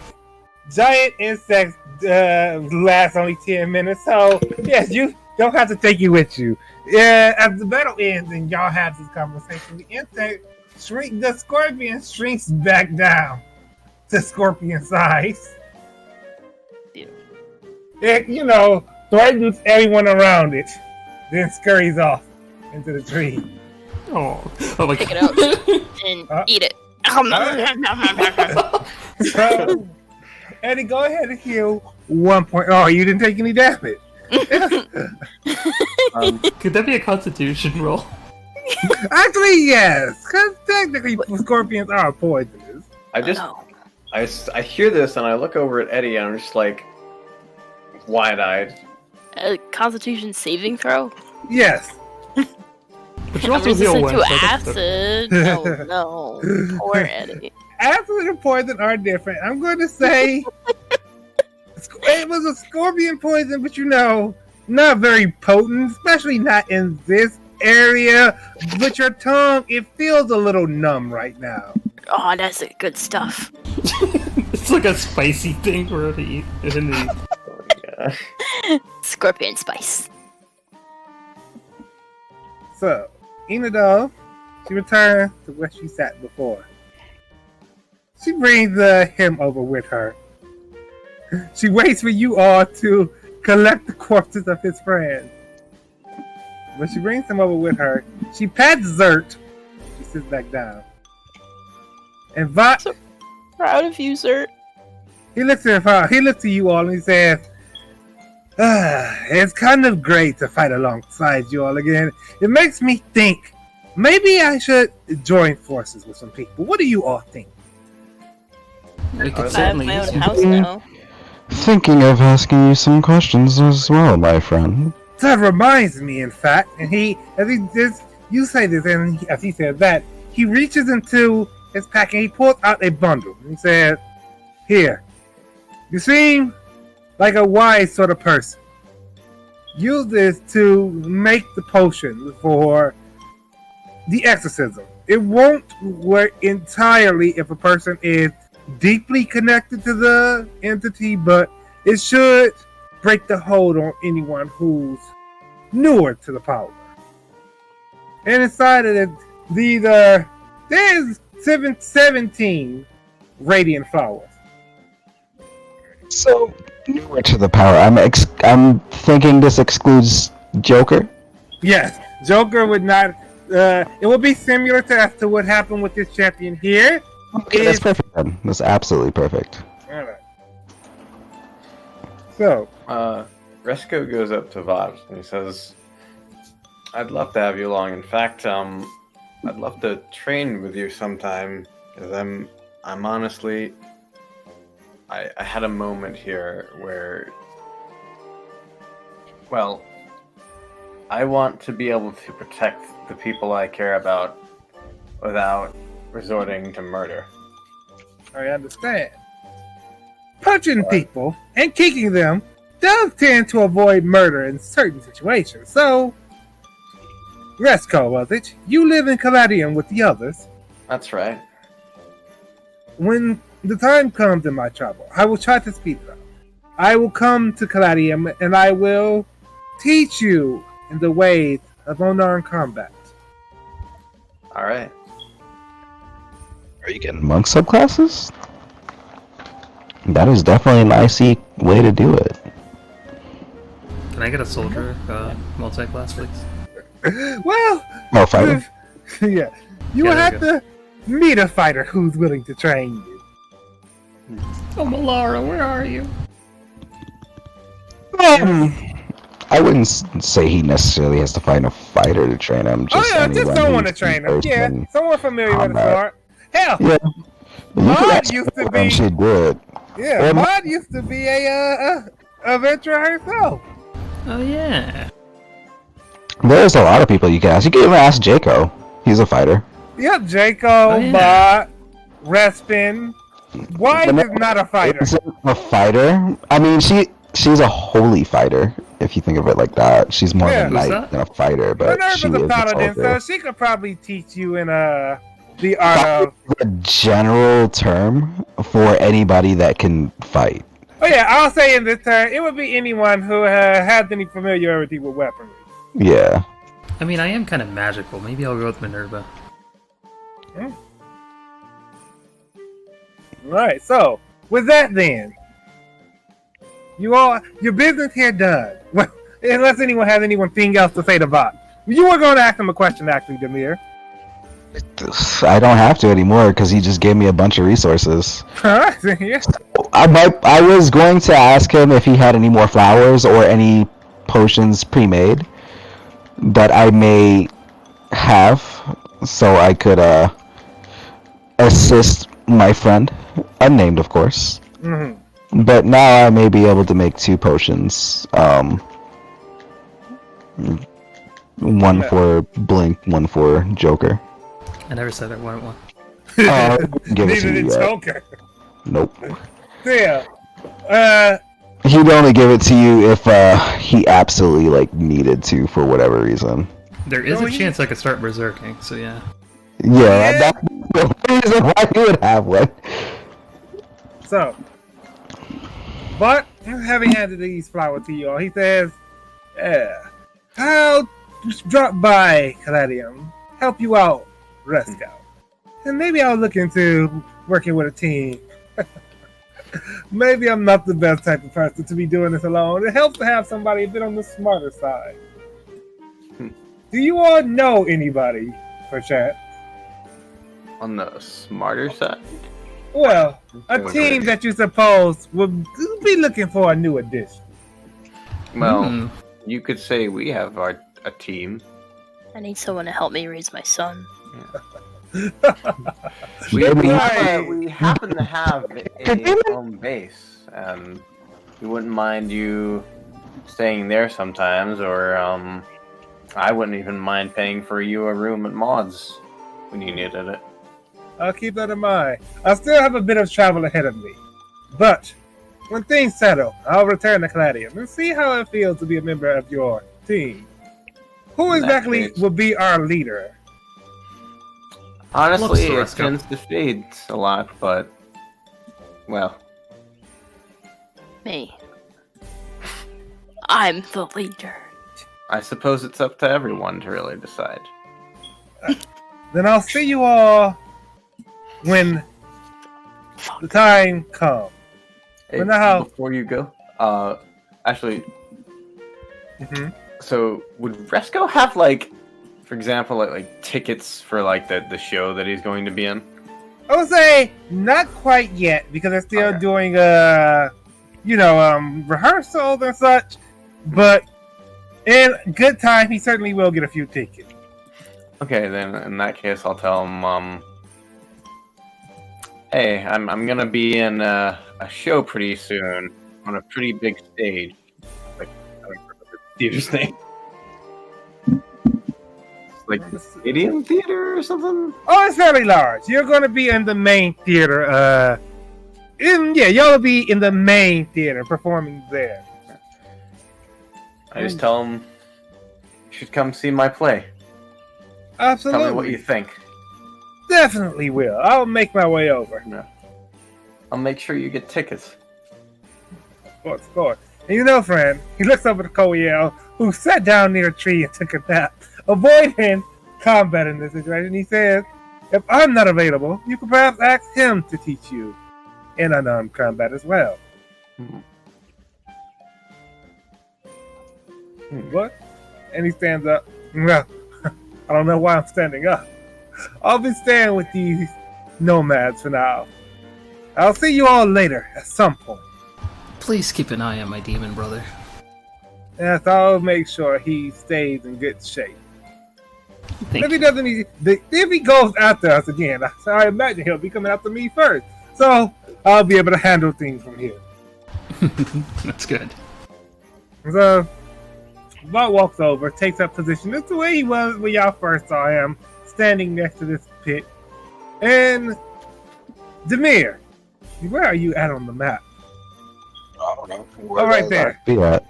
Yeah, I'm right here. Yeah. I mean, Oh. we can say that. Oh, okay. Well, Billy walks over to you, and he says to you, Forcer. hang on.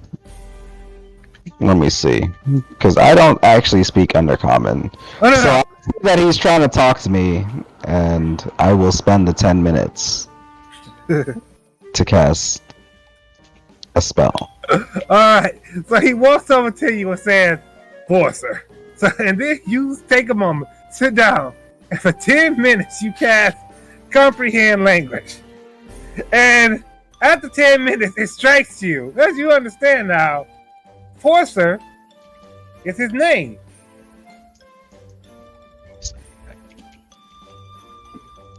Well, pleasure to meet you, Forza. And then he holds out his hand for payment. Payment? Alright. I will pay him. Let's see. He killed how many people? One person. Yes. He did defend me. This was a short mission. If he didn't defend you, he would have been broke. So how many allies have we He made from our enemies? 50 gold. How many allies have you made of enemies? 2 so far, I would say. What And about the I guess goblin? We were supposed What's to that? kill the child too. No, he was just gonna go away. No, Oh, no, no. I saved his life. Wait, which show are we talking about? Are we talking about Astera and the Vonderkeep?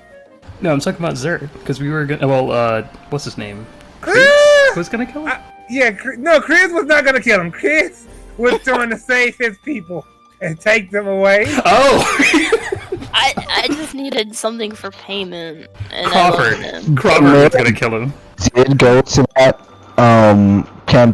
that session, he would have probably more than likely helped him, since he has a soft spot for goblins in general. Who does? Crawford? And Joachim. Oh, no, you were on the other side of that thing. I'm the one that saved his life. Yeah, no, I wasn't there. Joachim were wasn't there. there. He, not Icely. Wait, what? Oh yeah, he was. Not me physically. Yeah, while Demir was present, Joachim was present. The player was absent, and I forgot that he missed the stuff about the Sky Woman. Apparently, never told him. Yeah, you didn't tell me shit. I don't know if I have these X's or whatnot. Okay, so I don't know what the fuck happened. what basically happened is after y'all defeated the Cinder Fang nose, Demir stayed behind to investigate their body a little bit. And the others went forward, and that's when they encountered the Sky Woman. Also, And they got a Blink cool new got a violin. yes, Blink got a violin, the violin of the Winter Queen. Eddie got the dagger that the Sky Woman used to kill herself.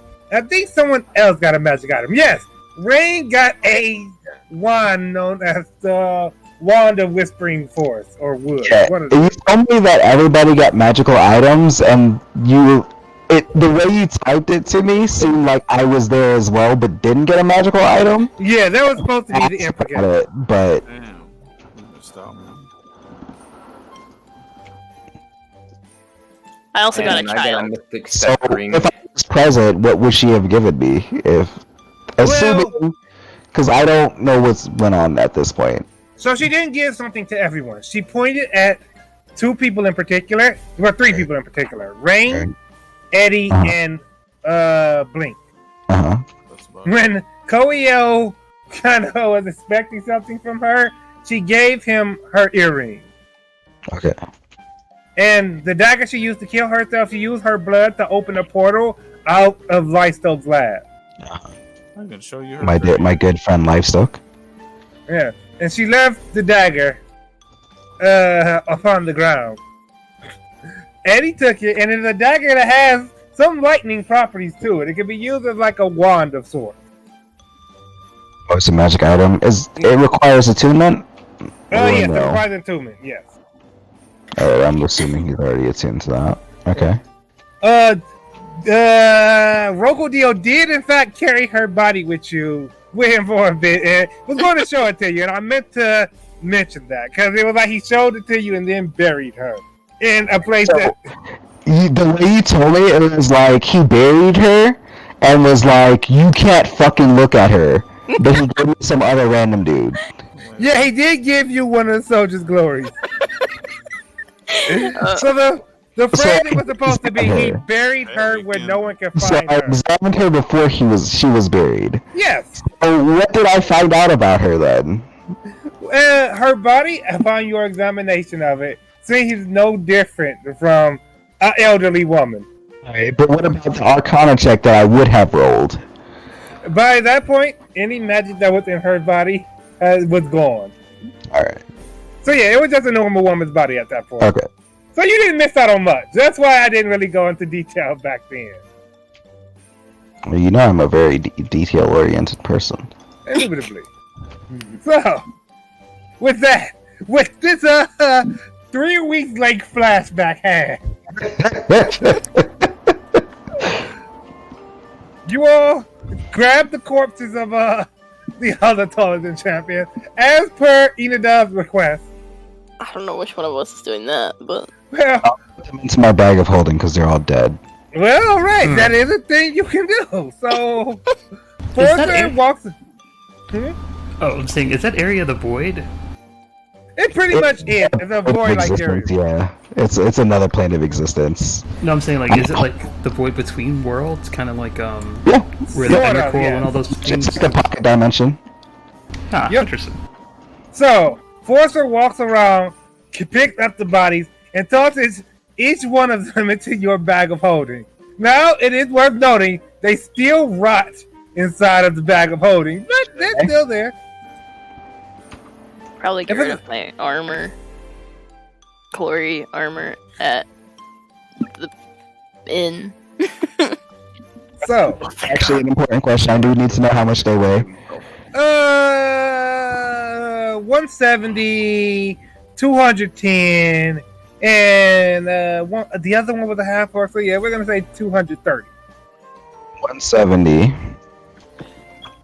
210, 210, and 230. Mhm. All right. Well, I'm gonna take 2 of them.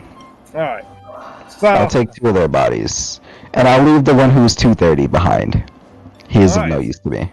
Forza, pull that body out of your bag of holding. Oh no, it wouldn't even fit in there. So. Oh yeah, of course. So, It can only hold 500 pounds. I emptied it out since I have permanent lodgings now. But you know, so Forza grabs the body, walks over to the water, and tosses it in there. And the people around the camp don't seem too happy about this, but they have. Uh-huh. All right, so, and bring the body back over to me. so as he tosses it, you can't levitate, and you just float the body back over to you. Forcer, my dear friend, my dear friend, I would like you to dig a hole for this man, so he may return to the earth and feed Mother Nature. He holds out his hand as you say this. You see, you seem to be misunderstanding here. You are on salary, my dear sir. Get to work.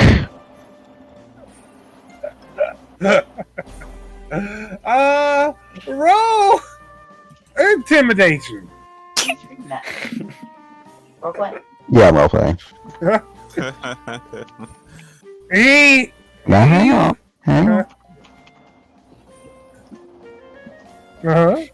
Alright. He spits on the ground, grabs the body, basically bullying it down to the ground, and drags it behind him, making sure it hits every rock along the way. Oh, shit, that dude is dead. He has absolutely nothing to do with me. I am just not trying to offend these people. He walks over to the brush, and you hear the sound of his war pick hitting the ground and digging up dirt. You're gonna give this man a shovel? It takes him He got his own shit. It takes him about 15 minutes to go through this process. And eventually, he comes back covered in dirt, the body buried.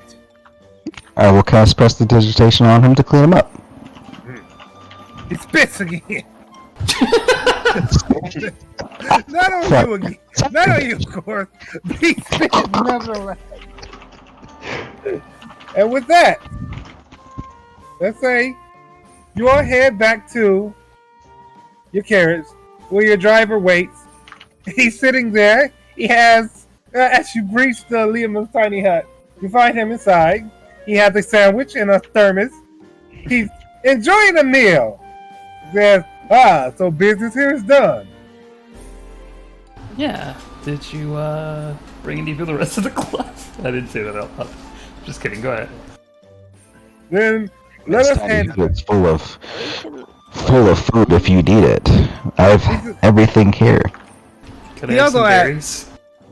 You want some berries? I mean, if you want berries specifically, ask me Icely. Hey, hold on. I'm kind of hungry. Can I have some berries? Well, yes, my friend. And I'll go ahead and cast a berry with my druid spell slot. Alright, so, also, so Zert, he eats the good berries that he was provided with earlier. And so, alright, mine as well. I'll pass one to everybody, since you only need one to actually feel full for the entire fucking day, which is amazing. But, So, Yeah, I'll take one. Your chauffeur, he says, is this the speed at which I should expect all of your adventures to conclude? It has been a couple of hours. Well, we ran into trouble this time, so maybe the next one's gonna be a lot quicker. Understood. Well, so long as I'm getting paid. I mean, we did make a friend. Good to hear. And he looks at Forcer. And he's like, Forcer did not look like that when he disembarked from the carriage. But your chauffeur that does turning, man, he says nothing of this. You all toward the carriage. Look like that. What you mean? I'm confused. He looks ape-like, longer arms. Yeah, he did.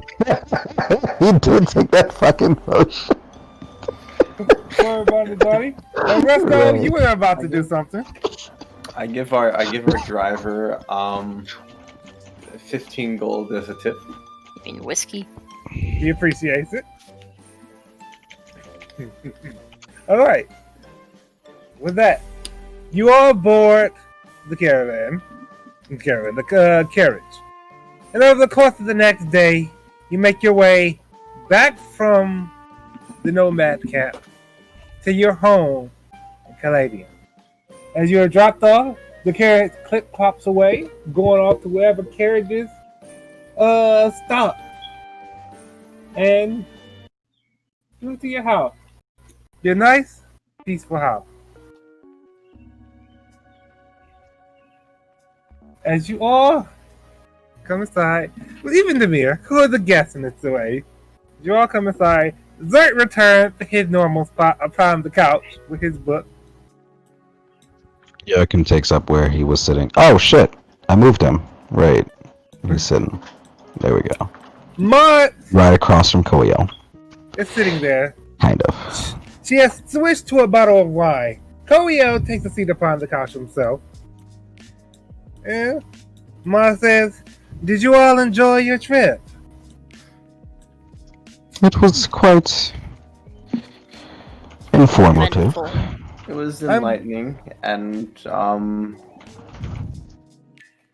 interesting things happened. Don't interesting things always happen to you all when you leave town? Yes, Sometimes Indeed. before you even leave town. Resco just Oh yeah, I didn't say because my cat turned off my computer earlier. But Joachim wrote all that shit down that the lady was talking about. Alright, excellent. So, as you all are just sort of enjoying the peace of your house, there comes a knock at the door. I say I'll get it. Why don't we just leave the door open always? I go because that would be a terrible idea. I go into the kitchen first, and I go into the pantry, and I pull out. I look for a pie that I had pre-baked just earlier the other day. And something I practiced this. You know, but nice baked pie. I go to the door. What was the lady's name again? Pauline. Pauline. Okay, I go to answer the door. Joachim being a nosy fellow, he'll As you go ahead. open the door, Oh, actually, Pauline don't do stands there on the other side. She has a pie in her hand. I open the door and I say, Pauline! Oh, it's so nice to see you. Come in! Absolutely. I'm so glad that you all are back. Oh, I saw your carriage leave yesterday and I just had to come over and see what was going on. And she comes in and she said, "I brought pie." Why yes, I've got a pie for you too as well. And I Oh give my her, like, gosh. push the pie towards her. We are pie twins. We should have Yes. trade pies all the time. Absolutely. Absolutely. Now, how old is Pauline? Is she like, how far in is she? Can I She's see about her? mid-30s. Can I see her? Oh, mid-30s? Oh, yeah, Well, she's can I walking see into her? the house. She followed Resco. How old did I make Joachim? He's pretty young, I know that much. So, Resco, you She's two, not suitable too old, you two unfortunately. trade pies. And she says, I'm going to take this into the kitchen and I'm going to cut a piece for everyone. So you all just sit back for a moment. And she goes into your kitchen. Places the pie down. Let her Wait, run is the she kitchen. slicing her pie or my pie that I gave? Your pie. Grabs it nice, slice the pie woman. up, grabs it, brings it back out, places it upon the table. She says, "Pie for everyone." I'm full. Like, he doesn't do it in front of her, but Resko kind of like sneers. She sits down on the couch next to Maud and she says, "So, tell me all about your travels. I imagine it was just amazing with that armored carriage you all left town in." It was pretty great. We made a friend, we learned a lot, and we almost got killed. Wonder whose fault that is. How was that my fault? Butterfly Almost got effect. killed. Oh my god. If I knew, I would have brought a crisis pie. Oh, I jest. It was nothing really. Surely not. Here's what I'll do. It's pretty early in the day, so I'll bring you all a meal for dinner. What would you have tonight? We already ate. All right then. I'll hold on to that for next time. We had berries. One each. Interesting.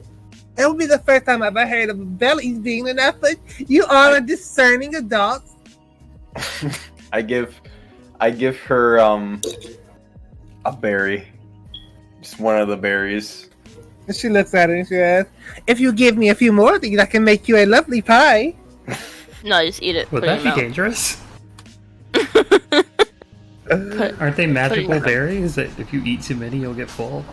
Like sensu beans? No. She eats the berry and she chews it, and she's like, "Oh my gosh, I don't have to eat anything for the rest of the day." Maybe you should take some. I go over to the pie. Like, I just pretend like I didn't quite hear what she said. And I go over to the pie and I just cut off like a big slice, and I just immediately go into the kitchen. I just start wrapping it. It's a very, very big slice. I just wrap it up and then I come back very fast. Like, oh, what was her name? Pauline. Pauline, I insist, you must bring this home with you. Oh, absolutely. I bet it's just the most delicious thing ever. Perfect. Wait a second. This is made with good berries, right? Just to verify. Not the pie. Not the pie. Okay. Not the pie. Alright, because they only last for a day and then they're gone. Yeah, so she wraps it up and she says, "I'm going to just enjoy this, I bet." And gosh, Perfect. it is just amazing. I haven't seen any of you all day. You must have gone on just the grandest adventure. I have to come over more. We have to talk about it. How about Pauline is Right, You'll Eddie. you'll have You're to absolutely always, right. You'll have Eddie? to let me know so that I can always prepare some nice food for you ahead of time. Of course, but I think Eddie was about to suggest that you give me a key and I can just let myself in anytime. Well, we actually we have don't a lot even of have enough secretive stuff. copies made for us yet. All right, we'll hold on to that thought for later. Yeah, of course. I have to go to bed. Just curious, how many hit points does Pauline have?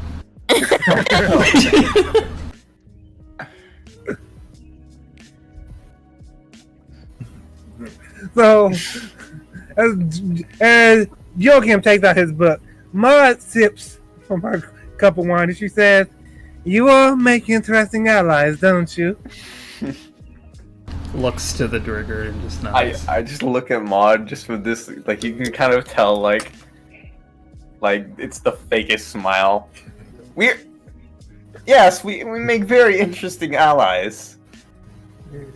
Maud's gonna stand up. She's gonna sip more from our wine, walk over to Uresco, and she says, "How about I take that pie off your hand? Can serve it to the people at my tavern." I think that's a great idea. Thanks for that. And she goes on, and as she's heading out, Pauline follows. She says, "Oh my God, you have a tavern? I have to make more pies for you. I'm sure it'll be delicious. We'll make a bunch of money together." And I'm both of- sleeping. Maud, my good woman. Maud stops, so she turns around, holding on to this pie.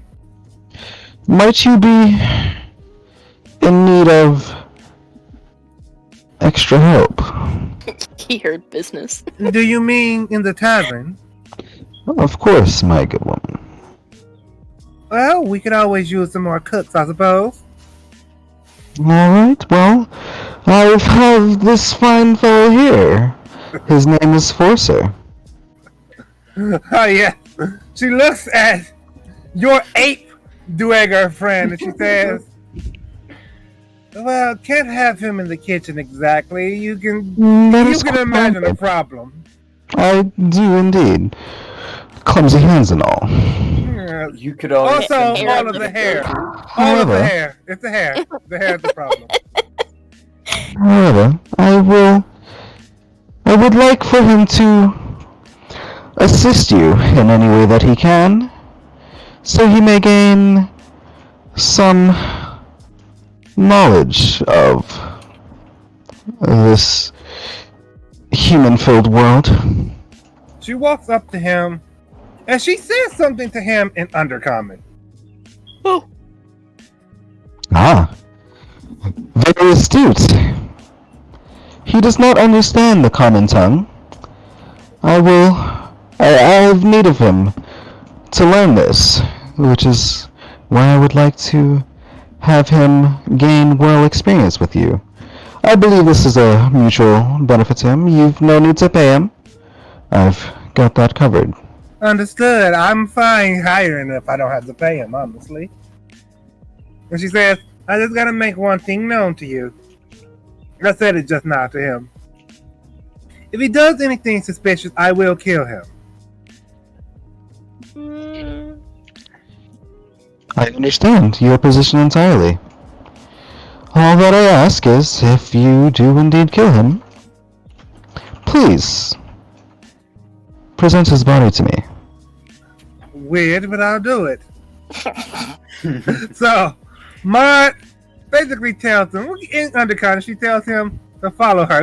Demir's in that circle too. So yeah, she heads out. Pauline was waiting at the door. I told Maud, thank you. Absolutely. How I'll long be do back comprehend languages last? an hour. An hour? Alright, let's just say I've been casting this as it's about to end all the time, so I understand what the fuck he's talking about. So she just basically told him what she told you. If he does anything suspicious. Yeah. I ain't too worried.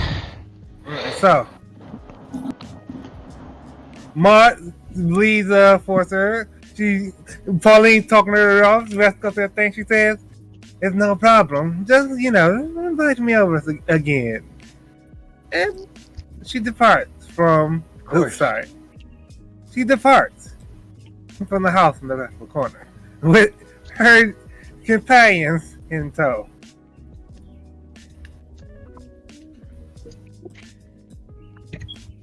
Alright. So, with that,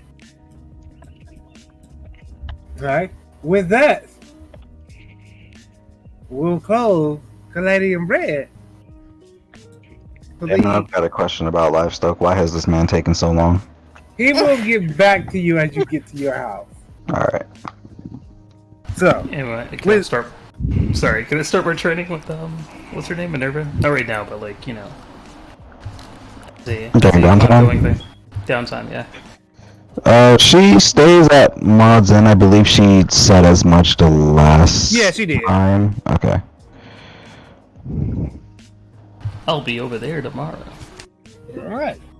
Then with that, we bring Caladium Red to a close for the evening.